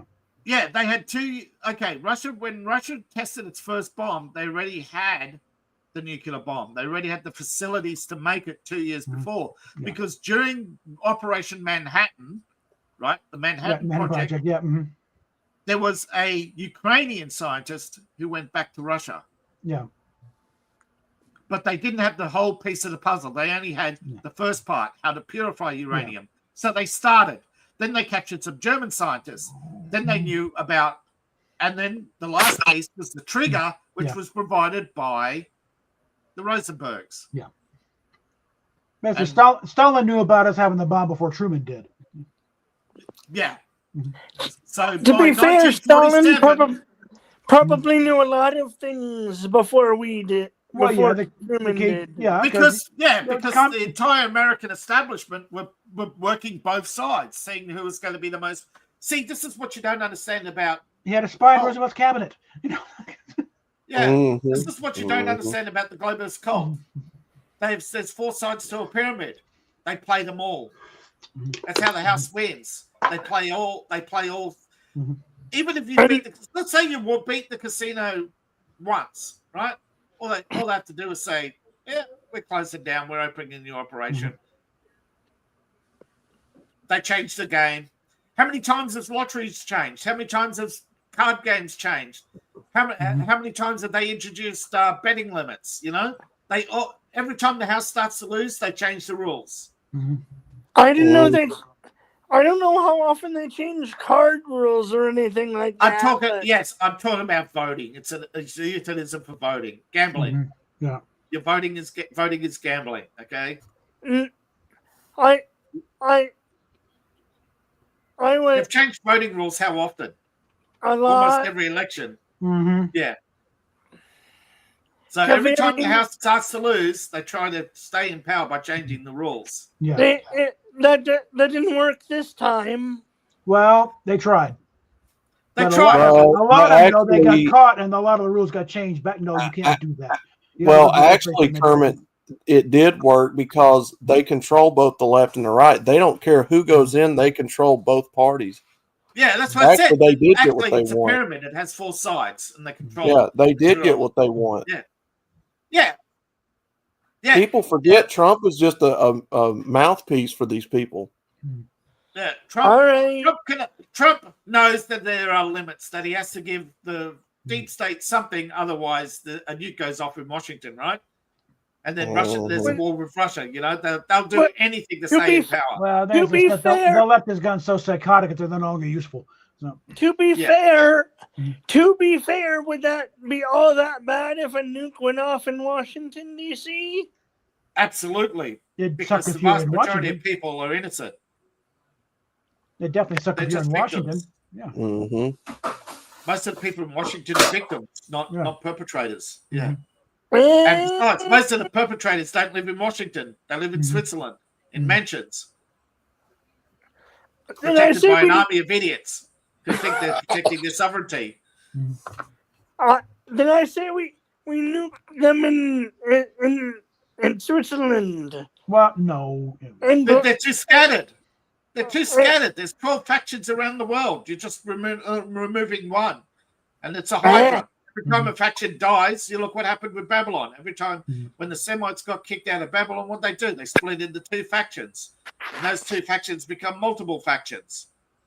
You know? The communists lost in Russia. What they do? They become multiple factions. They became Antifa.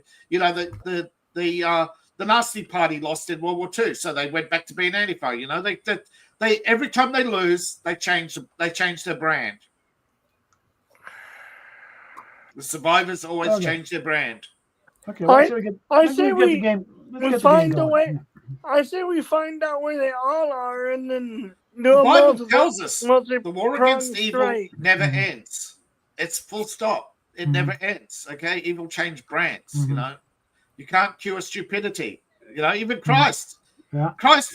You know, the lesson of the guy with the demons. Okay, Christ didn't say your demons are in your head; they're imaginary. No, he said just go in the bath and they'll be cured. But he wouldn't. Why? Because there's no story, there's no drama, there's no story, and people prefer the story than peace. That's why peace is not the natural condition of humans. Okay, the natural condition of humans is drama. Without stimuli, we get bored. Yeah. I mean, look at the majority of Roman soldiers. They would prefer card games to going to war. They weren't psychotic. But their commanders, on the other hand, going to, as we're told, we cut off your head. So they had to go to war. Or Okay? actually, they wouldn't do it themselves. They made your comrades do it. Yeah. Doesn't matter. You know. No, but to be a Roman commander, if you didn't kill, you would have been killed by the upper class because you were useless. It's like a Viking. If a Viking went on a raid and didn't come back with blood in his hands, he was killed as a coward. What if there weren't enough people to kill? You're useless and you're a coward. What if you just What if there were not enough people and you just rubbed blood on your hands and your axe? Well, you got to get the blood from somewhere. You got to get the blood from somewhere, and if you caught hacking, no, the Vikings were very specific. Okay, they always took on targets bigger than themselves. Mm-hmm.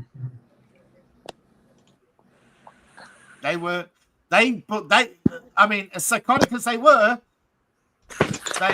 they knew, right? They knew that eventually they were going to die in battle, but they didn't care because they were all about the killing. Okay, and that's very rare.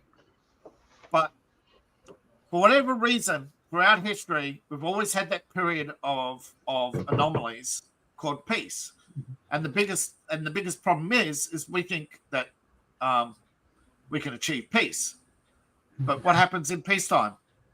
Factions emerge, and eventually those factions will vie for power. Now, the reason why you have elections, still have elections, and an opposition party, even though it's controlled, whether Trump knows this, is that there'd be civil war if there was only one party. You know, eventually, look at every one-party state. There's a civil war in China. You just don't see it. There's factional fighting. You know. But there needs to be civil war every now and then. No, there doesn't. That's just the drama queens saying that.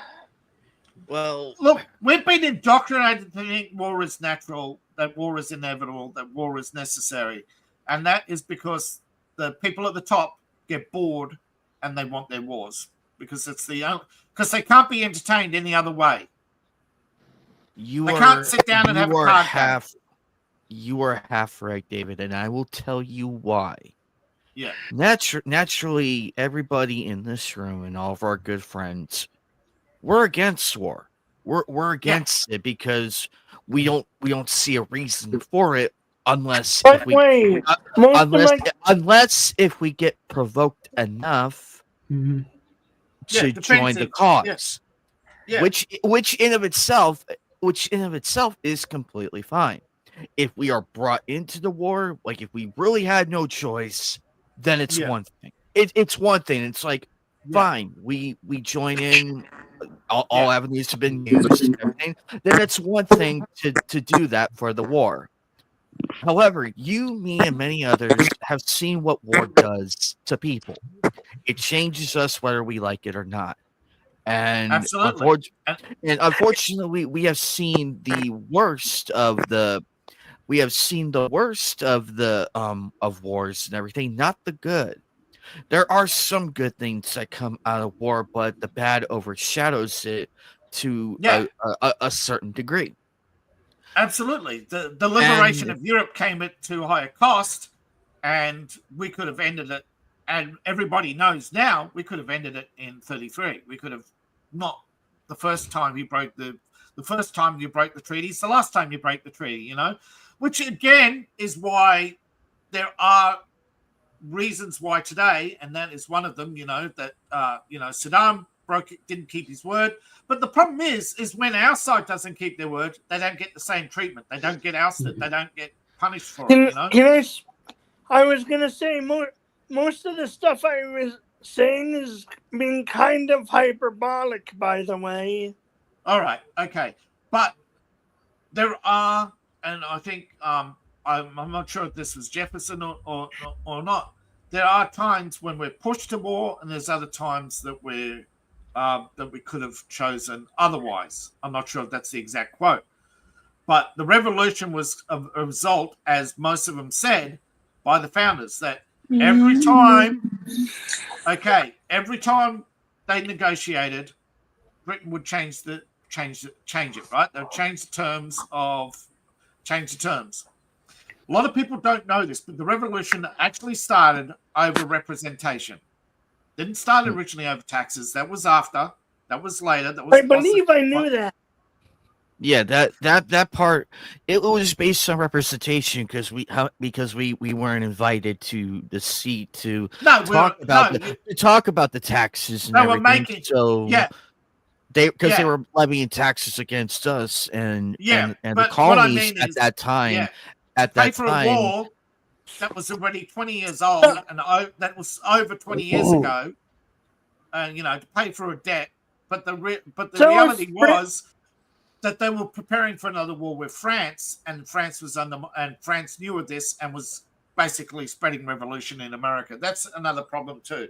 But either way, how did the British pay for this war if they were having problems paying? They took the gold out of the fort in New York. That's how they paid for their side of the revolution. They took your gold, man. That's why they kidnapped the gold pieces, Governor. They kidnapped the gold pieces. The gold pieces are missing, Governor.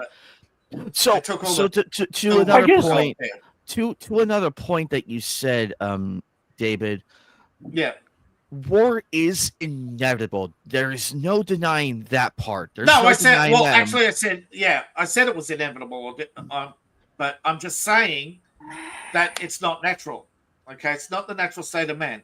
When was the last time? I'm going to ask this question actually. Now that you bring that point up, when was the last time we actually had a war that was naturally occurring, like natural? No one. There is there's been no natural wars. They're all been artificial. That's what I'm saying. That if you even look at the history of the warring states of Japan, well, why did one lord feel slighted by another? Because they created a set of rules that led to the eventuality of war. All you have to do is make a mistake, and the other guy will feel insulted because you arrived late. You know how many wars in Britain alone. Right, not just Japan, Britain, China. You look at the warring states of China. You look at David. Yeah, I've been to England. Yeah, Germany and Austria. Yeah, but most of these wars were so-called justified wars to create a single nation, right? To unite the people into a common cause.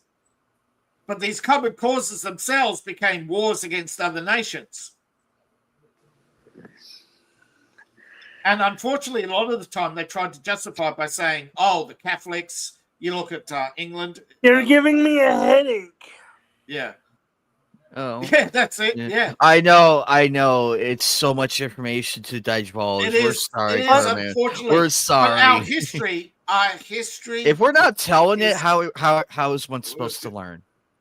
Yeah, I'm not, and Dave, I'm not saying you're wrong or anything.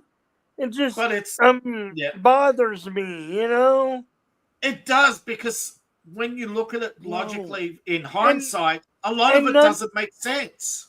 And it all should surprise me, but with all the bullshit going on now, nothing surprises me anymore. And when you learn that ancient philosophers said there's nothing original under the sun, and you look at it today and they're still suffering, philosophers actually solved a lot of these problems we have, yet nobody's listening to the ancient wisdoms that we had. For centuries, we oppressed the worst in humanity, and wars still happened. Okay? Dave. Yeah. Pocahontas was real, but she died. I know she was 21. Yeah, she died in childbirth in England, didn't she? No, or did she return to the United States? I don't remember, because there's different stories that I've been told about Pocahontas as well. The story I know she was real. Yeah. The story I've read was that she was on her way back from England, right? And she died after she ate at the captain's table, right? Which unfortunately is common, because shit food isn't exactly sanitary. It's basically roll the dice if it's fresh or how old it is. Food poisoning, unfortunately, A Million Ways to Die in the West was accurate, Families would start with 12 kids, and by the end, there would be, they'd be hoping that they'd have they'd have a surviving grandson to produce 12 more,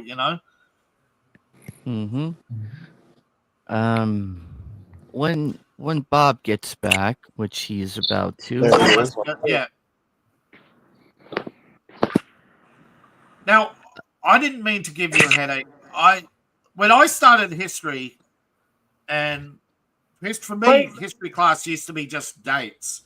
It never made sense to me, and I came across a lot of historians who basically opened my eyes and said, "It's not that history is a lie by what most people would think is a lie. History is a lie by omission, where they don't tell you that a bunch of guys got together and said, you know what, I'm bored. What's France up to? You know, or you know." Oh, what is France up to there? Oh, let's cause a revolution. I remember, I remember a story about Let's get the Jefferson. lads and together. I'm terrible. I'm terrible to It is our true. French friend. To our French friends, I mean no disrespect. I'm sorry. Well, there's a piece of that. I saw a movie called Midwife. It's like it takes that movie was atrocious. They butchered the history of Midway. Well, No, there's it was kind of that no, one but it was bad. kind of funny because the guy escaped from the dungeon, and he was apparently wandering around the town in a rich man's disguise for like a day or two. Look, there is a story. I remember there was a story called The Great Escape. Yeah. And it was sort of true. But there was another story about an escape of and it wasn't an American airman, but there was an airman who escaped Japanese custody on, I think it was Bora Bora, and pretended to be a rich Frenchman until the end of the war. But he was French. That's how he got away with it. He was able to speak French to the Japanese, and they didn't believe him, so they got somebody to translate. Unfortunately, he was speaking French. Otherwise, he would have been shot. But yes, a POW did escape Japanese custody and posed as a rich Frenchman.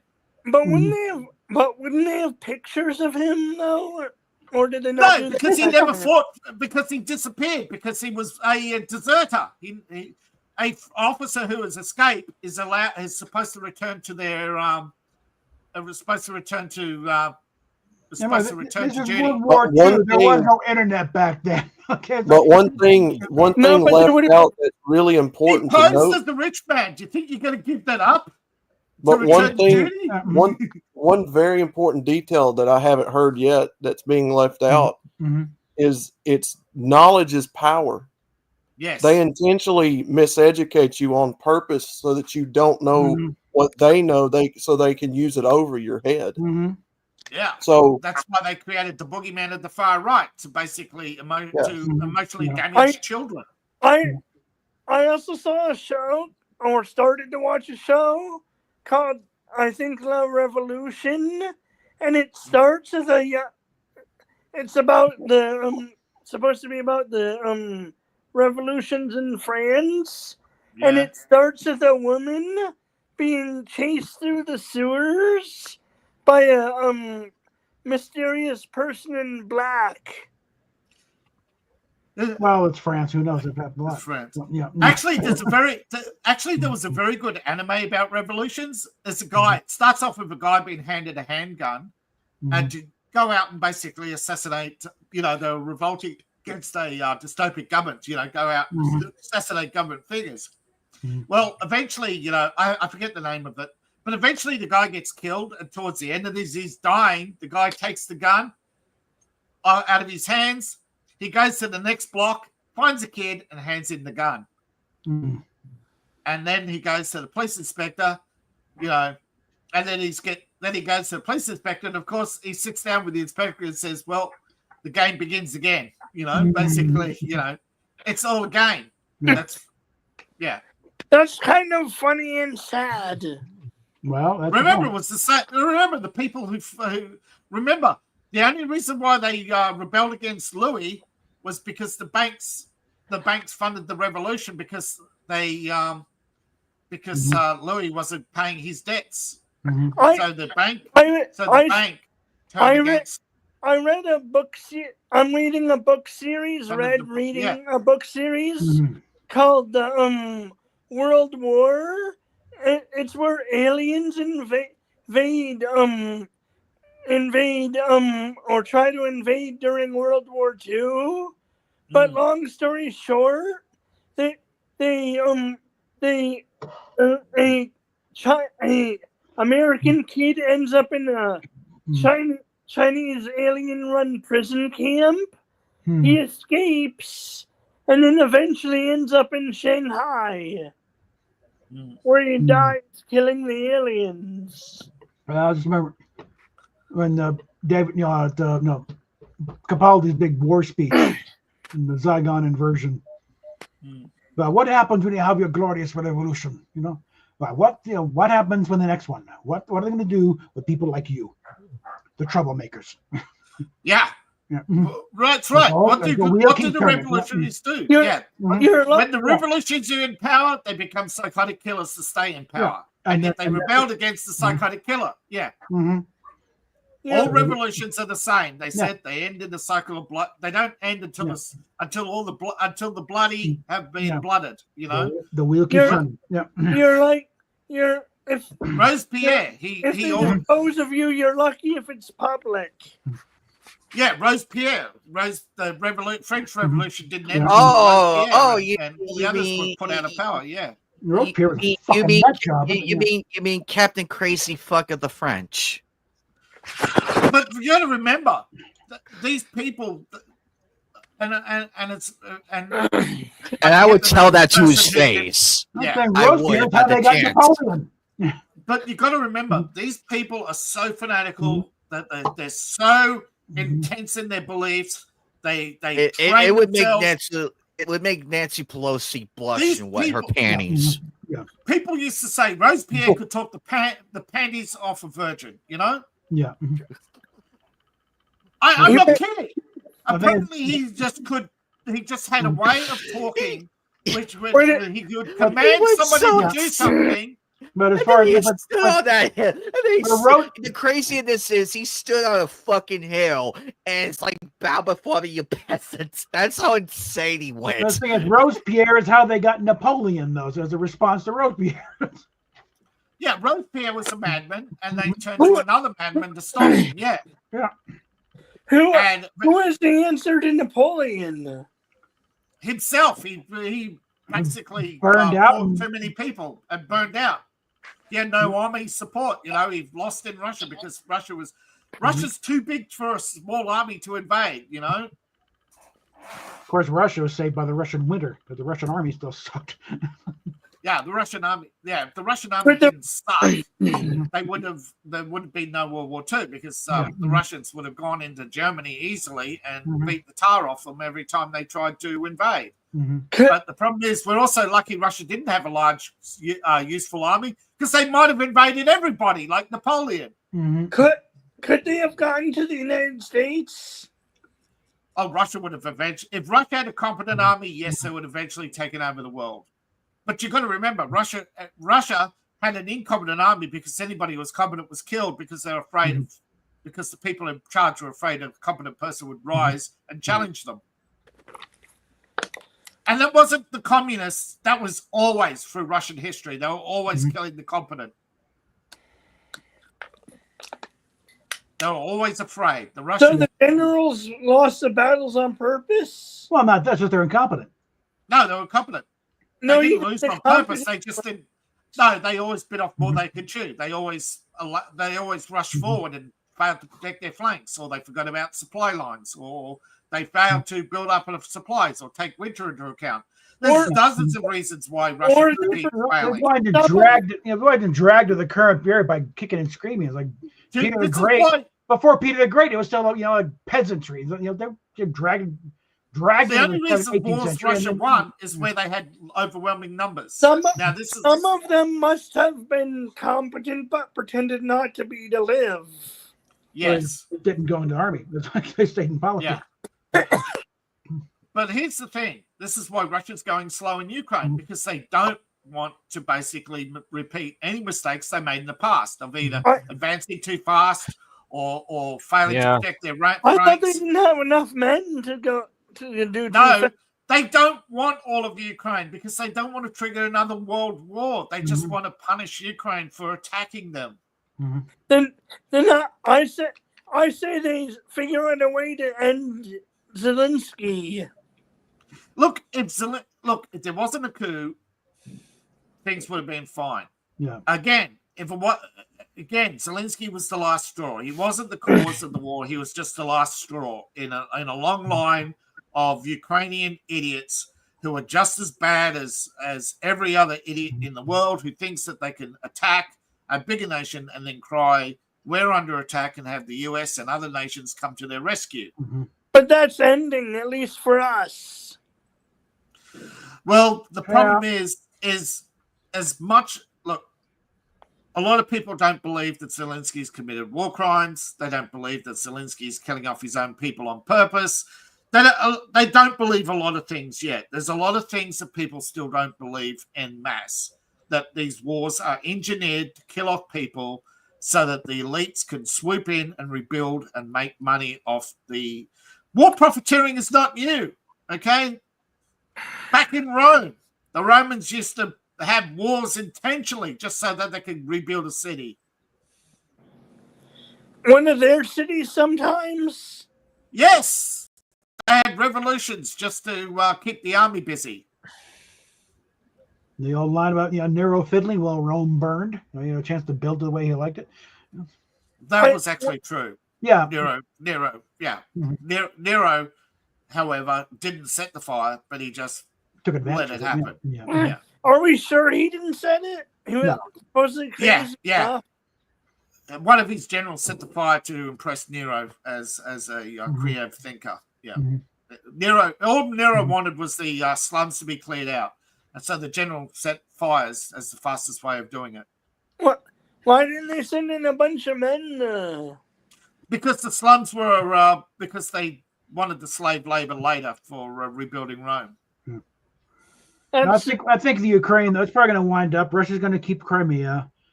They're going to get some kind of settlement where it's like, okay. I believe it's happening right now. Remember the Korean War?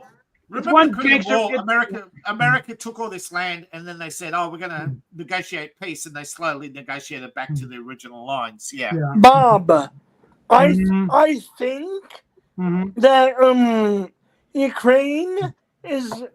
Ukraine-Russian war is going to end by the end of the year, one way or the other. Well, that's the idea. But it's like you had one gangster nation going up against another gangster nation. One is a big army, but neither side are particularly savory characters.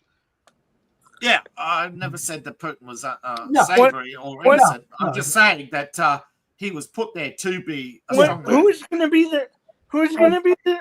Do we have any idea who's going to be the successor of Putin when it's time? Medvedev. He probably got somebody. Well, there's three. There's three people in line to take Putin's office because Putin doesn't want to take the chance that another communist will come to power. Because his belief, and most people around the world did actually agree with him at the time, that Russia's too fragile for another communist government, that they'd fall under the sway of China. But America's been undermining Russia to aid China. No, America has aided China for so off and on so often. Like the war in China.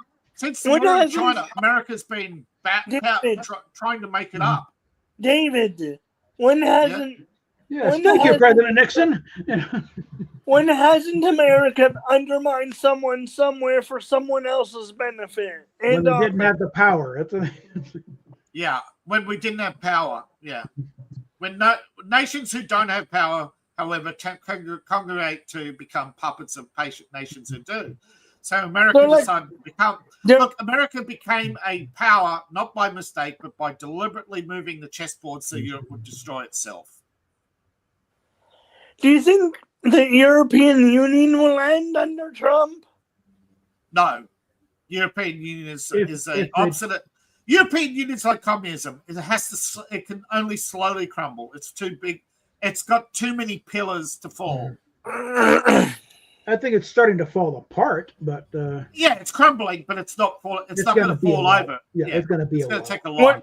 What if the governments start to come in that don't want the EU and the migrants and start to kick them out? Well, they're already doing that. Poland is They're like, already doing that, but yeah. Poland still wants an EU.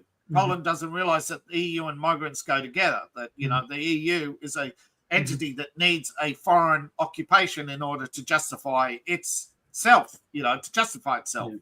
So- the so Germans- Every power needs an enemy, or they have no power. The Yeah. people won't give it to them. I think Germany are probably the next one now because the German people have had enough But of this crap. Yeah. Europe will split in two. Mhm. Hungary said we won't go back to the Soviet Union, but there's always a fear that we'll go back to a, that if they're talking about the Commonwealth, right? Remember, before the EU, there was a Commonwealth in Eastern Europe, right? There was that gave birth to the Hungarian Austrian Empire. That's what he's talking about. They're afraid that there will always be power blocks. That if it's not the EU, it'll just be or the Soviet Union. It's just going to be another power block. See, the problem is nobody voted for the EU. They created the European Economic Union, but they didn't create the European Union. It created itself because people were afraid of the Soviet Union. And that's what the EU is doing. It's creating fear of Russia in order to stay in power. But that's not. And unfortunately, without the EU, Viktor Orban thinks that the other nations will form a new bloc, and that will just be as dangerous. That until we figure it out, though, what we're going to replace it with, we can't get rid of it. They'll find something and get rid of it. Just But bureaucrat, no matter what constitution you have, look at America's constitution. They ignore free speech. They ignore gun rights. They ignore freedom of association. To be fair to that, it depends on where you live. Yeah, but laws mean nothing to bureaucrats and tyrants alike. It depends on where you live. Yeah, but it doesn't matter if you're in a small town with freedom when the major cities with all the voting power controls the state. Like there's parts of Colorado that are, they're not going to, but as long as, the idiots are in charge of Denver, guess what? Do you know how many guns are in this country? And do you know how easy it is to get a gun? Yeah, but it doesn't matter if people won't defend against, it doesn't matter if people won't defend the rights, and you don't need a gun to defend your rights if you're willing to organize. You don't need the problem is too many people want a revolution, okay? And the Democrats, they don't care. They're using the threat of a revolution to enact everything they can. Meanwhile, the Republicans are using the fear of revolution as a justification for doing nothing. Mitch McConnell. Yep. Turtle Man, But we'll see what comes this year and everything. Remember, we're still in the second month of the new year. We don't know much. We're just into it. Yeah. We're just into the second month, and we're only into we're almost day 13 of Trump, so you can't ask for a lot. Yeah, he's been in less than 2 weeks. Okay, so give it time. Give it time. Give it another Tomorrow's month. Another We'll day. see. Yeah. Give it another month, and we'll see where we are at tomorrow, in March office and opens. April. Yeah. Hey, no, don't forget, tomorrow the office opens and there's going to be more executive orders, more people confirmed. So see what tomorrow brings. I'm just saying, before Trump, there was a fear of revolution. Right now, people think that Trump's taken enough pressure off, particularly with migrants voluntarily going home. It's only the criminals who will start trying to stay because they go home, their enemies will kill them. That's, but hey, you bit off more, you shouldn't call a refugee if he's fleeing a crime because he's not a refugee, right? He's not persecuted by his government. There's also that 30,000 bed migrant facility. Yeah, that criminal Obama's private security as well is still around. Trump hasn't got rid of that, but I think that's the problem is that there's a lot of things that Trump can't undo. Yeah. Because they're not executive. They're created either by Congress or by the Senate. Yeah. He can't undo their damage that the Democrats have done there. Actually, he can undo a lot of it. But Executive orders. Can't undo everything. Executive orders can be, if executive orders are challenged in I court. said it will take Yeah. time. Well, Yes. executive orders only cover what's under the Executive branch. Yes. Yeah. I mean, you can lean on Congress to. Of Well, course. Yeah, but That's the Congress second can half, fight yeah. back. Yeah. That's the by second half of cutting the off his process. funds. Yeah. And that's why I'm saying that it will take time. Yes. Yeah. But also, you've heard from a lot of former Republicans who are no longer sitting members. They're not actually former Republicans, former sitting members, who say the biggest problem is you get there, it's not, people aren't who they claim to be. You know, the people who are there for 20 years are there for 20 years for a reason. You know that they've sat comfortably with the bureaucracy. Anybody who tries to fight the system gets crushed by the system. You know, and the right is far too willing to throw anybody under a bus just to make sure that their staffers will leave them alone. This is the problem with the democratization of the workplace, is that the bullies will run the office. Yeah. Not the people in charge. And unfortunately, you know, the unions are still protecting a lot of these corrupt individuals. I believe next week we'll start to see the unions no longer being so friendly with Trump and start court challenges over shutting down of these bureaucracies. Yeah. And which then leads to why Kermit is right. That will take time. I'm just explaining why it will take time. I'm not saying he can't or won't do half the stuff he promised. I'm not saying either. I'm just saying how they're going to obstruct. The obstruction is yet to really begin. And if I think it'll start next week. And if he loses, he'll just find another way around it. This time, yeah. But I think a lot of the bombshells that are expected, like, do you really expect the JFK files to actually say, yes, this is what we did? No. I don't think so. No. As Mike Baker said, they've already told us what they did. Is that we haven't been listening. David, he's had 4 years to plan. Do you think he doesn't have like 4 plans for like everything? He's already read the papers. He knows what's in them. No. He went to the archives. Do you think that he knows what's in them? Cash Patel said he knows what's in them. I'm not he knows talking what's in about the the 7 missing JFK documents. papers. Yeah.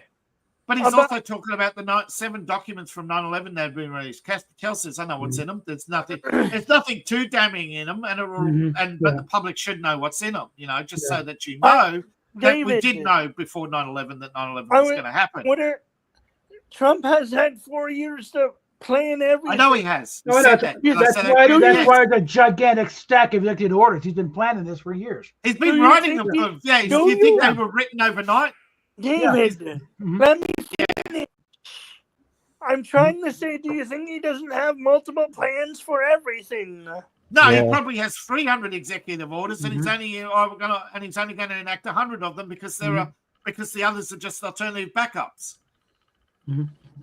And he probably you know the money that Trump spent on the election. Most of that was actually probably spent on lawyers putting together executive orders. Yeah, that's true. And he also has plans in place for laws and backup laws. Yeah, but like I said, a lot of them aren't going to see the light of day because those that Congress knows that will basically sit down with Trump and they will come together in agreement of what goes through. Congress wants their wins because they have to go to the public and say, we oppose Trump or we kept him in check. Remember, it's all political theater. I know that. Yeah. Trump has to play the game too, okay? He can't just come out and say they're a bunch of liars. Although he actually has a couple of times. Okay, go ahead. I was trying to... He probably has plans to get around get around Obstruction. the obstruction. Yes. With Yeah. even with the laws. Well, Yeah, this time. Last time he didn't. I Yeah. think last time he didn't have enough alternatives. Yeah, to he- deal But with. now he probably does. he was relying Yeah. too much Well, on Anime people Night in- left for a while, so he'll be back. Mhm. I apologize for yelling, by the way. Yeah.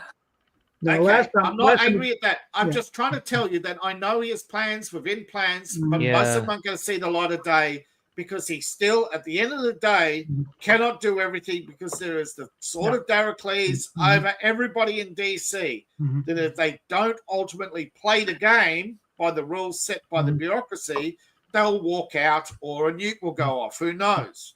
Mhm. But they are on. But there has been many people who've come out before, and I'm not just talking Mhm. about recently. That goes even back with LBJ coming Mhm. out and saying if he Yeah. ended the war in Vietnam, they would have killed him. You know, Mhm. he admitted he took the tiger by the tail. You know. That he made a huge mistake, that he was lured in by the easy money of watching your investment skyrocket. Yeah. And nobody told him the Vietnamese army was 3 million. You know, the North Vietnamese were 3.5 million. Mhm. US Army at the time only had 100,000 in Vietnam, you know? Mhm. There was no winning that war with that much, you know, that outnumbered 10 to No. 1. Mhm.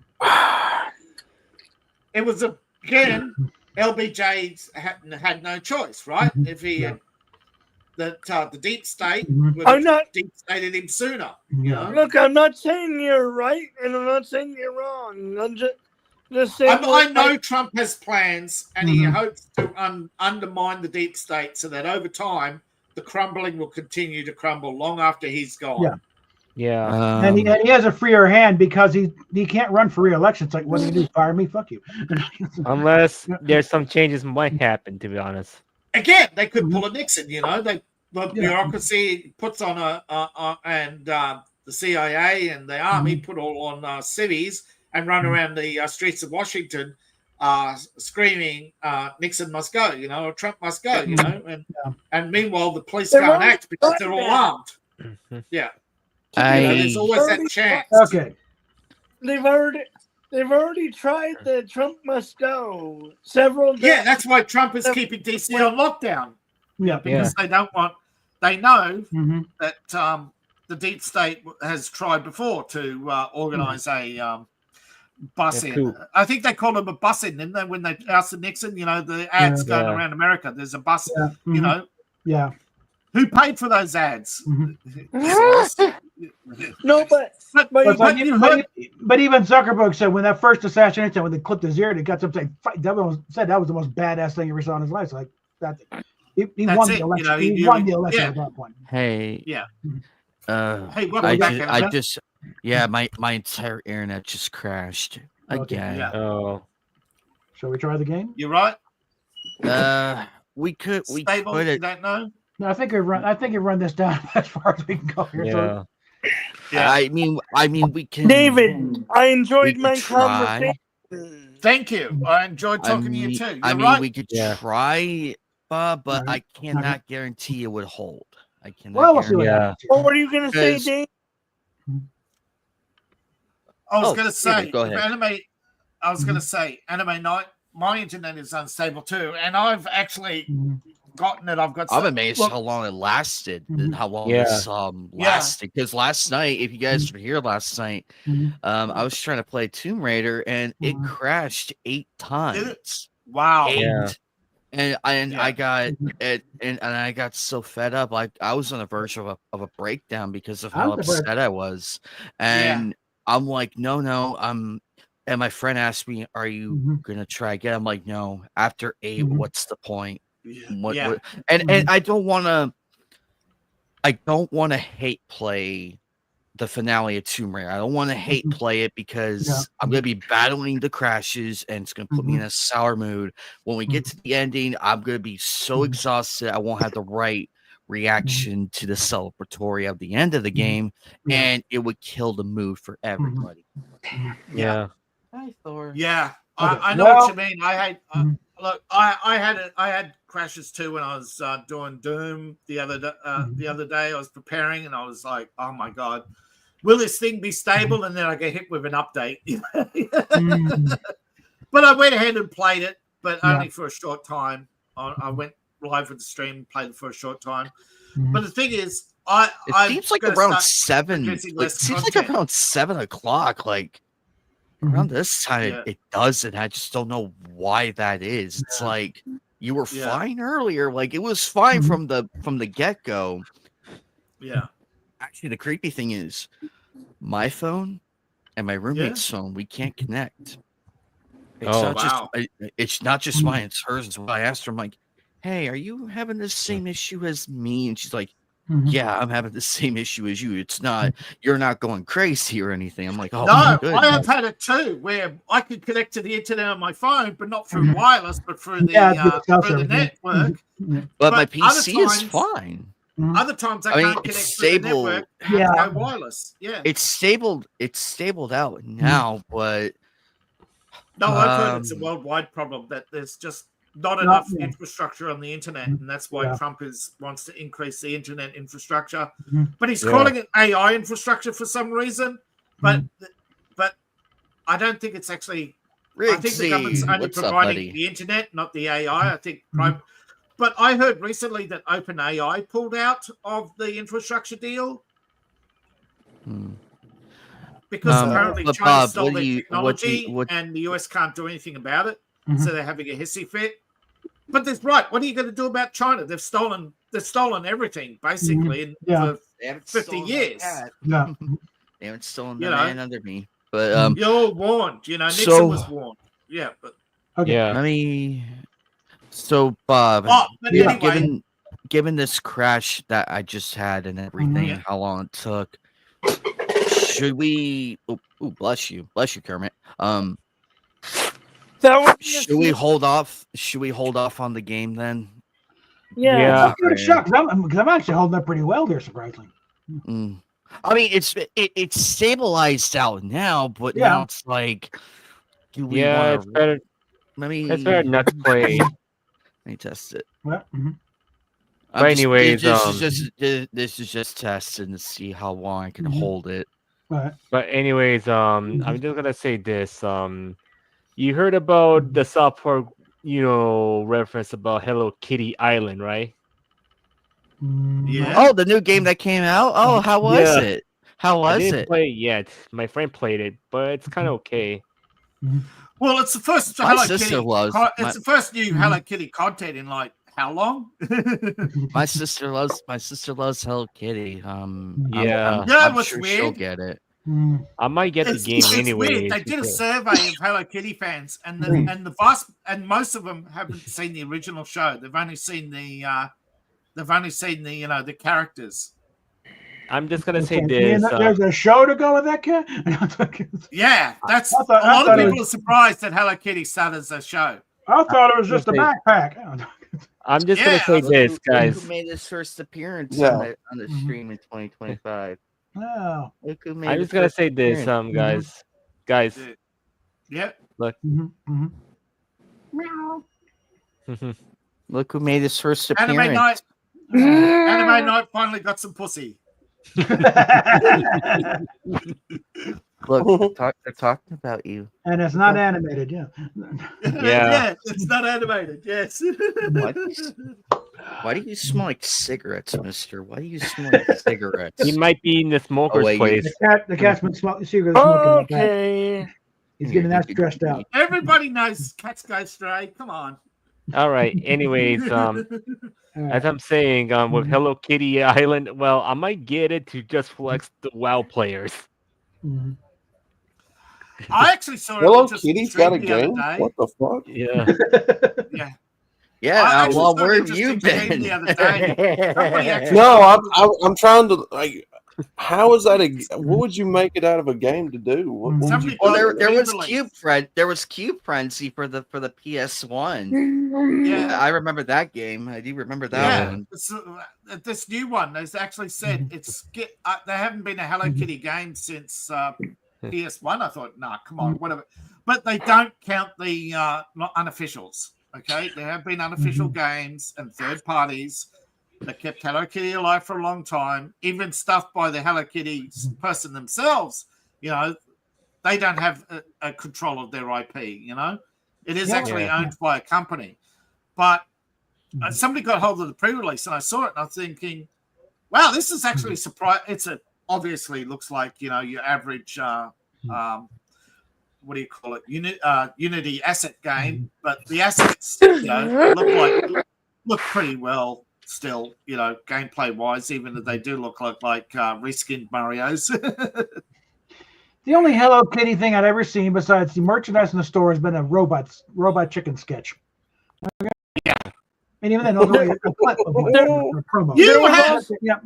There was also You sir have missed out on all the early live cam girls who imitated Hello Kitty. Although I cannot mention their content on YouTube. Bob. And probably the better for it too. Not to mention these guys who are scalping Hello Kitty products. Oh my god! No, You know that's the what whole- these girls do. Guys. They wear all Hello Kitty stuff except for underwear. Guys, I wanted they also did a Hello Kitty type parody in Futurama.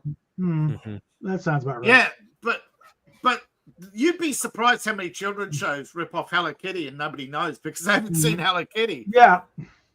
But most people- children's shows, I People believe, thought Pat yeah. Boone was, you know, actual rock and roll until they heard the original from Little Richard. Yeah.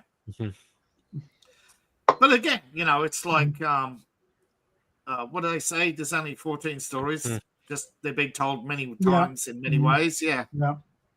I don't think it's exactly 14. I don't know, but I'm not sure if it was Shakespeare or somebody before him. But someone around that era says, you know, there's only 14 stories. We just tell them in different ways each time, you know.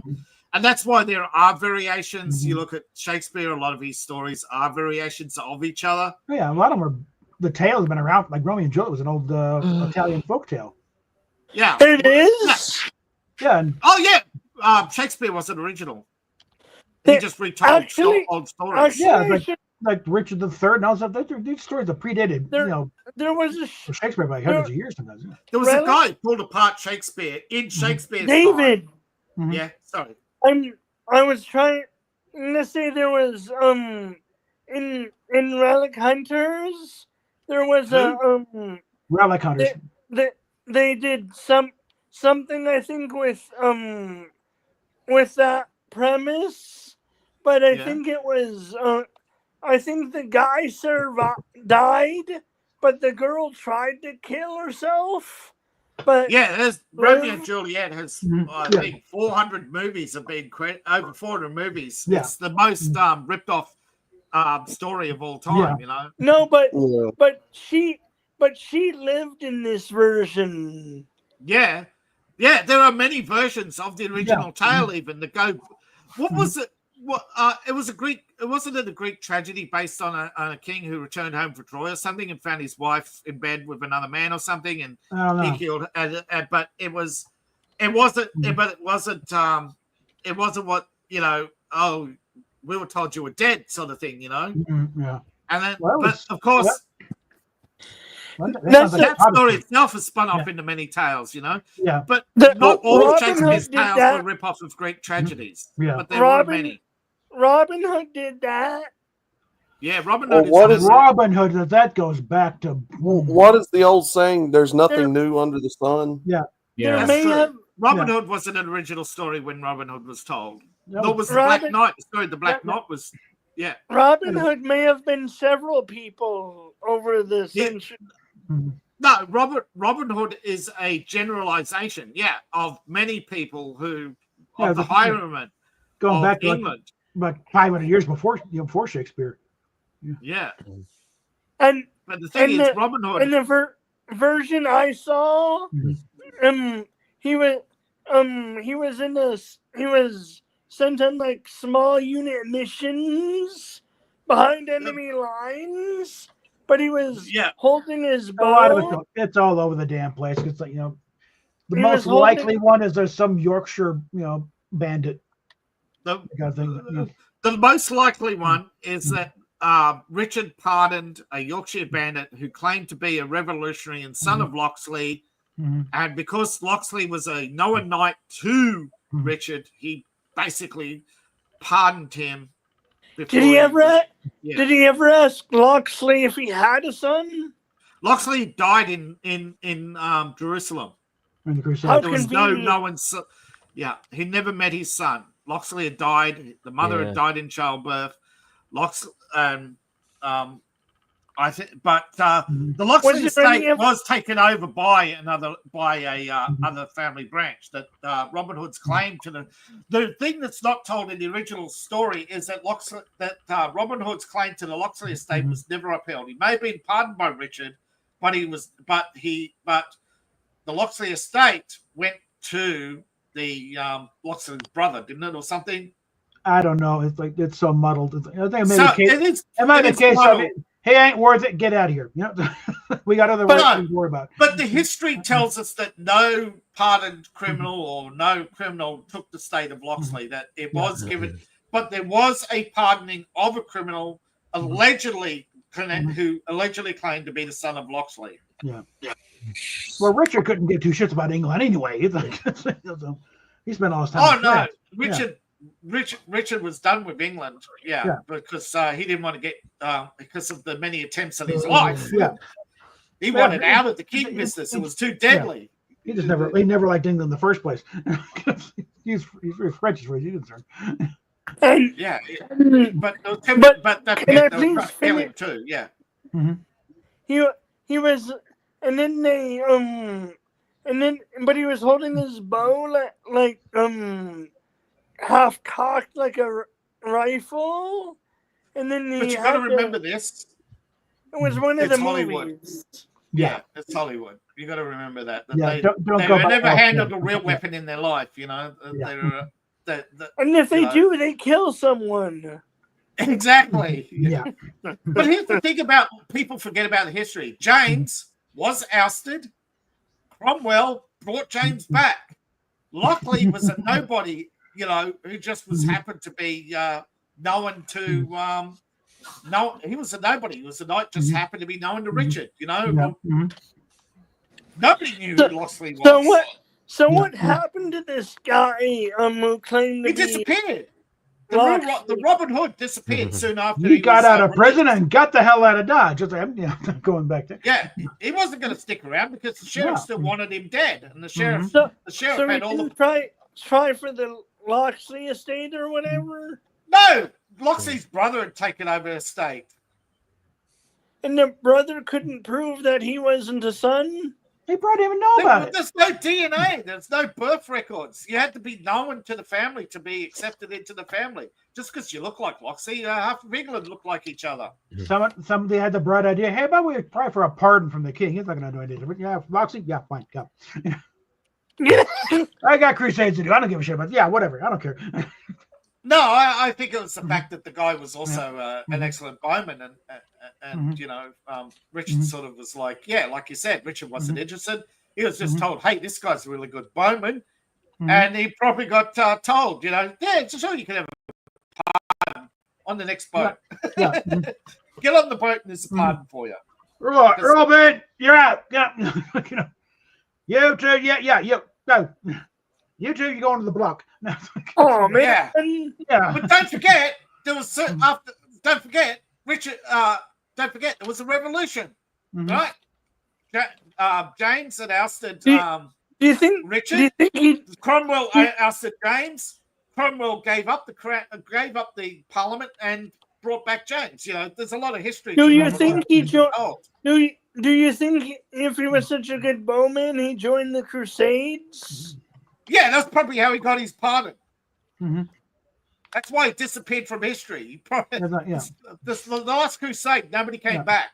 With the Lobo, if you're ready to go on crusade. Okay, I'm going crusade. Somebody come out of that one. And the Crusaders were portrayed at Tyre by the Jews who opened the door because they decided they thought they'd be better off under Islamic rule. The rest of you not going to the Crusades, go to the block. Yeah, the Crusaders were put all but all but a few were put to death. The last Crusaders went into exile into Byzantine, didn't they, or something? They never returned. Although some might have returned to England to tell the story, but Well, they set up most shop of them and didn't nothing. yeah, Someone had to return to England to tell the story. yeah. But I'm saying the vast majority died. That's why the Crusades ended. Yeah. But also England had fallen to revolution, so there was going to be no love for the knights. So they just basically closed up shop. Yeah. Most of Just the like knightly the- orders ended with the English Revolution. Like the Knights Templar.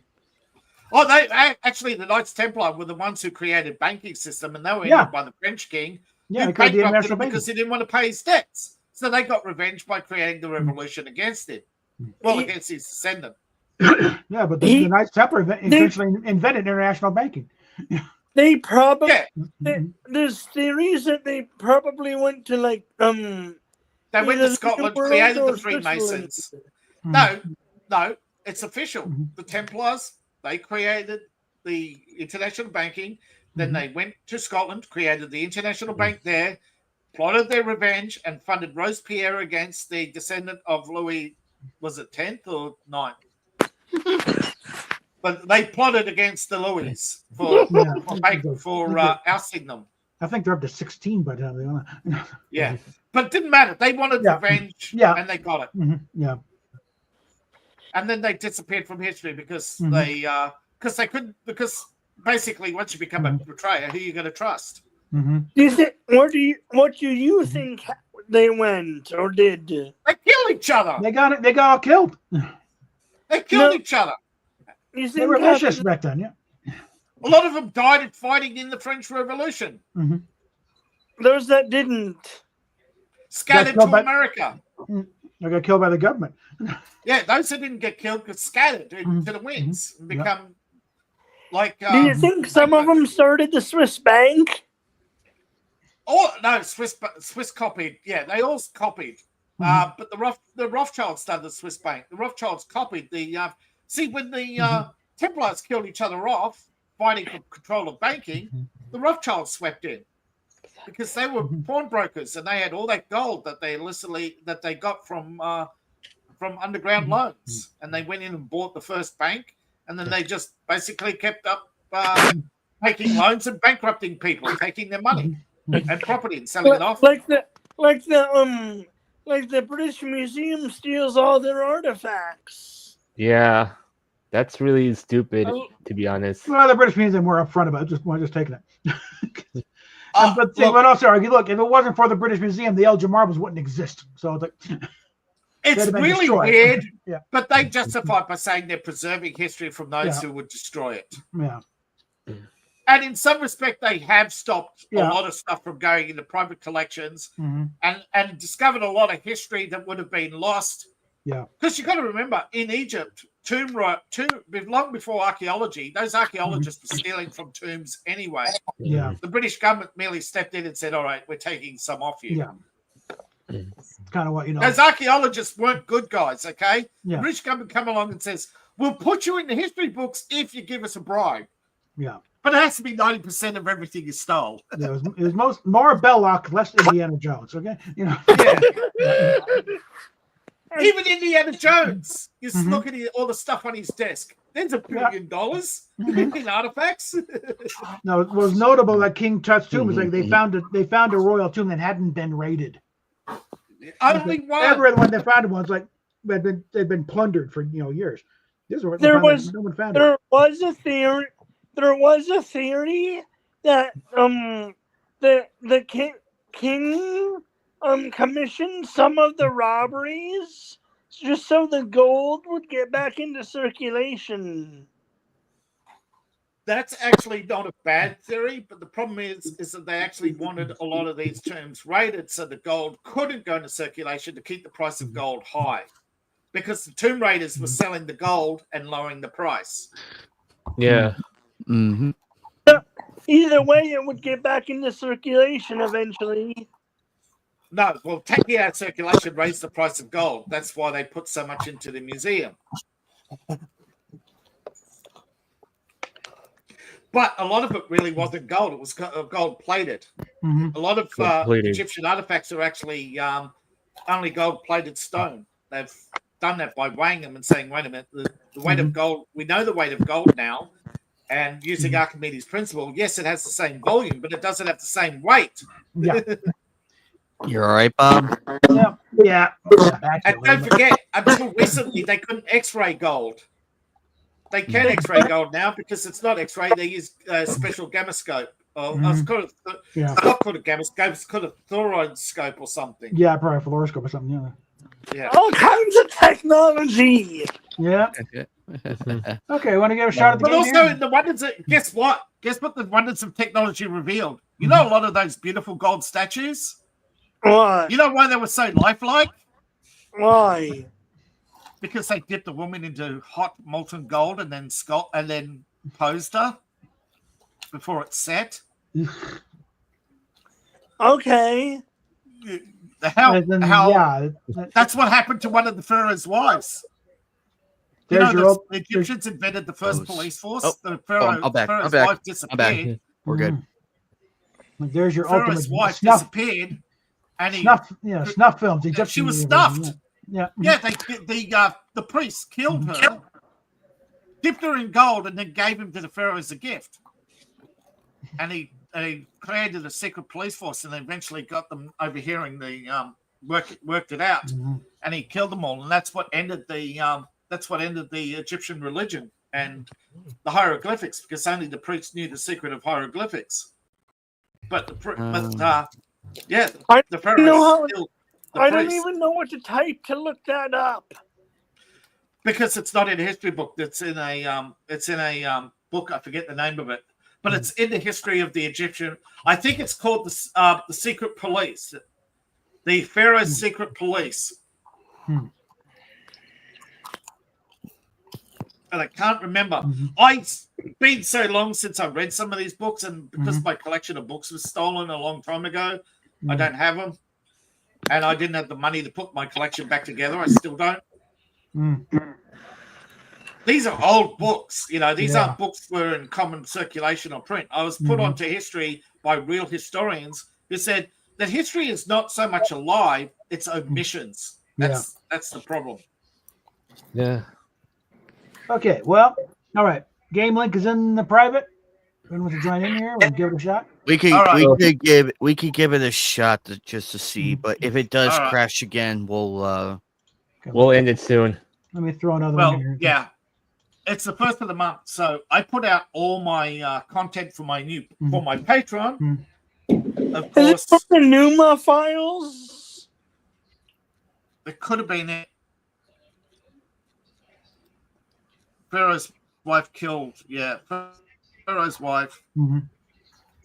You saw about what's going on during the award ceremony that Kanye West's wife kind of like. Oh God. moved the that's why I promoted our show above the I quote retweeted the Grabbies and plugged And I in put the my link show, under it. our show. But did you read No, some of I Look, put Louis my C.K., link but what under is public nudity okay now? What the hell's going on here? Yeah, but I like one of the comments. Oh, so it's okay when you do it, you know? Like, Yeah. Are there any laws in LA? You know? Oh my god! It's okay when they do it. I'm not saying that you're wrong, by the way. I just want to read about this stuff. Yeah. Some of the stuff. Well, You know what I mean, David? Hey, look, I write dirty stories. I'm not a prude. I think most people are too immature, right? I think most people are too immature. I think most people read childish crap. I think most people need a freaking wake-up dose and read like an adult at adult levels and about adult things. I think most people are cowards. But when you get this kind of shit that the Hollywood does, it gives people like me a bad name, right? Because I'm not writing about there's stuff that I can't write about that they can do. You know what I mean? Yeah. Some of the books they put in schools would put me in jail. You know what I mean? Yeah. Yeah. Yep. And it's just because a Um, woman wrote it, or because a person of color wrote it, or simply because they have a D after their name, they get away with so much shit. Or it's pushing a certain, you know. And what's even worse Mhm. is that people won't support me because I don't have a D after my name, or because I'm I not a wonder- Democrat, or because I'm not Yeah. American. You know what? There's But even people who hate the fact they won't support me Mhm. because I have red hair. Mhm. This is the kind of shit that I have to put you up know with what I my entire life. Mhm. you know what I mean? I don't think you're lying. I just want to read what you've read. It sounds Yeah. interesting. Well, if you can find them, it's like start hitting the used bookstores. My stuff is still on Amazon, fortunately, Mhm. but there's a lot of stuff. I remember growing up, Tony books used to be everywhere. Mhm. Nobody blinked an eyelid if there was sex in a book once upon a time. Mhm. You know it's a interesting book series. Mhm. The Fourth Wing. Mhm. So, Captain Bob, Yeah. while Mhm. we Sorry, I while we haven't heard of it. Waiting for someone else to jump in here. I've- I know Shiny you don't want to play. I already know Yeah, that. And yeah. already Mhm. established. Yeah, because it gets really boring with Cards Against Humanity, to be honest. We haven't done this in a while. yes, we have. No, last time we did Quiplash and Fibbage. Yeah. Yeah, the We, other we, time went, we is went crazy on that one. We Oh, went yeah. a little Mhm. crazy. But David, Yeah. I think it's a good book because the Mhm. main character is Mhm. is too small for a dragon, but she gets the most powerful dragon there is. Okay, when I planned my book series originally, right, I created this character, Cade. He's an emperor. Mhm. Eventually, he's meant to get kidnapped and abused, and he becomes a totally different character, and he goes around not so much being the emperor anymore, but hunting down criminals, and taking them out. But people, because my stories, I don't know what to do with the character. I mean, I'm into my 7th book. In the 8th book, it's supposed to take the dramatic twist and a darker tone, Mhm. but I'm not getting the support. So I'm thinking that I'm just going to let the Kickstarter play out and just keep writing for myself. Yeah. I may even stop the Patreon because I'm just not getting support. Mhm.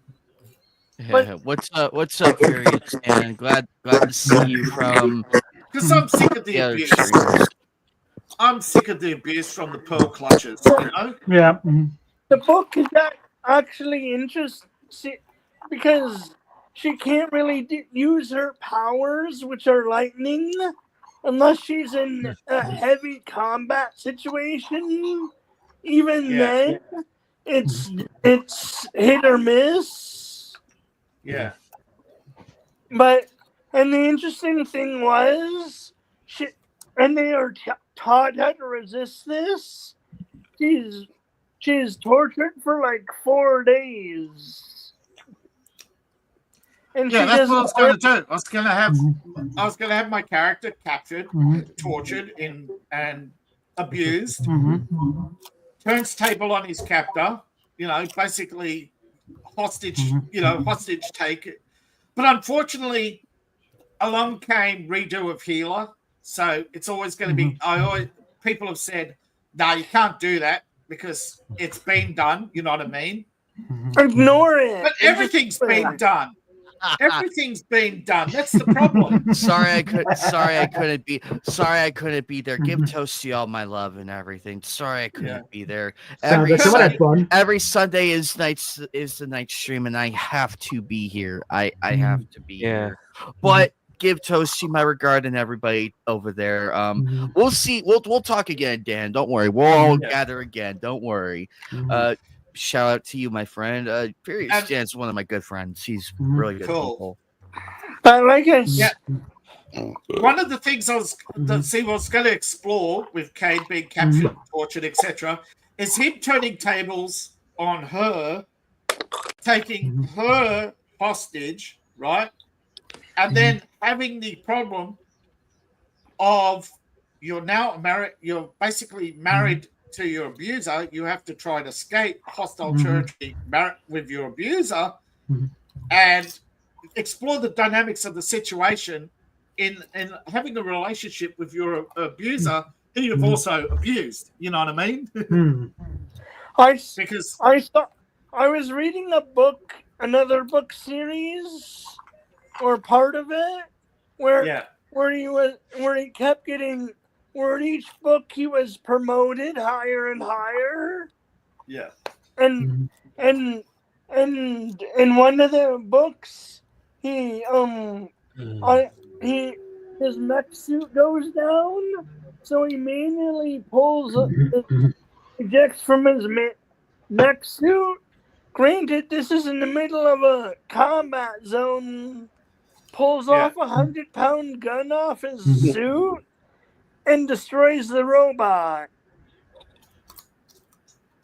And all he That's gets what. is a sprained arm or Mhm. muscles. Actually, I read an interesting book, and they went into detail. Mhm. It does sort of remind me of that.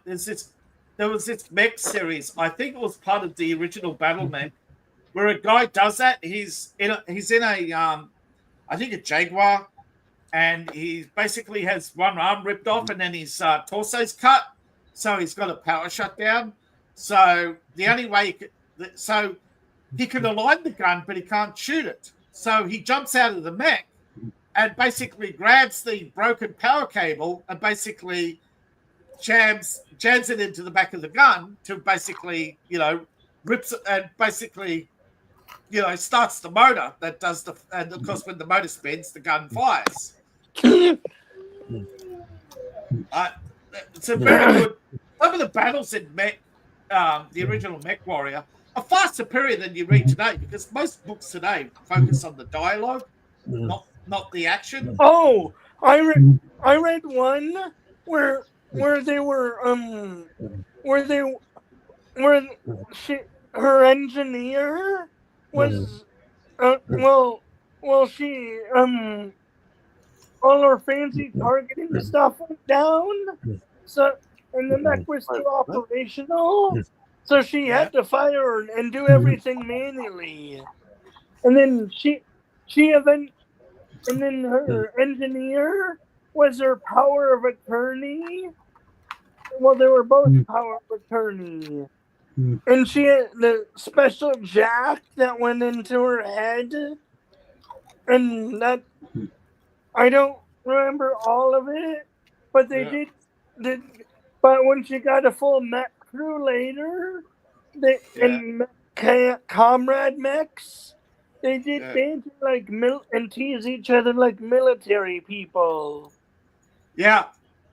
But at the end of the end of the Battle Mech series that I read, I can't remember its name. I think it was part of the Battlesphere, but not in that they were hunting down the old technology because they had this nostalgic idea that society's collapsed, right? And they're running around trying to find mechs. So they thought, each mech generation is always less than the last one. So they were looking for the original mech, thinking that it was going to be almighty and all powerful. But when they find but every time they find a proto factory, it's garbage, right? Mhm. And what they don't realize is that the new mechs, the proto factories, over time, because have been corrupted, right? That the new mechs override, right? Every time new workers and new engineers, every time they kept overriding the mechs, each new mech, to build them faster, they would make them lighter, to make them faster, make them lighter. They overheat, so they cut down on the weapons. But when they get to the original mechs, all they do is shut down, malfunction, because the original prototypes was garbage. And I think that's what killed the Battle Mech series is they basically they ruined it with realism, right? That the first mechs would have been you think about it, the first prototype cars were crap, right? They chugged black smoke, they burnt oil, they were loud and noisy. Some of them were idiots who steered them like a boat, or why would you want a steering wheel? Let's use it. let's use a lever. in the one where he gets promoted, he was like in one of the books, he was married for like 13 years or something crazy like that, and he missed every significant event in his life, in their lives, except for like 2. And I was like, that's enough for me. But see, one of the things that I liked about the original Battlemech was that it was more grounded, right? That each new model would be less armored. You know, they would have to, you know, they're shutting down. You know, they're too expensive to make, and they don't, you know, they're always having to change. You know what I mean? That, you know, in their head that they have the ideal weapon, but in their methodology, every time they come up with, say, more powerful mech, somebody would just say, we'll send out to, you know, or they'll send out a Goliath, and the other guys would just send out 2 missile launchers and basically blow the ground out from under it, you know, and fall over, you know. But in the new oldies work the best. Yeah, but the oldest ones turned out to, when they found the prototype mechs, though, because they always intended to end the series, I think, you know, to basically reveal the truth. The human expansion was dying, right? The original mech was, you know, there was basically, you had the human expansion. Everything was collapsing in on itself. They just wanted to move on. They didn't want to be perpetually making battle mech, okay? You look at the original creators of anything. They did a run of Spider-Man and they said, right, we've done exploring Spider-Man. Let's explore a new character. Let's explore Miles Morales. Let's explore this character. Let's explore other characters. They never intended to make Spider-Man for their entire life.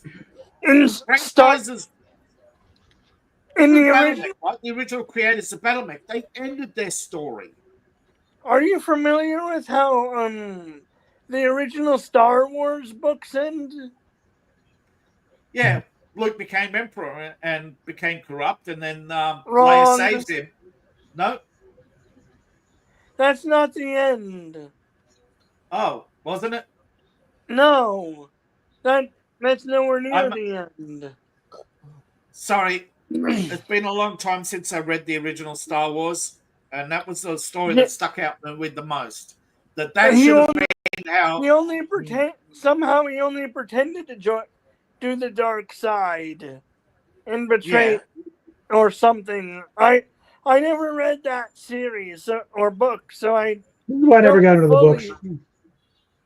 But the point was, if they wanted, there's over 138 Star Wars books. They could have adapted any one of them, and they could have adapted one every few years and be still making Star Wars movie. But because Hollywood wants to make everything their own, so that they can merch the heck out of it and take the money for themselves. They don't want other people's stories. They don't. Kathleen Kennedy. It's not that Kathleen Kennedy hates George. It's that she hates the fact that it's not hers. That it's not her Star Wars. She may have her name won't be in the bit that it's George Lucas by George Lucas. Okay, she wants to somehow insert Kathleen Kennedy presents, you know, and she's never been able to do that, and that's why she's destroying it.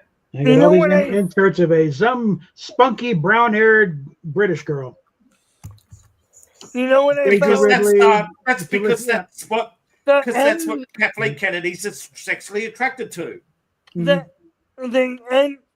end of the book series has Jaina Solo, who's the last of her siblings, standing up on the altar. I'm about to get married. Yeah. I remember somebody saying that Luke, the Star Wars saga continues with the son of Luke and Mara. And I don't remember Luke and Mara, so I might not have read those books or had those books, and they might not have come out. Jade. Yeah. those Yeah. books Mhm. might not have come out when I was collecting Star Wars books. Okay, She- I've She got was she was an assassin for Emperor Palpatine, and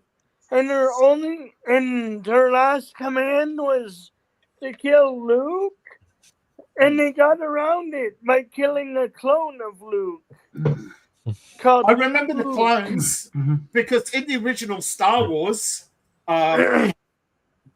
yeah, the No, clone no, troopers no. were clones of It's yeah, not the there Clone was clones Wars. of yeah, It's the not- Clone Wars, yeah. The No, clone- I'm not talking about the Clone Wars. No, I'm talking about have to be no, I'm talking about the clones. clones of Luke. There was a second Clone Wars, the clones of Luke. Oh, Luke There wasn't Skywalker, a- right? Yeah. And then- yeah, and then Palpatine, one of Palpatine's orders to rebuild the Empire. She killed one or both of them, and Yeah. and they and That then she satisfied her fulfilled their imperial- orders. Yeah. Because And then she Imperial married could- Luke. Yeah, because in the Empire, see, this is what they didn't explain in Star Wars. The reason why Imperials carried out their orders is because they couldn't, because Imperial conditioning, they couldn't violate their orders. Traitors were those who were able to overcome their conditioning, but Mara wasn't. But it depended because, see, the whole Mara thing did is Star never- Wars. Yeah, Mara found a way Mara- to break her conditioning, but yeah. Mara did But they were break her conditioning eventually and followed her orders. Well, it's kind of like Now, you know, I when was the- told at a Star Wars convention, the original plan for Han Solo is that he used to be a Corellian pilot. Okay, No, he wasn't joined. he. you know, That's how he got this. Originally, he was meant to be. He was a pilot. He was flying freighters for the Empire. He saw, and when he saw his cargo was people on their way to be executed. He turned to the rebellion. He became he didn't join the rebellion. He just left the Empire, and because He was the stuff I've read about. He was a trooper for a while, and pilot for a while. That's how you. they kept changing the premise of Han Solo, and eventually they settled on smuggler because they wanted somebody scrappy, you know, to more appeal to the working class. Because unfortunately, it is true that you know, like there is certain stuff that appeals that. It's like my own stories. If I wanted to be cliche, I don't think I could do it. I don't have the. I can understand it, but I don't have the integrity. You know, the lack of integrity. Sorry, to write a Harry Potter-esque story, to be that saccharine, to be that stupid, to be Hey, to basically Voldemort, portray morons horrible. as heroes or criminals as heroes. Voldemort was a horrible overlord. He only ruled for an entire half a school year. Yeah, it was. Yeah, but he was a cliche cartoon Saturday morning villain who twirled his mustache. Just like in Fallout. Yeah. Only he. But I mean, everything about Harry Potter is nothing but a collection of YA cliches before YA cliches were well known. You know, all she did was take a bunch of stories from other people and mishmash them into a new one. Unfortunately, that's what a lot of writers do. I was reading Harry Potter fan fiction, and this kid turned invisible to spy on his opponents, but his invisibility was pants. So they knew someone was there, but they didn't know who it was. And it forced him to run. Oh, come on. Look, if Harry Potter was real, half the school would be pregnant, and the other half of the school would be invisible, running around, mind controlling all the girls. That invisibility cloak. It's like they're not sneaking into the town for that. Okay. Yeah, they're not walking past the girls' bathroom. Let's say. Past is the That key word. reminds me of another Mhm. skit.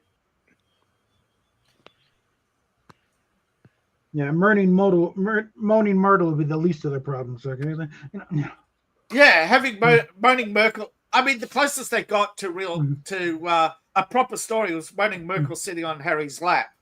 Yeah. and showing up in his bathtub, while he was Yeah. in it. Yeah, Oh my god. The But ghost. that was in the movie. Come on. that was in the movie. She Yeah. I was know. on his lap. Fair. Myrtle That's- had a thing for Harry. Yeah. That's my skit Mhm. that you reminded me of. Mhm. But come on, like Mhm. you have sheer and utter morons, total incompetence. Basically, And it's basically it's the Yeah. most absurd. To me, just something snapped. Okay, reading Harry Potter, and it just snapped in my mind and says, I can understand why so many people like it because it appeals to morons. But me, on an intellectual level, all it is absurdity that I've read before in British books. Mhm. But I've read some of the better stories that she ripped off. Mhm. And you don't Some- settle 13 plagiarism suits. But the problem is that she is only a success because she is a she, because she got somebody in the BBC to give her, you know how much that the publicity she got was worth? You think about all the publicity she got. How much is it worth? How much is TV time? $7,000 a minute. You think of how many minutes they dedicated to her for free. And given her activity on X these days, they're really regretting that too. Yeah. But the problem She is hilarious. I think she's getting revenge on them because remember, when she was paid, she had to give half to charity. Mm. She Did took you- a revenge on them. Did you see that that they were making the Harry Potter show that's supposed to do all the books? Yeah. with Well, I one think a lot of that assistant? It's falling apart. It's falling apart. They can't. The cast is ridiculous. They some of the people, because you got. Hey, please remember this. Most Harry Potter fans didn't read the books. And Okay. people are wondering why we're They're doing banned. And there's They no jump on excuse. They're bandwagon. easy reads, guys. People, come on. I tore through them in no time. But what I mean is most people didn't read the books. Yeah. Okay, they saw the movies, jumped on a bandwagon because they wanted to label themselves as part of a group because they wanted to belong to something that's bigger than them. The Fantastic Beast movies were not really that good. No, because they didn't contain all the elements of Harry Potter that people wanted. The whimsical, childish nature. It was too adult. It was too serious. Yeah. It dealt with. It was, and they didn't, and all the scary stuff. Oh, the scary snake. And it had no it had no balance. Like it had no balance to it. It wasn't children. It wasn't about children. Sorry, go ahead, Kermit. Also, Grindelwald wasn't really running around committing crimes in any of the movies. No, he was another Voldemort. He was another Sunday morning cartoon villain, where he's just twirling his moustache and going wahaha. Sure, he committed several a murder or two, but they were mostly off screen. And again, that's scary. The problem is like if you read the books, you're also everything you hear about Voldemort's third hand as well. He actually but there are occasions where he does something, and most of those were cut out of the movies, like when he killed Crabbage. I don't even think they mentioned her disappearance, let alone her murder, in the movies. They didn't. But you got to remember, I'm just trying to explain that when JK tried to up the level of maturity of Harry Potter to an adult level, Mhm. right? Yeah. It failed because most of her fans are 30-year-olds who are going on 13. Fair. And also, her original fandom were mostly confused kids who basically, for the first time in their lives, probably got a present off their parents. And they only got the present off their parents because their charity was bought 1 million copies of the book and were handing it out to Mhm. schools across Britain. No, I'm not kidding. I'm not kidding. These are real things that happened. A lot of kids, for the first time in their lives, got a book off their parents that wasn't a school book. But some of the Harry Potter fan fiction Mhm. is decent. Yeah. Yeah, I am saying there's I'm agreeing with you, sorry, that there's a lot of people who, inspired by Harry Potter, wrote better stuff who will never, ever, ever get $1 billion, let alone $1 million, or even a living off their stuff, because J.K. Rowling is a piece of crap who wrote a piece of crap and got famous for it. And like George Lucas, who got famous for writing, George Lucas is ashamed of the money he earned off Star Wars. You know that, right? No, but it He wouldn't walked away surprise from me. Star Wars. He walked away from Star Wars and LucasArts. Okay, he abandoned it. He didn't want to make because he got upset. He got upset because people didn't accept the Clone Wars. The time. Yeah, part of it was the fans. Execute Order 66. Oh God. Years, and then what do? That's what he did, basically. He betrayed the fans, though. Okay? A lot of people did not like the fact that I went on YouTube and explained why Anakin talked about sand when he was with a girl. Tell me, in Jedi training, when was he ever with a girl? Ever. Never. Ever. He had no game. He had no game. And somehow it upset so many people that he had no game. This is Hayden Christensen. He just should smile at her and she should get on her knees. No, that's not how real life works. But people wanted a fairy tale romance. They didn't want George Lucas to write an original story. More than likely, he used the Force subconsciously. Yeah, more than likely, And keep in mind, it's not Hayden Christensen's fault. He gave it his best. He gave it his best. It's not. Look, he did an amazing performance. Everyone the dialogue is spot on for a guy who's never even talked to a girl before, especially one who's had a crush on somebody. And two, she's meant to be 20 years older. There was poorly cast. He should have been talking to a woman in her 50s, not in her 20s. Remember, he was a little kid, and he's meeting, and she's the same age as she was 20 years later. Come on, David. Yeah, he might have talked to some woman like Padawan. I'm talking about romance. Other than his mother, no. No, yeah, I'm talking about a kid with a mother complex. Yeah, I'm talking about a kid with a mother complex who's never had any romantic feelings until he saw a woman he recognized and basically is going, wow, she's like hasn't aged in 20 years. And I'm going to be spending all my time with her? Yeah. Like, that's nothing, when Nostalgia Critic, when they're doing the thing on talking about, Hayden Christensen really was hampered by a clunky script. But yeah, because the good parts when you get to shine. Like Revenge of the Sith. When it's a fight, it's like when there's no dialogue, it's just him, he's staring daggers at Obi-Wan. Like, okay, now it's Also, they're in a medical bay, and she loses the will to live, and they don't try to save her. Well, they did. I like the robot. I think they're gonna. I like the robot chicken one. The ball, the droid ball comes in. He says, "There's $1 billion equipment And she dies of the will to live. What is this, poetry class?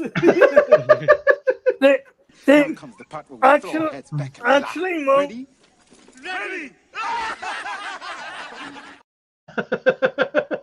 But you got to be right? There are times that Yeah. George Lucas was in poetry class, not in script Yeah. writing 101, actually, I read Yeah. somewhere. I've been waiting to Yeah. use that one. Yeah. Now George Yeah. was Some of fine. George was fine in overall story and dialogue. He had problems. So even going back to the first But you one, got to That- remember, because you were Actually- the player saying, George, you can read this. You can't say it. Okay. Actually, Brian, actually, in he's- that one section yeah. with in the medical bay with her, I think I read somewhere that some of them were minors that they pulled off shift. Hmm. See, look, No wonder if you she read- died. Yeah, look, I like the original explanation in George saying, well, they don't know why she died, so they just said she lost the will to live. Mhm. They just basically, I think at the time he wrote the script, he had something better in mind, Yeah. but he was under so much pressure to finish it. And his wife probably wanted something romantic because those two argued all the time. He fired his dialogue coach. He started running into problems with production. He eventually walked away after Star Wars was finished. He walked away because he was angry that his wife got credit. He was angry that that the cast, basically secrets about him jumping into the about all the casting call stuff that he did. Jumping into bed with Leia. When she when she was lying down from exhaustion, or jumping in, or Carrie Fisher going between Mark Hamill and Harrison Ford, Yeah.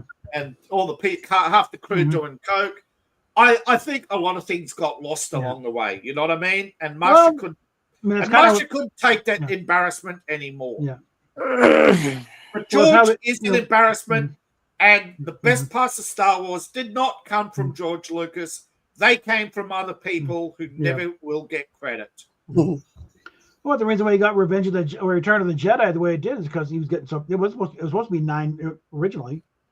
We were actually, it was supposed to be like 1 Death Star. The reason why it started with episode. the reason why the re-release of Star Wars was Episode 4 is because originally when Lucas pitched Star Wars, he pitched 9. His pitch was 9, basically episodes of I forget which exact serial, but he mentioned it by name. Well, he wanted Flash Gordon originally. Yeah. But no, he's actually Flash Gordon was the compromise. He actually had something else in mind as well, but basically he wanted to take some of the. Well, actually, I think it wasn't actually so much that he said serial. I think he actually said, what's the name? Buster Crab, wasn't it? The Buster, 9 of the best of the serials of the Buster Crab era, and mix them into one saga because it hadn't been done before. It wasn't that he had a great story. Yeah. It's just during his time with American Graffiti, they asked, right, you've done our story. What's your story? You know what I mean? Because that was the quid pro quo back again. Yeah. If you made the studio money, you got to make your own movie. Yeah. He made the studio money, and they said, right, what are you going to do? Well, he pitched 9 movies. They said, no, we're only giving you 1 movie. So they take the space fantasy thing and boil it down to 1. No, he lied. Yeah. He lied with the space fantasy and made 9 movies, and then Marshall was forced to cut it down to 1 movie. And a lot of things made it to the cutting floor, like midichlorians. And finding out that most of the stuff in the Clone Wars is just stuff that he was originally going to put in Star Wars, you can see why Marshall was so protective of Star Wars over the years until she got fired. Because if it wasn't for her, George would have made Star Wars as he wanted to make it. And it was an embarrassment. And that's why Clone Wars ultimately failed. Because all the best of Clone Wars was also, unfortunately, also had the worst of Clone Wars in it. The Clone Wars TV show wasn't bad in parts. Yeah, but that took all the best parts. And yes, as a writer, you have to have good and bad. You have to have the soft moments. But the problem is that George is dialogue heavy. He's not very good at action either. He's very good at short bursts. But you've got to remember the Darth Maul stuff was, let's see where this goes. Because the martial artists just wouldn't stop. You know? They couldn't stop him, try and drag, they just let him go, and filmed it all. And George said, "Oh no, this is my idea all along," Correct the shit, But I'm not saying that he's a smart man. I'm just saying he's not a genius. He's an accidental hero. Yeah, one of the problems with the prequels is nobody was going to tell him no this time. With the first one, they're he had no you Marsha. can't do this. Yeah, with Marsha and Gary Kurtz, I was like, no, George, we got to do do it this way. And you got to remember, George used to tour the country with 20 other blokes who never get credit for the fact that after he wrote, and I heard many different stories, so you never know. But one of the stories I heard is that George was thrown out of his own script writing room many times because all he wanted to do was basically have all these expository dialogue moments because he loved those dramatic poetic speeches in Shakespeare, in drama class. Yeah, he was a drama class kid, so all his dramatic speeches were him. All the short bursts of dialogue with Marsha, all the action was the guys, basically how do we carry this out? George says they fight, if you read some of the Lucas's stuff, and they fight, and that's what he's got in the script, and they fight, there's no actual script. So you can't say George is a genius when he writes and they fight, you know what I mean? Yeah, his usual direction was okay. Once more, faster, more intense. I think that was his direction. Yeah.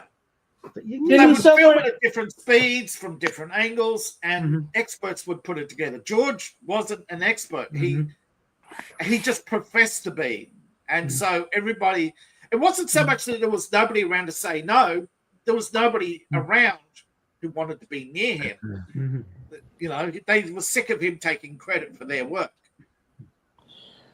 And that's probably under Kathy too. Didn't someone say that? I heard somewhere, and maybe one of you told me this, but they had something made or a sticky note made that basically said, what you just said, Bob,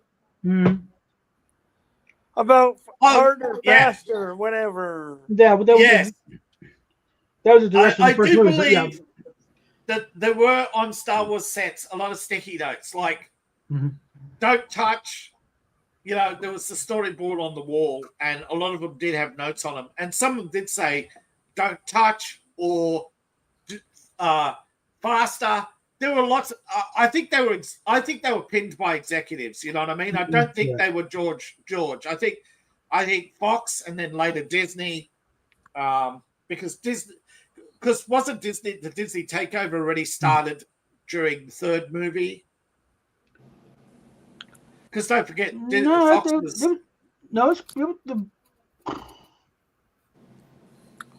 the Disney thing wasn't until like 2014, I think. Right.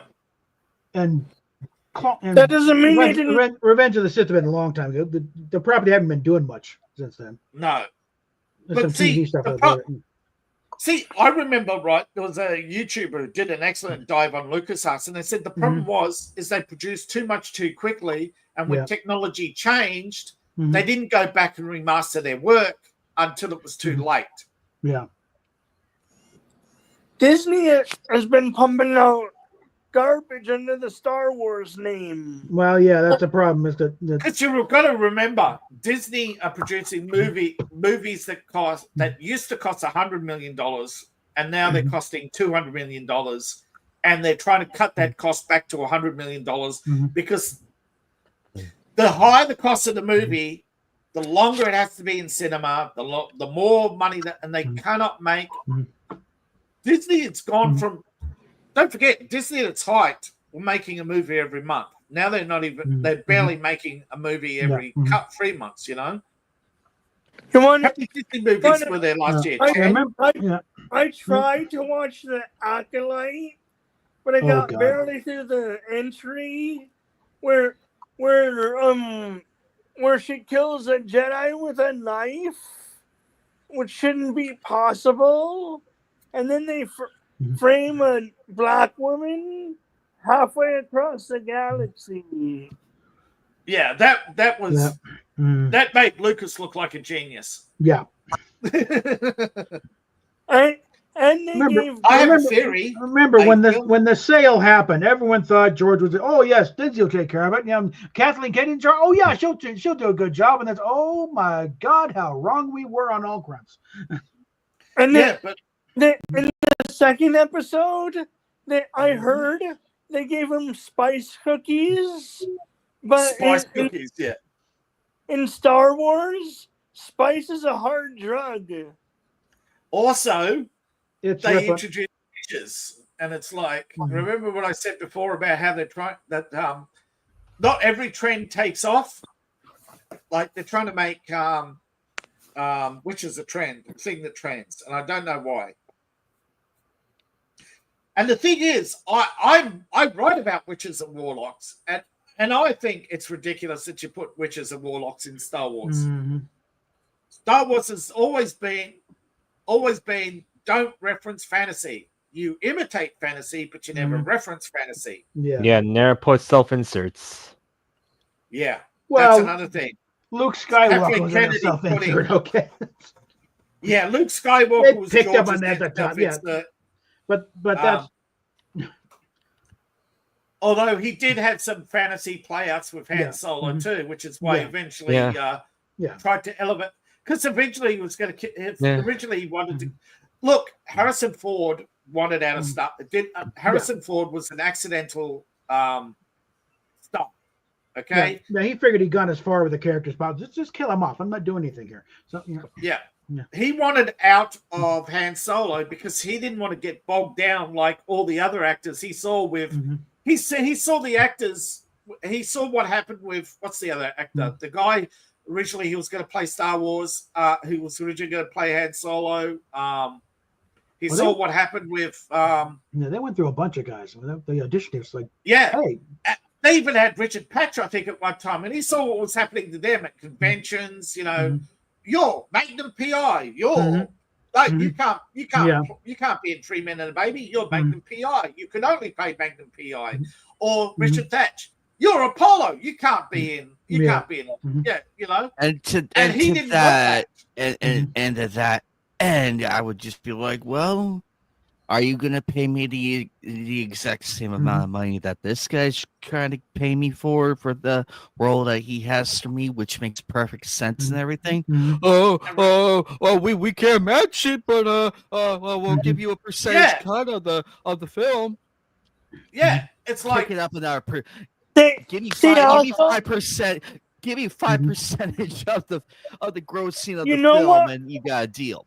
You know what? What would have been it worked out pretty well for Alec Guinness because that's what people should be doing. That's what people should be doing. Get a percentage. Get the percentage. You know what would have been good?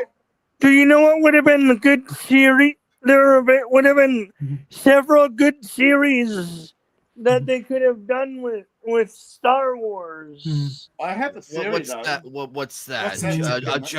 A Jawa and a Tusken Raider adventure? Oh god. No. I joke. Well, that would have been fun, but no. About 10 minutes, yeah. Until they get tired of each other. Until they get tired of each other, and then the group of Tusken Raiders and the group of Jawas go at it. Yeah. Could you imagine though? I'd watch. Yeah, someone said, "Hey, how about a very large serving of escargot for everybody?"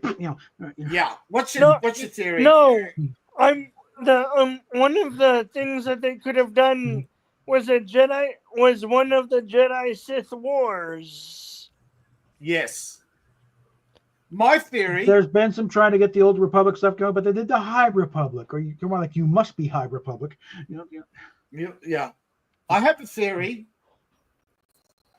I think when George originally proposed this, he did have something more gritty, but Fox wanted a space western. Actually, we could have gotten a season 3 of the Clone Wars 2003. We could have gotten. I'm just saying because it was, I'm just saying the reason why it was a space western, But there's all is because it was a cheaper set. You know what I mean? I have And look at the cantina and other stuff that was inserted in a Star Wars. David, it looks like a western. Dave, I have other ideas too. Yeah. There's something called there's an actual book series about the agents or a agent of the New Republic. There is also one I don't remember what it was called, but a group of clones goes rogue and one and sounds like Bad Batch. Yeah, like that, but they steal money and do mercenary while raising a Jedi kid. Yeah, but I have a theory. Correct me if you don't agree, but I think one of the reasons why subsequent material was crappy is because they were still making too much. They didn't want to make it anymore. They wanted the Star Wars. They just were doing it to keep the minimum amount of spend to keep the Star Wars merch selling. Yeah. But they didn't want to do, because don't forget, when they did the original Star Wars, movies cost 1/10 of what it cost to make 10 years later. Don't forget, movie prices have been, cost of movie productions were going up higher than inflation. Yep. Studios were making porn on the side to subsidize the production of movies. Now, why is that? Because insurance rates in California were going up, and the cost of and the interest rates had doubled. Yeah. Were they making that stuff on the set sometime? Yeah, there was porn actually shot on the original Fox lot. Yeah. Yeah, you just have to find the specific certain channel, like channel the one I remember when I was spending the night at my friend's house back in 2004. Yeah. Was channel 391. You click it there and it's some hot erotica. It was it featured a blonde woman and an Indonesian man having sex. Now, is that Pink Productions or which? I think it was Pink Production. It was Pink Productions. I recognize. I recognize the layout and everything, like how it's shot and all that. Because that's the only way I remember. That's the only way I remember that one time. That's in Pasadena. Yeah, that's in Pasadena, down from the old Fox Studios. Was it Pasadena, where Fox used to have those old studios? I think it was Pasadena. It was Pasadena. Because Fox used to have didn't they used to have a studios down in Pasadena? I know they did. I know a few, a select few of them did. Yeah. Fox a lot of those studios were turned over. Yeah, Pink Productions. Here's the thing. I don't know if I can say it on YouTube or not, but when they were producing... Try dancing around it. Okay. Let's just say a lot of their early movies had people who were related. Oh, wait, hold on one second. David, can you type the word in the private chat and I'll give you the okay? Let me see what you're trying to do.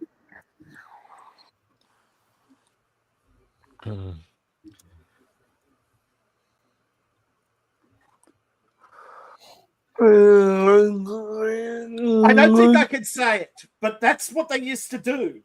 They used to make the edgiest and most, and sometimes illegal stuff. That's why they got. I think we can. I think we can reference that in a way Yeah. to where it does Okay, it does point to that. A lot of Americans will try the channel and wonder why they can't get Pink Productions. It's because a lot of their productions feature incest, real incest, and some of the actors are related. How do you know this? Because I used to have a YouTube channel researching big scandals with a certain trafficking incident connected to Ukraine and other countries.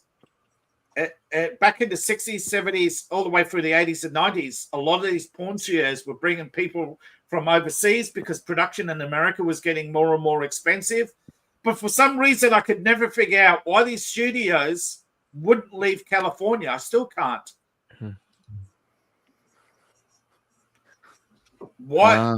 What is it about California they don't want to leave, even though it's costing them? Because I know they're making more and more movies overseas now, but for a long time they refused to leave.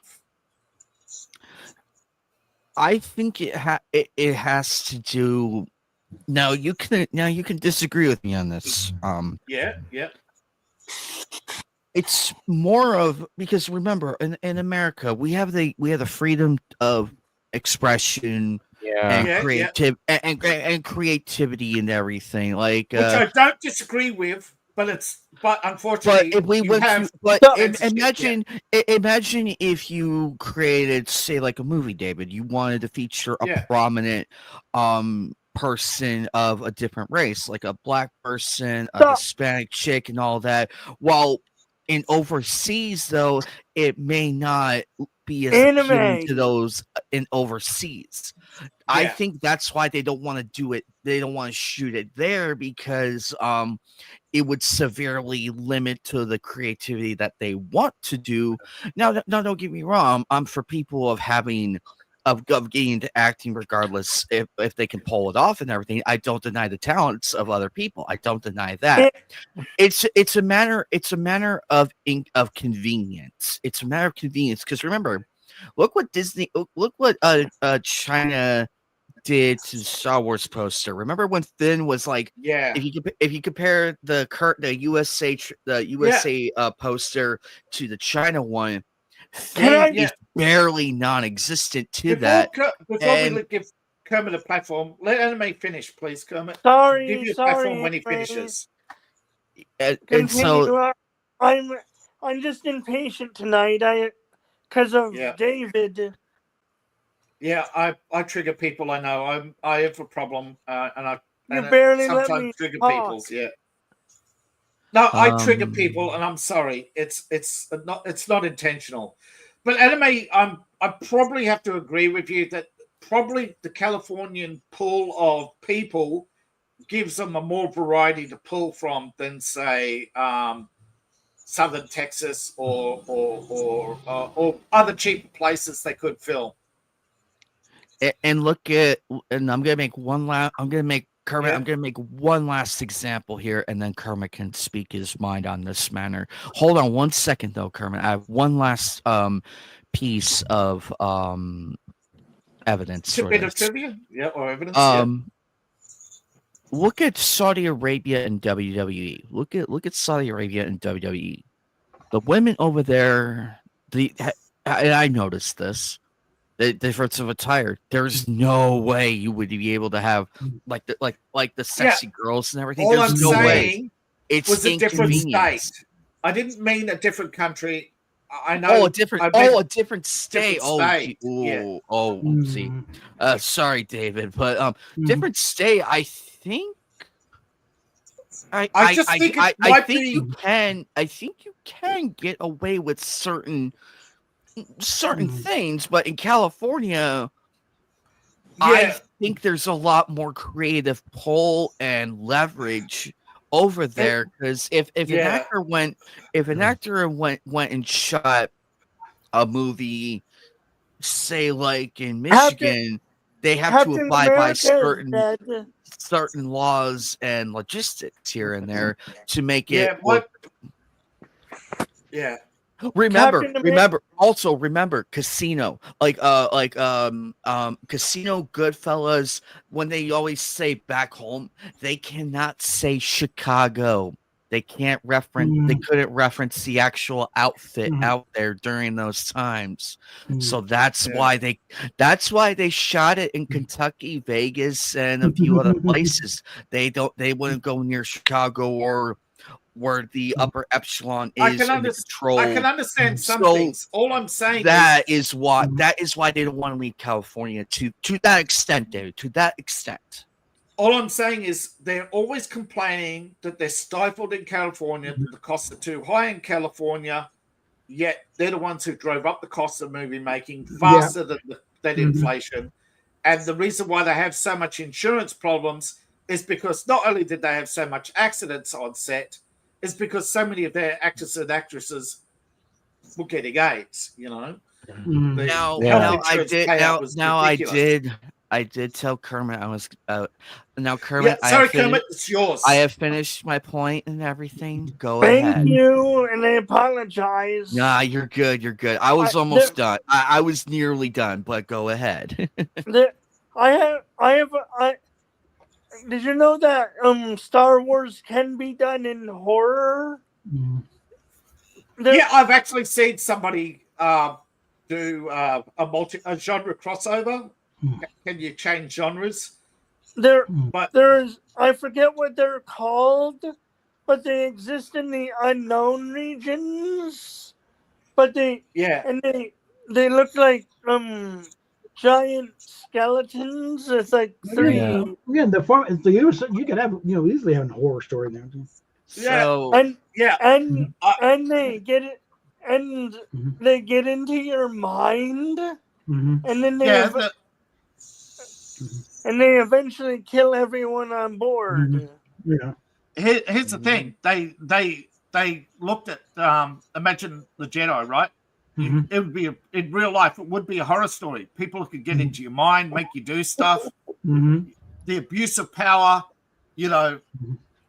it's like real magic. You magic will was buy real. me cookie. You will buy me cookies. Yeah. Bring me taco. Could you imagine? Could you imagine a Jedi school? Half the school will be pregnant. The other half will be saying it wasn't me. Yeah. It wasn't me, Governor. You saw nothing. No, even the instructors would be pregnant. Yeah.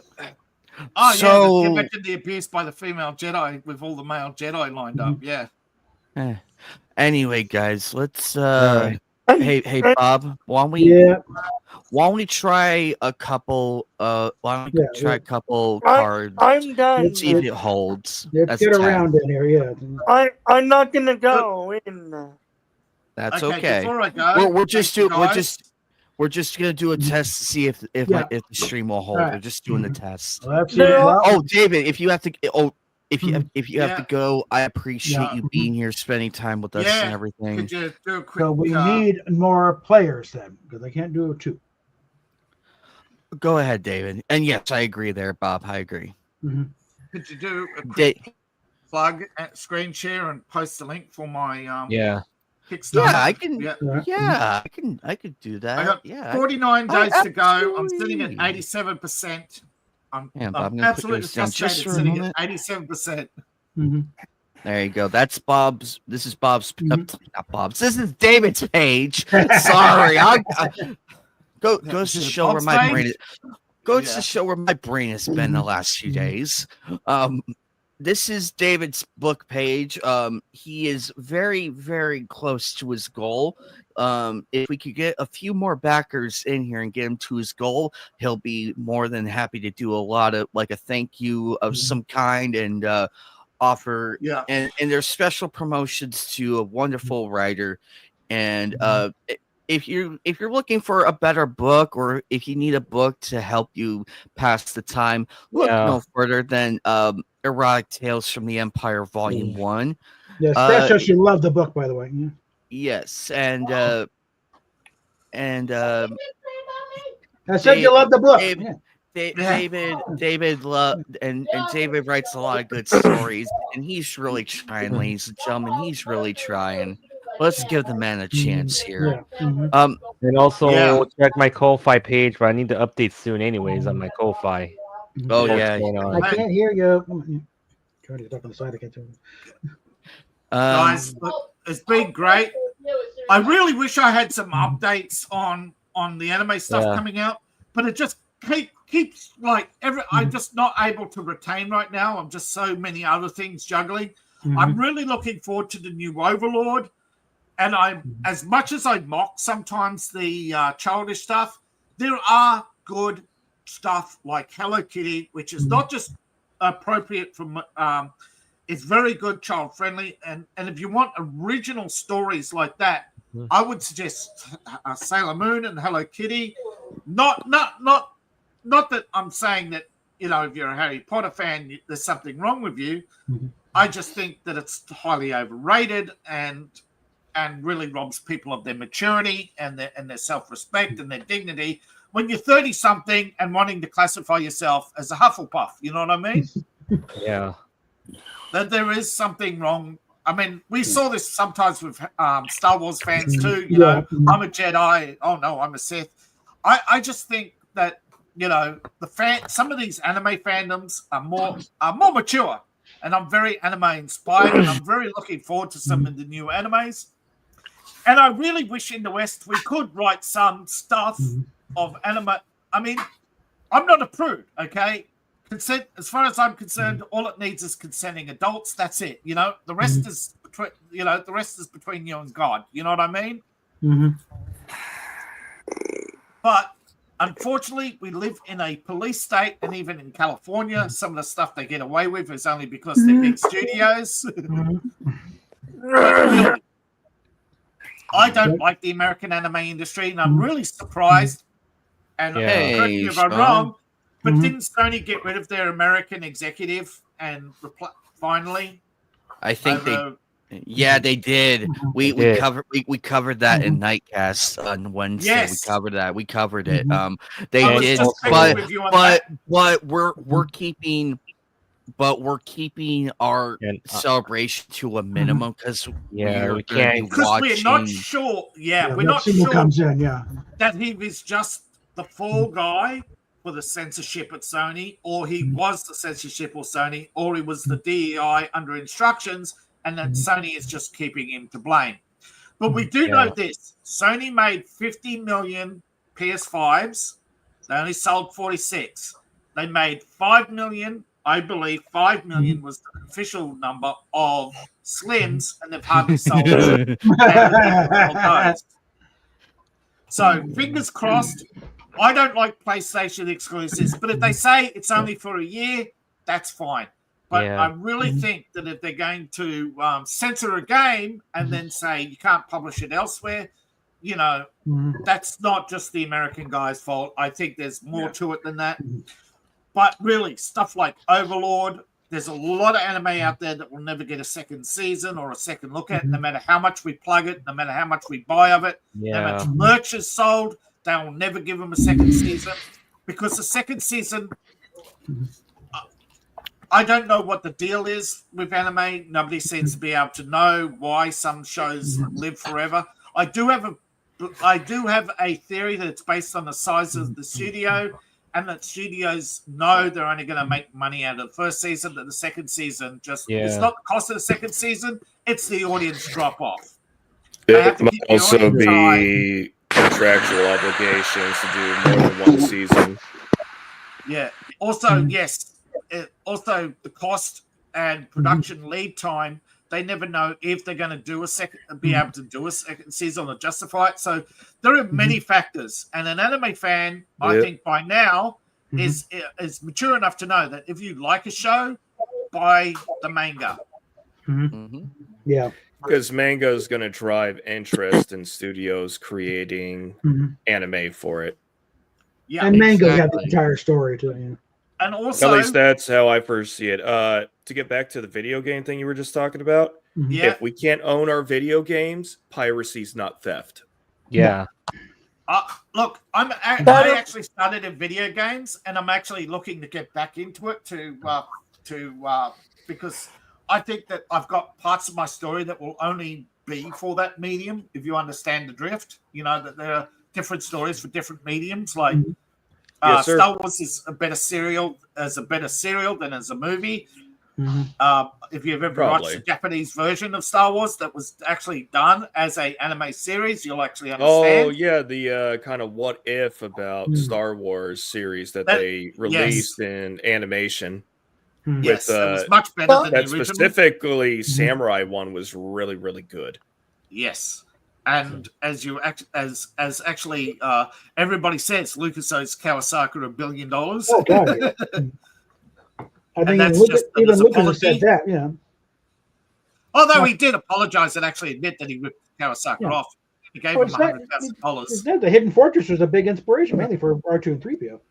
Yeah, but he only gave him $100,000. Well, there are very few truly unique stories told in big movie productions. It's either a repeat or highly inspired by several different films or IPs that go into one. I admit I'm inspired by the Legend of but what I did is I took a what if, right? I read a story once that said that around 11:55 the elves disappeared, okay? So I took that and ran with it. Okay. Whereas other people, just a daily reminder, Post Kebab. My room. Oh yes, my room will forever top yours. So just that's a lot of big titty mommies. And my waifu is up there too, or a couple of them. I have some waifu. If you go back to my Kickstarter, I actually got in the rewards some waifu pictures, and I should actually offer. I don't know when. I'm trying to look it up because there are rules with Kickstarter, and I haven't got an answer on this yet. If anybody knows, let me know. Do you know anything about Kickstarter? Anybody about adding rewards or adding stuff? I know I can add some stuff. I might actually just. Basically, doubtful. I had the sub a while back. The only experience I have is the projects that I put money on, like right. What is it? Critical Drinkers movie. Yeah. Did he actually get that off the ground or not? It sounds like filming is done and they are doing screenings now. Damn. Good. Well, it's been at least about what 2 years. Because that's actually fast.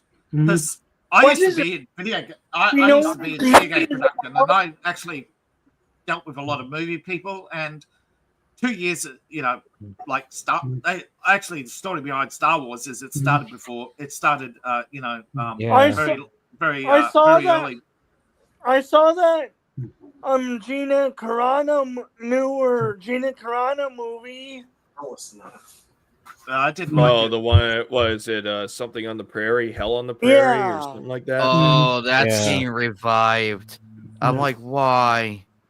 It's been finished. It is. It's what it is. I don't even think there's no reason to go back. Yeah, I haven't seen it, but I don't know if I don't think anybody from that show is no longer alive.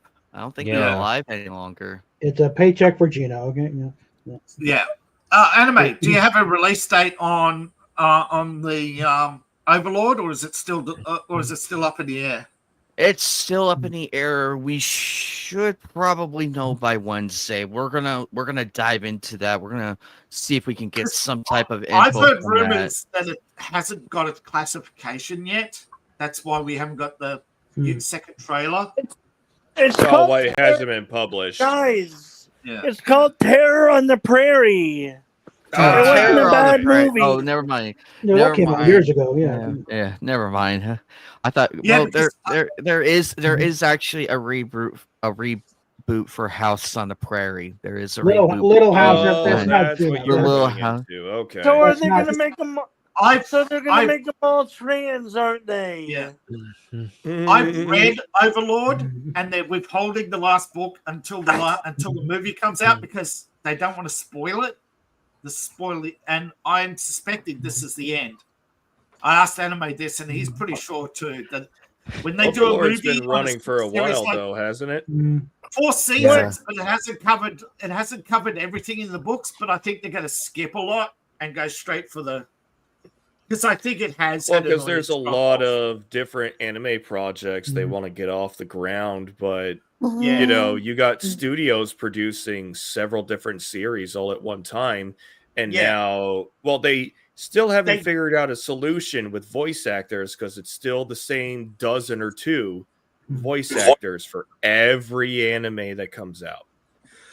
That's because voice actors don't earn a lot, so they have to do a lot of projects. They do a shit ton of work. They Yeah, work. get- true. Yeah, It's- there's it's a like the reason main why artist. Vic Mignogna lives in a very large house. Okay.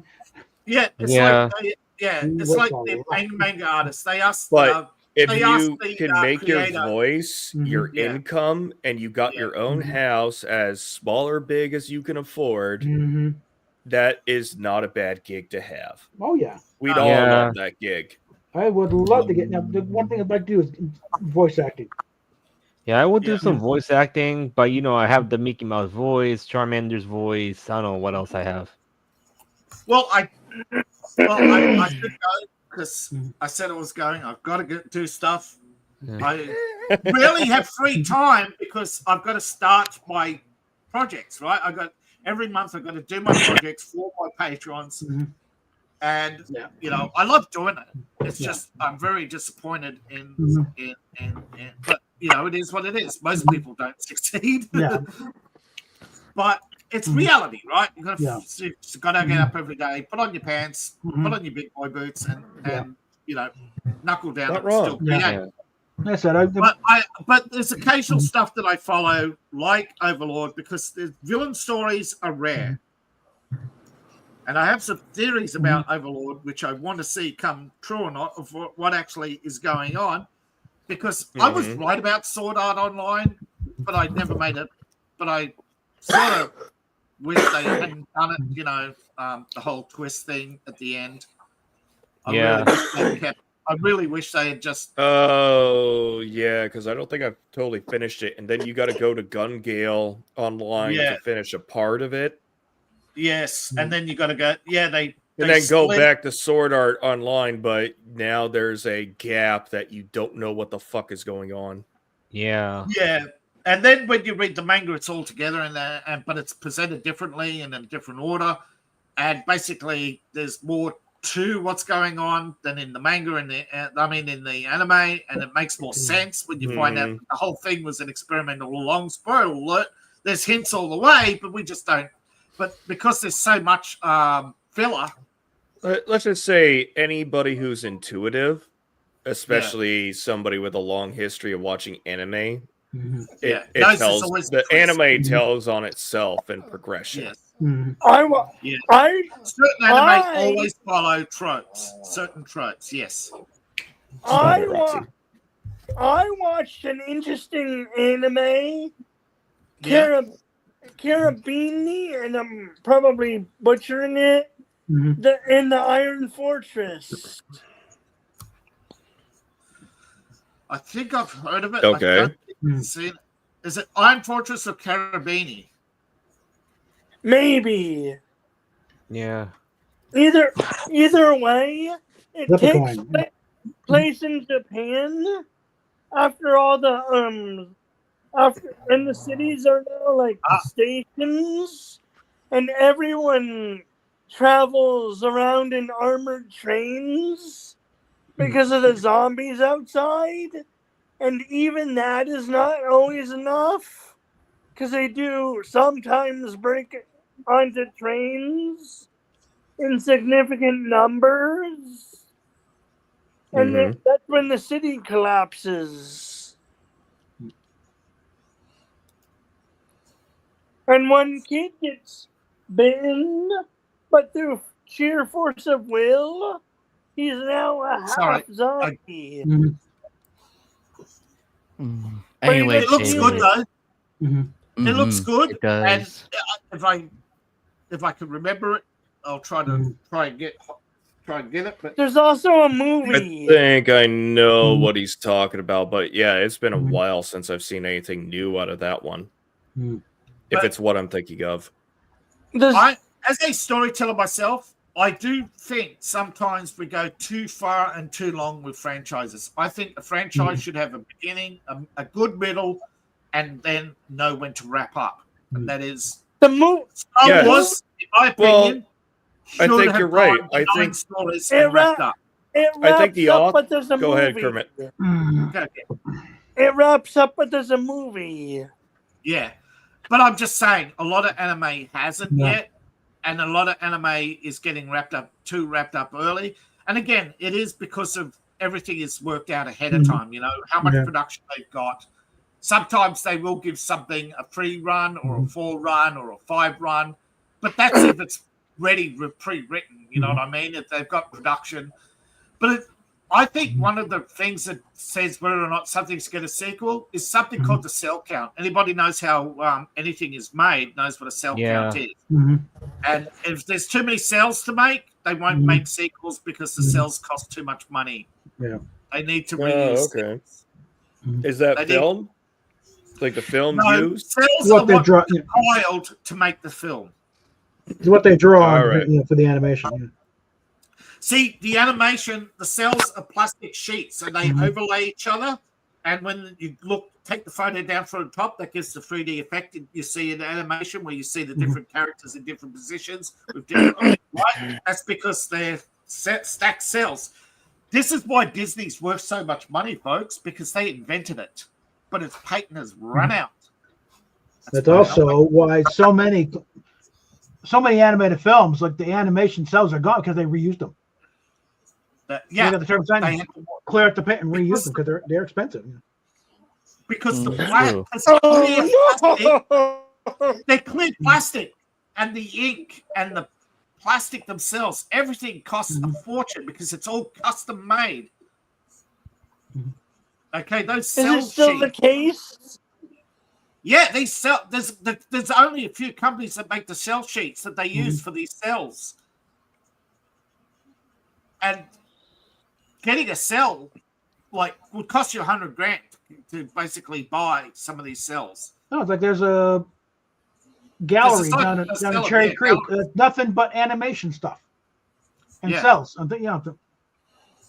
And some of the Disney cells go for millions. Oh God, yeah. But that's how they make their money, is merch. But these cells, this is why animation costs so much and why they keep it high. Each animation cell, I believe, a sheet, they use up to 6 sheets per frame. So you can imagine how many cells they're going through. 100,000 cells? No worries. But Disney, I believe that's why they're swapping over to computer, is that the computer that Pixar had actually created a way, and this is why they acquired it, of creating the cells for like a tenth of the cost, which is why Pixar was so successful. Disney back in the day was very good at innovating. Yeah, that's why I said Walt was also falsely accused of a lot of stuff, and they tried to put him out of business. And a few decades after Walt. Yeah, but again, I say there's too much stuff that's made for kids and not enough stuff for adults. But I understand. I saw a Japanese. This is what I was saying before. I don't know if anime you've seen this or not, but the Behind the Curtains, I think it's called, about production of anime. Why anime is stuck in why anime is stuck in the present. Yeah, I mean in the past, is because so many Japanese work 12-hour days and shifts. They go home and they turn on and they're watching, all the stuff that's not allowed on normal television. You know what I mean? After all the midnight stuff. And this is why anime is in the past, because literally half of Japan is watching anime and they're only watching all the old stuff. So what they do is they make stuff that looks old, that feels old, that is reminding them of their high school days when they could go home or hang out under the bridge. So until we give adults back their adult time and their lives, I think we're going to see more and more dystopic society. Is that culture slowly changing in Japan, though? No, not anytime soon. Yeah. the actual problem is that when you start absorbing immature stuff, I'm not talking about the good anime. I'm talking about stuck in the high school life. Yeah, everything's a high school thing. Yeah.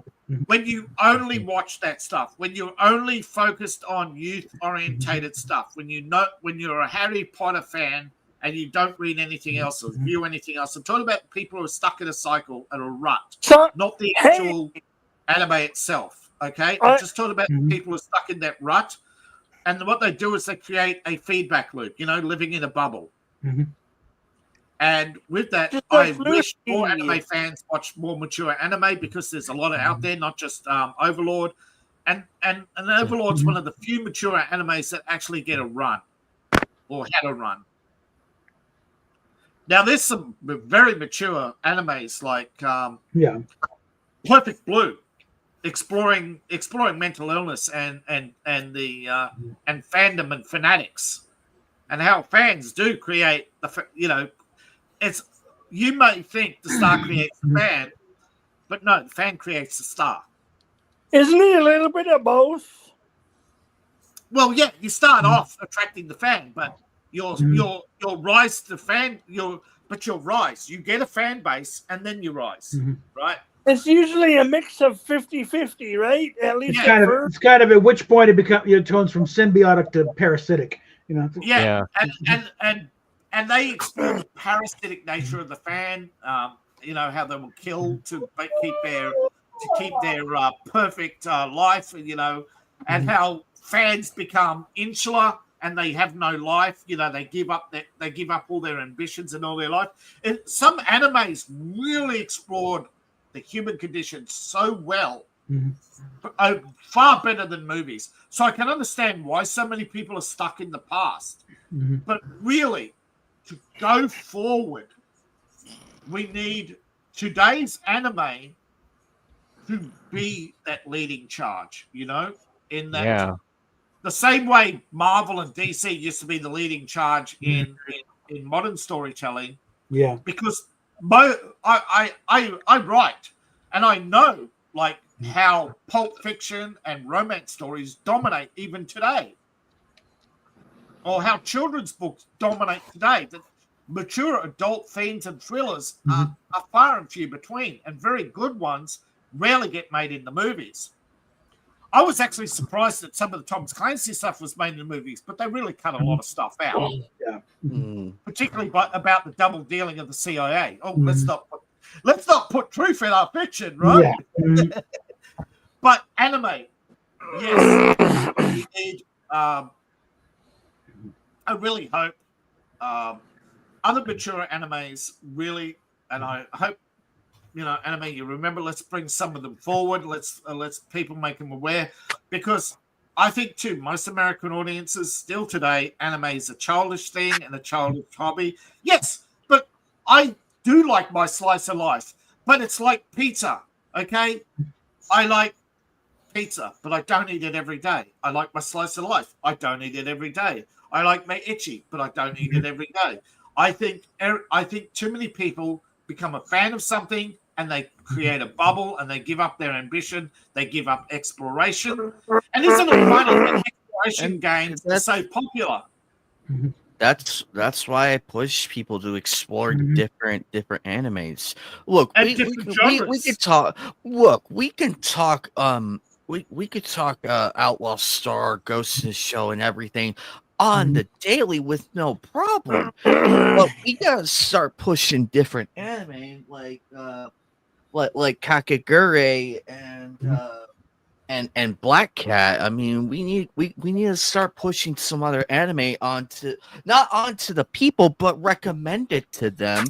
And I feel like we should start doing that. What about Goblin Slayer? Goblin Slayer as well. Yeah, Goblin Slayer and Rising of the Shield Hero. Gate. Steins Gate. Gate. It does, ladies and gentlemen. It does not hurt to explore different anime. It does not hurt. because There are so many I people. strongly encourage it. I mean, there's a ton of anime genres out there, and there's so much out there.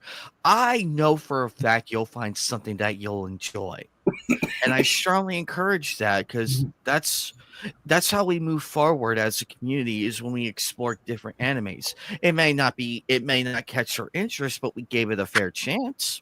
And People are contrary to Matt people are Walsh's too fever afraid to dream, give it a fair chance. Contrary to Matt Walsh's fever dream imagination, there, anime is not a genre. Anime is a medium. There are any genre you can think of is somewhere in anime. And the thing is, I'm not a prude, okay? As I said, if it is two consenting adults, that's all I mind, you know?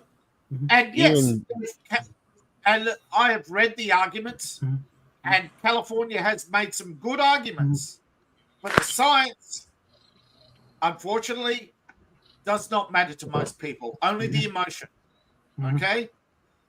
And right now, emotions are too high, and they're fueled by people like Matt Walsh, who are Puritans, who want to destroy industries, even because they insinuate that people can have relationships under 30. Well, isn't that something about the Puritans? You know, I'm not sure if it's Matt Walsh in particular, but I think I read somewhere, and somebody correct me if I'm wrong, that Puritans don't want relations under 30. That youth is wasted on the youth, or something like that. Something like that. Yeah. Matt, to be fair, Matt Walsh, when it comes to the dating sphere, is a little bit retarded. Yeah, Matt Walsh, he keep having his so-called war on the Gooners, just like Melanie Mac and Razor Fist, but like... It's like, Matt, you've been married for how long now? You're kind of out of the pool, okay? Matt, Matt, didn't you get married at 18? Something like that. Yeah. This whole Yeah. war on the Every time I see Matt Walsh, I feel my brain cells literally driving into a brick wall. I have a fear one day that I'll run into some of these people, you know, that I will become successful and have to deal with these people in real life. But just clown them. Well, if you do run into these people, clown them, like subtly clown them and make them feel like a clown. Yeah. And when they realize that they've been clowned, then they'll listen to you. Here's the thing: a lot of people call me a Putin puppet. You know, I don't like Putin. And you know why I don't like Putin? He's banned most of the animes I like. Okay. Yeah. He and Matt Walsh would get along. But anyway, anyway, I better go. I dragged you out too long, but there are just I just wanted to get that in. That there are you're good, David. You're good. People like Matt Walsh have been actually convincing people to turn off anime. It's like, really, we got to double down, Anime Night. We got to double down on fighting the Puritans and the puritanical morons who actually are really attacking anime, because Matt Walsh works for a production company and they don't make anime. That's why I'm starting to play more different games like of the indie scene rather than the usual established ones, because it's like, hey, we got to shed light on these people. And I encourage everybody to do the same. It's your wallet. It's your wallet. Put it this way, okay? I like Stellar Blade, but I wouldn't pay $60 for it when I can buy. All I have to do with Steam is turn off the adult filter, and I can find bigger and better games than Stellar Blade for half the price, who are made by people who are just as passionate. Probably some of the animations are way better. Well, there's some truly pervy games on Steam if you know where to look. No, I'm not talking about pervy games. I'm talking about fighting games that are banned from the general audience because they're gory or they're too jiggly, or simply because they didn't have a big studio behind them. Because you think Stellar Blade would be on the main page if it wasn't backed by Sony? It would be behind an adult ward just like everybody else. And I am sick and tired of Sony. I'm sick and tired of these big studios because they make big money off other people's work, while the people who did all the work. Now, yes, I remember the interviews with Sailor Moon and explaining why they're not billionaires, and it's absolutely true. I had no idea how many thousands of people it took to make, and yes, I had no idea until recently how much cells cost and why why there aren't so many originals left is because how much they cost, they had to reuse. Because they are not plastic. They are a special glass that is considered a plastic. Yeah, the cellulose. Yeah, it's pure. It's what it's short for, cellulose. Yeah. And it decays. These cells have a short life. They decay. They got to use them as quickly as they can and as often as they can, because they're actually growing. They're not made. They're actually growing. So you have to order them ahead of time. That's why these production companies take sometimes 10 years to make Ponyo. Took 10 years. Because they had to do, because delays, production days, shit, we just lost a bunch of cells. We have to sell them off to elsewhere and use them on other projects, But meanwhile, soon AI is going to give us all the power to make our own stuff. Now, if we could get a couple more people to join the game here, MGTOW, Sean. Okay, see you later. But I am hoping. Bye. And I'll give you an inside scoop. I've used to do this before. They take years. Okay, I can understand the production cost and stuff like that. But I'm thinking that if I can make a storybook game and successfully do it, I think I'll get back on track. I just have to make it a success. See ya. Bye. Right. It was nice talking Later. to you. Okay. I'm sorry I don't have the. Don't want to do this. I'm sorry. Yeah, I'm playing the 3 hours on the Final Fantasy online game for now because I don't have time to pay membership at the moment. Yeah. So Is that 14? yeah, Yeah, I try to give it a shot, but I understand why Final Fantasy looks like a good template for an MMO. And it works, but it's not what I want in a Final Fantasy game. I want to have single player experience. I don't want to rely upon servers. I don't want to rely upon an internet connection. Just whatever the version I have. And I love my single player games because I can either mod the shit out of it, I can cheat the shit out of it, or I can do whatever the hell I want with it. Hell, you could put Comic Cat in there for all you know.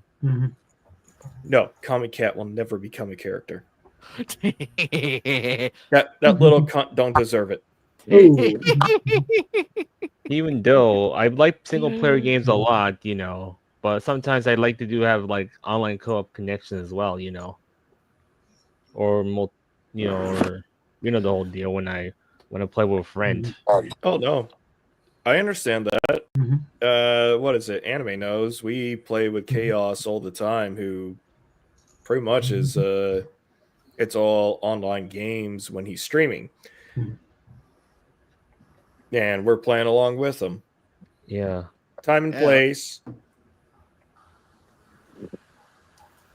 It's a lot of fun when Chaos goes. It's a lot of fun when Chaos goes live, and it's so much fun because we can do so much, but we also adhere to the rules and everything because we love the guy. We don't want to see anything happen to his channel or his rules are a lot looser than most people, or liberal. He says you can say whatever the hell you want, just do it once or twice and don't use it liberally, because that's when YouTube does the pee-pee slap. Yep, that's why we're trying to keep it like that over here. He's as well. what, I think he's still partnered, or at least he's able to get super chats. He does. I see him get a super every now and then. By the way, anybody watching on my channel, super chats are open. Yeah, the same with mine. Same with mine, but it's optional, ladies and gentlemen. We're not forcing you. We're not Yeah. the e-beggars or the grifters. I'm not.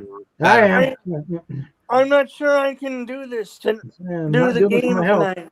All right. That's I okay. deeply apologize. No, that's all right. Nah, Yeah. you're all right, man. I'm amazed. it's not Besides, crap. for some of this I'm stuff, amazed. I like hanging out on the side. You should see my face. Ooh, you know what? Fair enough. You know what would be another good Star Wars series if they didn't muck it up? Was the Young Vong War. They could probably do that, but you're right. They would fuck it up. But Or you know what else would be good? Rogue Squadron. they already did that. Yeah. Well, They already did that with the game and everything. I'm It's pretty already sure they been- already have done And that. it looks like Patty Jenkins' Rogue Squadron movie is back on, which is fine. I was looking forward to that one. Of all the other crap they came out with, that one looks good. I don't know. I still have no faith of Star Wars under the Disney franchise. I think either Disney has to make a huge change or they need to sell Star Wars off to someone else. Or hell, I'm sure George Lucas can buy it back at a discount if he didn't blow that whole billion that he got for it. Yeah. Or, okay. In reality, the 500 million he was allowed to keep after taxes. A lot of it was all stock options. You know what I mean? Hopefully hopefully George Lucas will take it back, but the problem is I'm not He's sure. old. I don't think he's I got don't think he has the will to produce produce anything, let alone be a consultant. If he did anything right now, it'd be out of pure spite. You know what? I would totally be fine with that. Decanonize the sequel trilogy, most of the stuff that came You know out. what would be fun? Then find someone to hand it over to. And actually, no, you're going to do this right? You're not going to pull a Kathy Kennedy on me here. You're not, What I think he should have done was to find somebody who's good at writing, so probably one of his fanfic authors for Star Wars. That isn't John Favreau or Dave Filoni. Yeah, Filoni kind of dropped the ball. He kind of disappointed. He's too much of a. And he literally bullied about Ahsoka. He literally bullied his way. Okay. Yeah. For a while, Filoni was considered to be a savior of Star Wars. I don't know what has changed on that. He bent the knee. To keep his own job. He bent the knee for the most part. So, but I don't think Dave Filoni has the capital to buy Star Wars outright. No, and he'll go along. He'll be a good employee. He'll go along with it, but we need to put somebody in charge that's going to keep an eye on this. Well, yeah, because I remember during the Clone Wars, for some reason, I mean, I loved watching the Clone Wars, but it was like he could do no wrong. Yeah. During the Clone Wars era, and even when they brought him back to do the fourth and final season, 10 years later, they made 7 he produced a good product, but you're right, he did bend the knee, and following suit with the remainder of that franchise to coincide with what Disney wanted. Dude, they made 7 seasons of Clone Wars. Yeah. Oh, okay. It's been a long time. Even the last season was a couple of years ago, and then I watched it a long time prior to. Thank you for the correction, though. It's pretty good. Now, I think Favreau, if he could actually put him in charge, they actually bring Ahsoka back. Well, yeah. Yeah.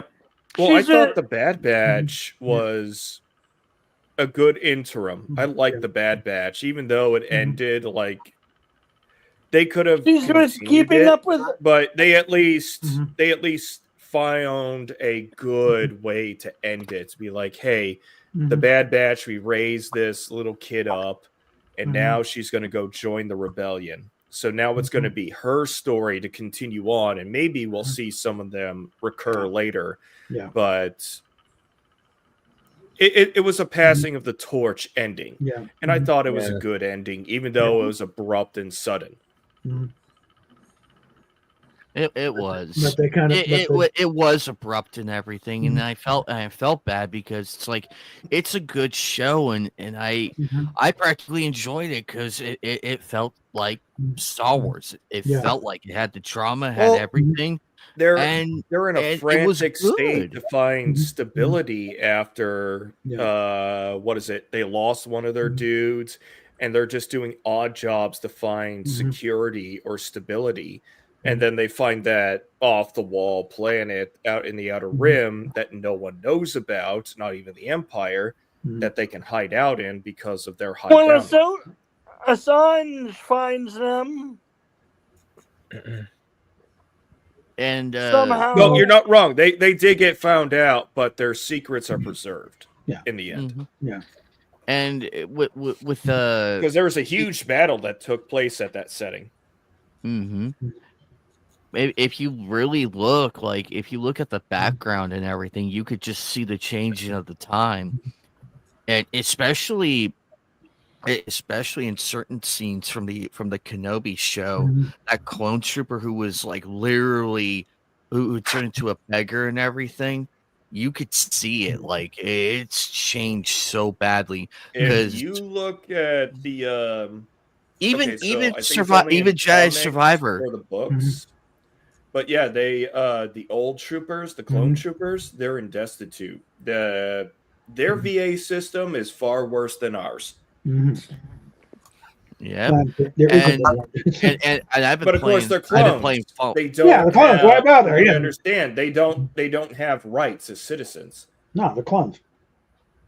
Yeah, and the Fallen Order, when I was playing that one, I saw like you literally see from a different perspective of the Empire, like whoa, and it's more massive than what you see in the movies. It's way more massive. In the books. Yeah, you're not wrong. Well, hang on. In the books, they fight the Empire off and on for like 20 years, 30 years. Yeah, because then the Empire only lasts about 30 years after the end of Revenge of the Sith. Yeah, they did because Palpatine, he had absolute. He dissolved. He killed off the. He dissolved the Senate every time they started going up against him because he's had several iterations of a Senate, but he abolishes it every time they get a little prickly about taking his power away. Yeah, and then finally during the Death Star, during that scene when Vader and Tarkin walk in, it's like I've been informed that will be no longer dissolved the Senate. That's and no longer a problem. That's when the Republic fully ended, and Palpatine was free to do whatever the hell he wanted. It's like, oh, no one's gonna notice 10 trillion credits missing. No one's. Who are they gonna report?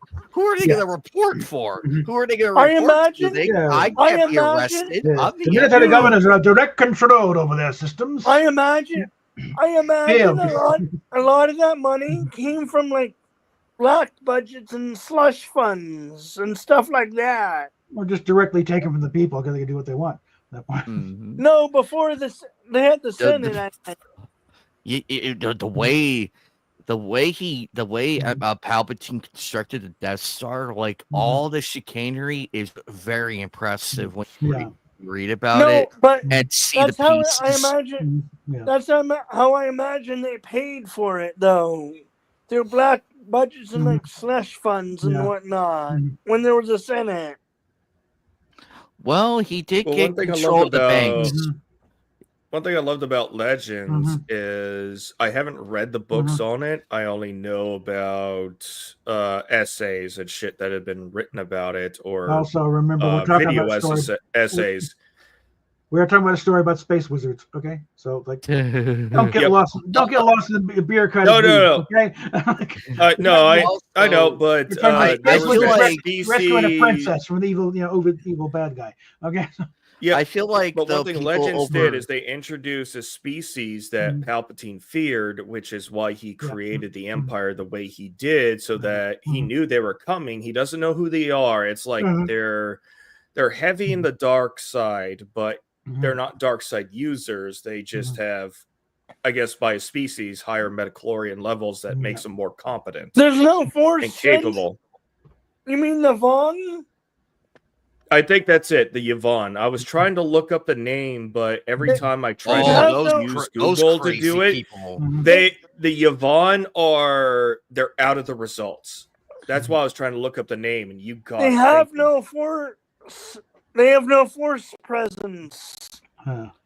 Actually, they were briefly mentioned in the Bounty Hunter game, in the title crawl and everything. They were mentioned, and that's when we kick off. That's when we kicked off Bounty Hunter. That's where it kicks off at, between episodes 1 and 2. They are mentioned. They are mentioned. A certain group of that was mentioned. What I loved about the Clone Wars and everything, not because of like all my favorites are there, but many people overlook the political settings and everything. However, Kermit. Whoop, we lost MGTOW. Oh, we lost MGTOW. Yeah. Hang on 1 second, Kermit. Hang on 1 second. The reason why I like the political segments of the Clone Wars and everything in the prequels is because you really see what's going on. And by the time you get to the later seasons and episodes, you're like, wait a minute, how come these clones are like this? What's with this? Why is the temple being attacked but before we saw Operation Nightfall? There was an attack on the temple and everything in that Ahsoka arc. Another thing is just let's not get carried away. We are talking space. We're talking space. Space wizards rescuing a princess from the big evil castle that destroys planets. There's also in the books. There's also space whales. Of course, there's space whales. There's always space whales.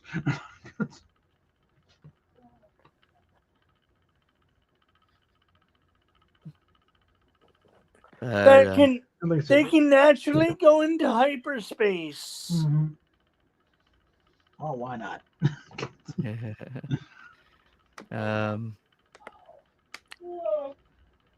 Remember their own manipulation of the Force. It's like, you imagine the metachlorian count on a space whale. Come on. That would be hilarious. Even a small one. It's like, you could open hyperspace all by their lonesome. Just I want to go to that planet.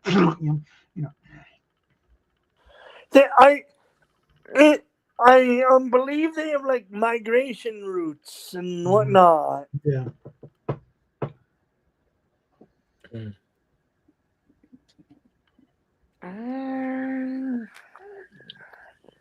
Okay, should we give up on the game at this point, or are we?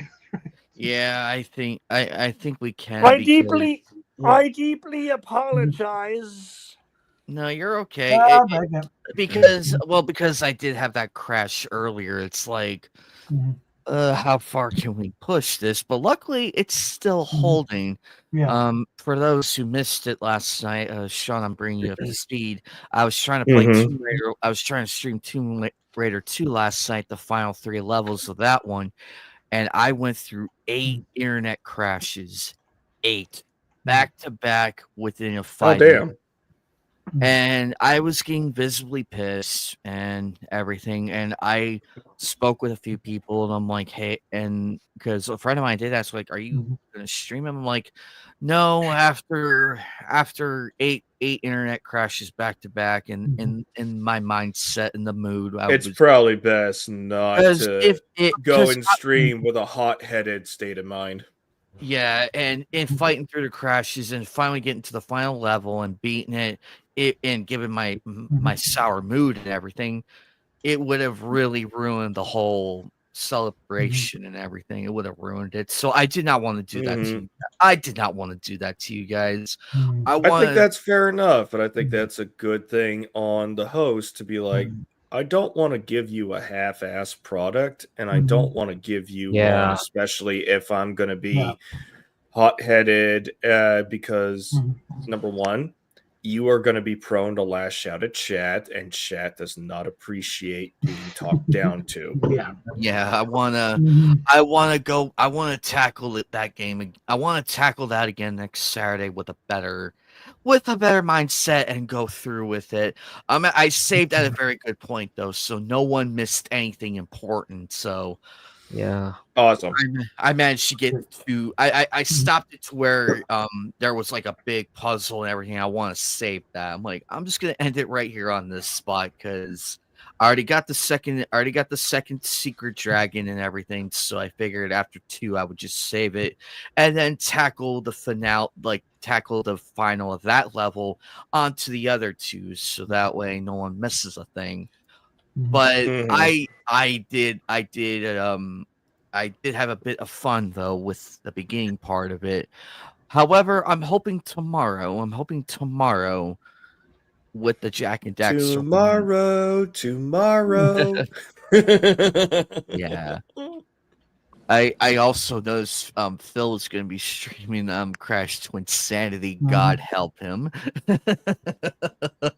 God, that's gonna be fun to watch. I went through that mess, so he's going through it first, and he's gonna experience firsthand why I went into that crazy psychopathic breakdown I was having before I finished the game on the later stream, like that boss fight and everything. He'll see why I nearly had that mental breakdown. Why I'm angry.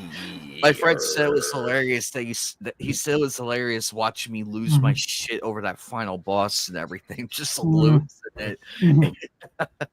But that's what some viewers want to see. They want to see you lose your shit as a reaction. If you really want to see me lose my shit, I am dreading.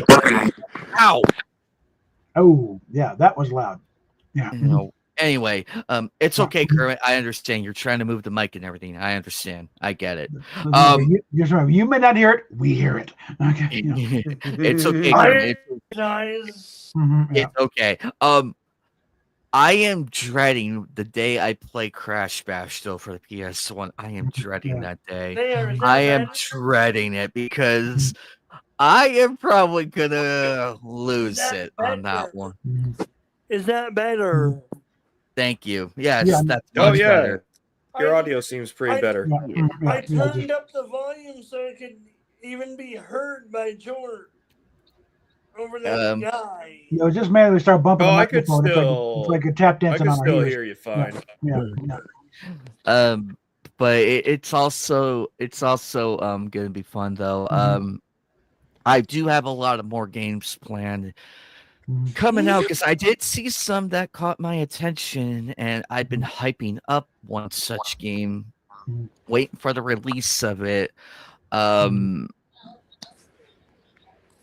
pretty excited though, and it's not the mainline ones. It's more of like the indie scene where I'm trying to bring more of it to light from other game devs and everything who aren't the established ones, because even though I'm playing an EA game doesn't mean I chilled out or anything. It means I love Jedi Survivor. Fallen Order was a lot of fun to play. I had a great time with that one. Told a very cohesive story, and this one's telling a cohesive story as well. And that's what we want, is cohesiveness, to understand what the hell is going on, rather than be bogged down in it with all the Jedi Survivor. I've yet to play it though. It's good. I'm having fun on it, and they brought back Dismemberment. Hey, the Dismemberment is in there. You don't need a mod this time, Sean. You don't need a mod this time. I didn't even know that was an option, because that's the one thing about lightsabers that I thought only the Force Unleashed did. I think in the second one, not the first, but showing Dismemberment, because these are fucking plasma swords and flesh and plasma. Plasma wins 100 times out of 1,000. like what they did, like what they did with the Star Wars fighting game Master Terrace Guys. Oh god, that game. Oh, they made the lightsabers into baseball bats and everything. They gave it the equivalent of getting hit with a baseball bat. Oh yeah, just like in the mods for Fallout 4 when they introduced the Star Wars mods, all they did is they took the baseball bat and they changed the asset for it and then tweaked it in the code so that it provided burning damage instead of blunt or on top of blunt.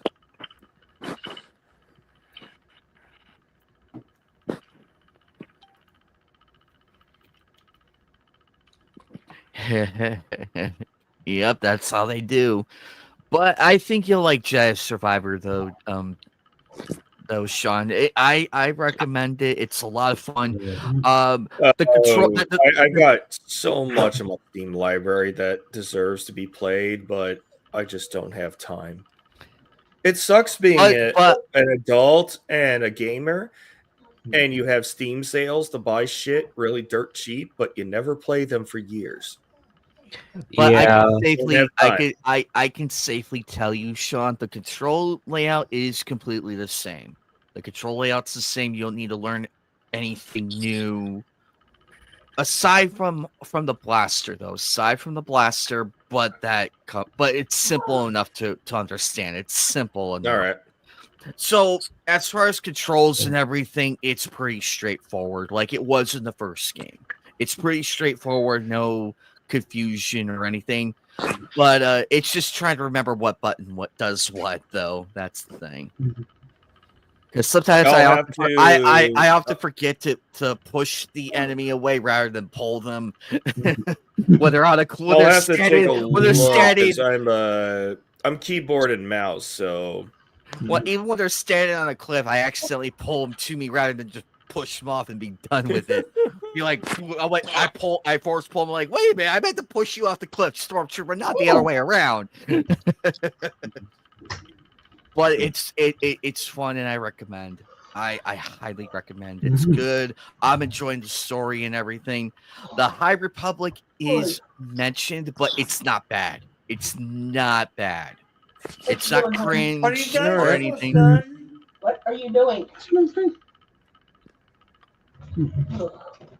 Are you guys almost done? I'm going to bed. All right. Catch you later, Steph. Catch you later, Steph. Catch you later. Anime. Are you guys almost done? Oh, go ahead, Kermit. Are you guys almost done? You got a hot date or something? No. You can leave if you want. I was just asking. All right. Oh yeah, if you have your opinion, go ahead. Go ahead, Kermit. Go ahead. I was wondering if you guys are almost done with the stream. I don't know. He's been going almost 7 hours. Mm-hmm. I imagine he's starting to get closer and closer to endpoint, but I don't know what else he's got on the agenda. Well, I know for a fact our good buddy Phil is going to stream, and I still have to post out the schedule for this week because I'm still tinkering back and forth on what it is we're gonna do.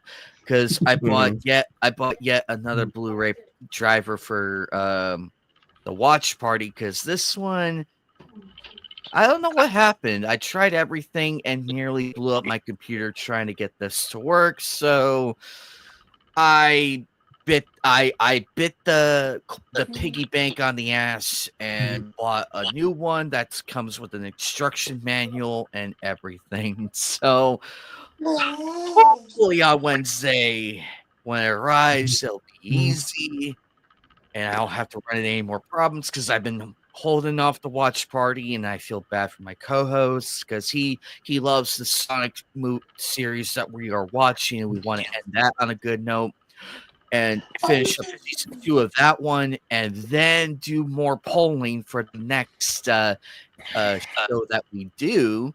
because I have a lot on there that I really want to toss into the stratosphere and let you guys vote on. Because I have a lot of good ones, and then there's some that I bet people never heard of and might get a fair shot at being voted on.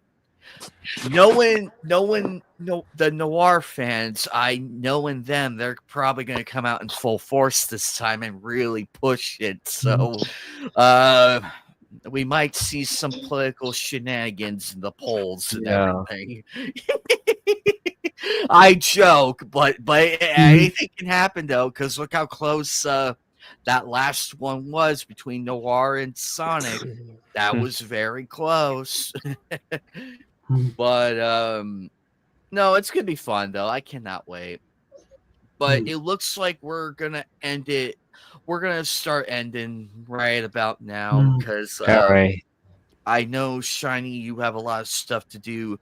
Captain, I know you have a lot of stuff to do. Yeah, I think right after this, I'll be doing a Fortnite stream. So yeah, there you go. You have your stream to work on. By the way, thank you for taking the time to spend with us. Appreciate you. Like I said, I'm just doing whatever. So yeah. For those wondering, we did hear from Eagle Rider earlier in the chat. She sends all her love and everything. She will not be here next week, but probably the week after, depending on how things go. We send our regards to Steve, to her husband Steve, and hopefully he recovers as well, because that was pretty scary. Yeah. I'm not going to go into the specifics. You can ask yourself. Fair enough. I hope he's okay. Yeah, it's fine. It's not as bad as originally thought, but it's like it needs to be dealt with. So. All right. Yeah. And there is treatment for it, so they'll deal with it. Yeah. But okay. Good. But tomorrow, I suppose I can tell what's going on in a couple days. Tomorrow we're going to be live again with Jack and Dexter. We're continuing that series because everybody loved it. And then Tuesday we're going to continue Jedi Survivor and figure out what really is going on. Wednesday we are back with Nightcasts.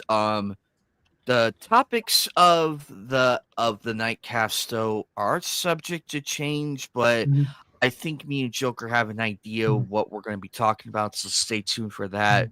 Thursday, hopefully, if everything works with the DVD drive and everything, we will do the watch party. If it doesn't work again for the third time, I'm just probably I'll figure something out. But that being said, Friday is my day off of content making. I'm probably going to be slouching around or probably go over to my sister's house. Who knows? I have to figure out what she wants to do. Her birthday is tomorrow, so I'm trying to get her to see if we can at least hang out and celebrate, but we'll see. Saturday is a redo of Tomb Raider 2 finale. I am not going to start at the beginning of the level again. I'm just going to pick up where I left off and continue onward from there. God help me. And then next Sunday will be episode 102 of the Knights of the Anime Table. Hopefully things go smoother this time and everything. But we had a lot of fun here tonight. Spoke a lot of heavy topics, had some banter and everything. I hope to see everybody again here, and good luck on all the projects. Good luck to Bob on his Fortnite stream. Keep kicking ass for us. I might come out of retirement. I might come out of retirement, though. I might. Yeah, you missed the Godzilla, thing. Okay. I know, and I'm kicking myself for that. But the last time I played it was during the Star Wars one, where I had some very spicy clips of me being a dastardly bastard. Oh, Star Wars! They're bringing back Star Wars. It's a perennial thing. They're bringing back Star Wars. I hope they bring back the lightsaber mechanic with the Force and everything. That was fun. You should, if there's a Jedi thing there, I racked up so many wins for that by just cheesing the entire thing. I had too much fun with that. I wish they would bring back the Millennium Falcon glider. They got rid of it? That first one, then they never brought it back. And they bring that back. I want that for Solo. God damn it. Anyway, check out everybody's channels, check out everybody's content. I am out of here, guys. See you All all right, tomorrow later. night, God willing. And also, everybody, calm down. We're in the second month of the year. Let's see what happens before we speculate and everything, because we're trying to. We're still coming down from from New Year's and everything. We're still coming down from that, and a lot's happening. But stay tuned. A lot of exciting things and funny things are happening. Exactly. At least to me. I don't know about you guys. Yep. Anyway, well, personally, we got to deal with a rent check going up quite a bit, so it's going to be a little hairy for us in a little bit. But yeah, I think we figured out a rough game plan. There you go. Also, I did get my W-2s, so taxes are going to be a lot of fun. Yeah. Hopefully, I won't owe anything. Same here. Oh, I got because I came close. I came close twice. Twice, mind you. Yeah. Owing. Yeah. The last time I was nearly $2 away from owing. Yeah. And that's not good. I want to go in the other. I want to go the other direction. I want to. It does help being married. Okay, so you get the standard deduction. It's like still a few thousand short of that. So hopefully, like I'm just saying, like we'll get more money in our pockets later on. I don't want to go back to itemizing shit. Okay. Yeah. I had enough of that craziness before. Hopefully they'll remove some taxes. Yeah. But that will take time. Well, again, one of the things that our El Presidente is moving for is to, because he's been using the economy of the turn of the 20th century. It's like when there was no income tax and we were getting the money from tariffs and stuff. Yeah. And we were getting so much money. We're figuring, what the hell are we going to do with all this money we're coming in? So if we can get back to that, it's like no income tax on anybody. But but all that stuff will take time. Depends on how cooperative Congress is on it. Yeah, hopefully, like, and the thing is, like, since my older sister works with the IRS, so my thing for hope is like it's gonna be reformed, but it's not like it'd be the same IRS we know. Well, again, I don't want to say, oh, I got a friend who's got. No, I don't give a shit about you. I'm thinking of the entire country, okay? Yeah. I'm not gonna fuck the entire country because somebody I know needs a job. They can find another job, okay? Come on. That's true. Figure out something else. Again, we mean no disrespect, Shiny. Yeah. We wish your sister the best and all of that. Yeah. We do. But in case push does come to shove, Shiny, I hope she has something on the backup that might be a bit more beneficial and everything. Hopefully, in something that can apply to something besides tax collection. Yeah, hopefully the only thing is, I can say one thing for sure that one thing like she might end up having like some sort of severance package, which is a good thing, but until she might end up being assigned to another federal job. Well, one good thing they're going is no Social Security on Social Security, no income tax on Social Security. Yeah, because I put in for it in about a little over a year and a half. Yeah, so it's getting me off the tax rolls completely. Thank you. I don't mind having more money in our pocket. And again, reminder: who started tax? Who put the thing to start taxing Social Security? Joe Biden when he's in the Senate. Yeah. Before that, it wasn't taxed. Because it's weird that you tax a taxpayer disbursement and you tax it to get money back. It seems a bit counterintuitive and retarded. And even though Social Security thinks I owe them, Joe Biden for it. And that's how what happened. All my Social Security money has been cut off because I was close to financial independency with my part-time job. I mean, I think that was kind of the price to be paid in order to get the Reagan tax cuts passed because but they were like the tax rate when Reagan was like 70%. Nobody ever paid it. That's why you had tax loopholes all at the wazoo. Yeah. But that was on the books the top tax rate was 70%, which had come down from 90% under JFK. When he cut those, so when he dropped down like 30, they were making money hand over fist. Problem is the government just found a way to spend it faster. Hopefully things will go better, and like I know severance package will happen, and same thing. She might end up having a new federal job. Yeah. Once maybe she get a letter by another department. We shall see. It depends on is she skilled in something else, or is it, all she knows is the IRS code. And again, they're not saying get rid of the IRS code, but they will be towards something else. Yeah. Like, I imagine like different whatever taxes. happens will be major reform. Oh yeah, but that will take time. Yeah. Yeah. Because that's why I do have more faith in Trump than a lot of people because I don't think he's really it wasn't part of it. He start to see anything for at least a year. Well, because it takes a while for this to go to the pipeline. And the other thing is, I have a hard time explaining my Not wrong. And my brother-in-law about the DEI stuff, but I told him how bad it is, but the thing it will affect on me. No, it doesn't. The problem is I tell them the truth. Like, DEI is bad for not just only me, it's also for DEI on top of affirmative action is reverse racism. Yeah, it is reverse just racism. Because there is still a very strong Caucasian population at about I think the last numbers I saw was 58% of the entire demographic as we know of. We're not going to find out until a real census is done. Yeah. But you can't exclude 50% of the population in college applications, job applications, considerations for promotion and like that, and not find out that there's about to be pushback. Yeah. Because we've been I'll just say the Caucasians have been very they're not pushing back because for whatever reasons that they don't. Maybe they say it is what it is. I don't know why, but we're not moving towards any kind of malicious action.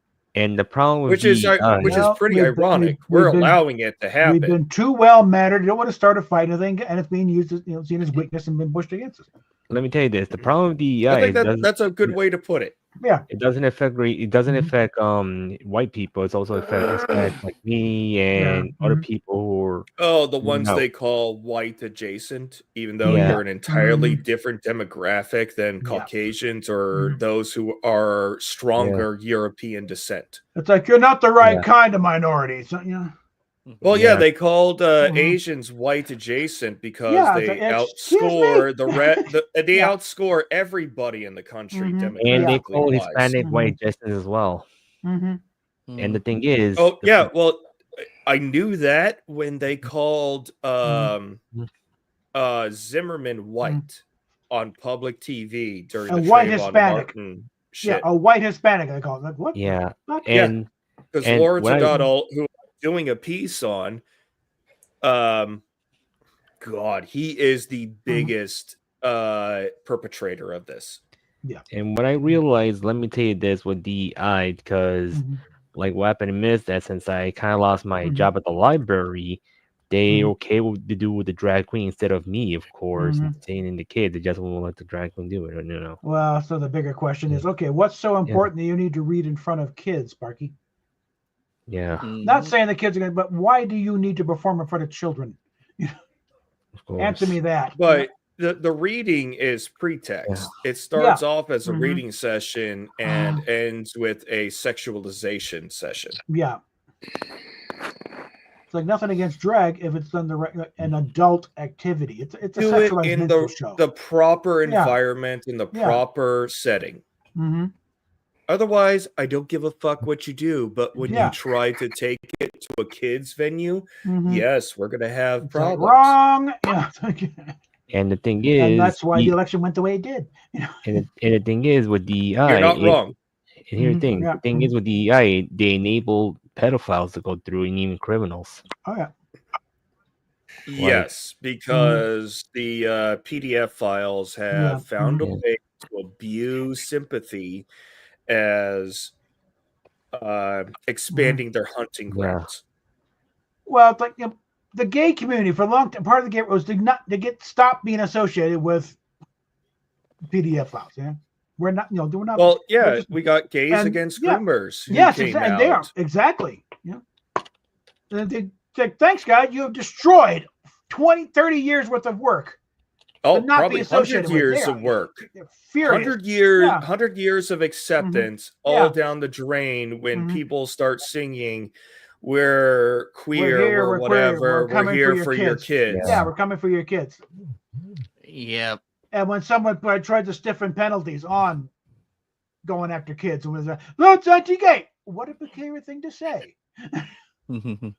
Gays are not Well, a part of it at all. guys. We're just going about good to kids. Why It's would like you the say that? honking goose Yeah. meme. Why do you have to be in front of children to do your Yeah. act? Why? Yeah.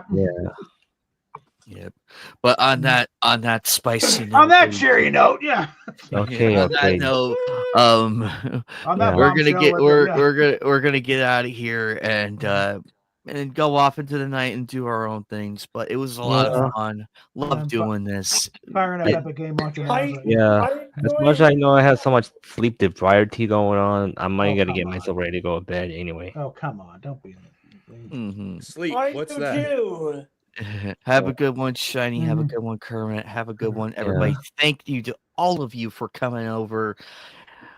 All the wonderful people that showed up to the channel and everything, all the regulars, and of course the new faces. We always welcome. We will see you all again soon. Tune in this Monday night for Ratchet. I'm sorry, not for Ratchet and Clack. Jack and Dexter. We're continuing that. And all the other fun content on everybody's channel. I have a lot of cool things planned. For the people who, before I forget, to those of you who entered in the giveaway on the 100th episode, please keep your tickets still, keep your stub, keep you're still in it. Yeah, I was talking to more spin. But we're gonna wait until some minutes. We're gonna wait for I'm gonna wait for my co-hosts to come back officially, and then we're gonna start announcing the final winners of the giveaway. Yeah, so Rosetta we haven't forgotten you. We haven't forgotten. Yeah. It's just a lot of stuff came up over the weekend, last minute, and it's like crap. So okay, since Rosetta has the goodies, you need to be here to show them off before you give them away. All right. I will be starting my Fortnite stream shortly after we finish up here. Yep. Anyway, guys, take care. All right. Good night. Have a good one. Stay amused. Court adjourned. Neon lights, they flicker bright. Vegas.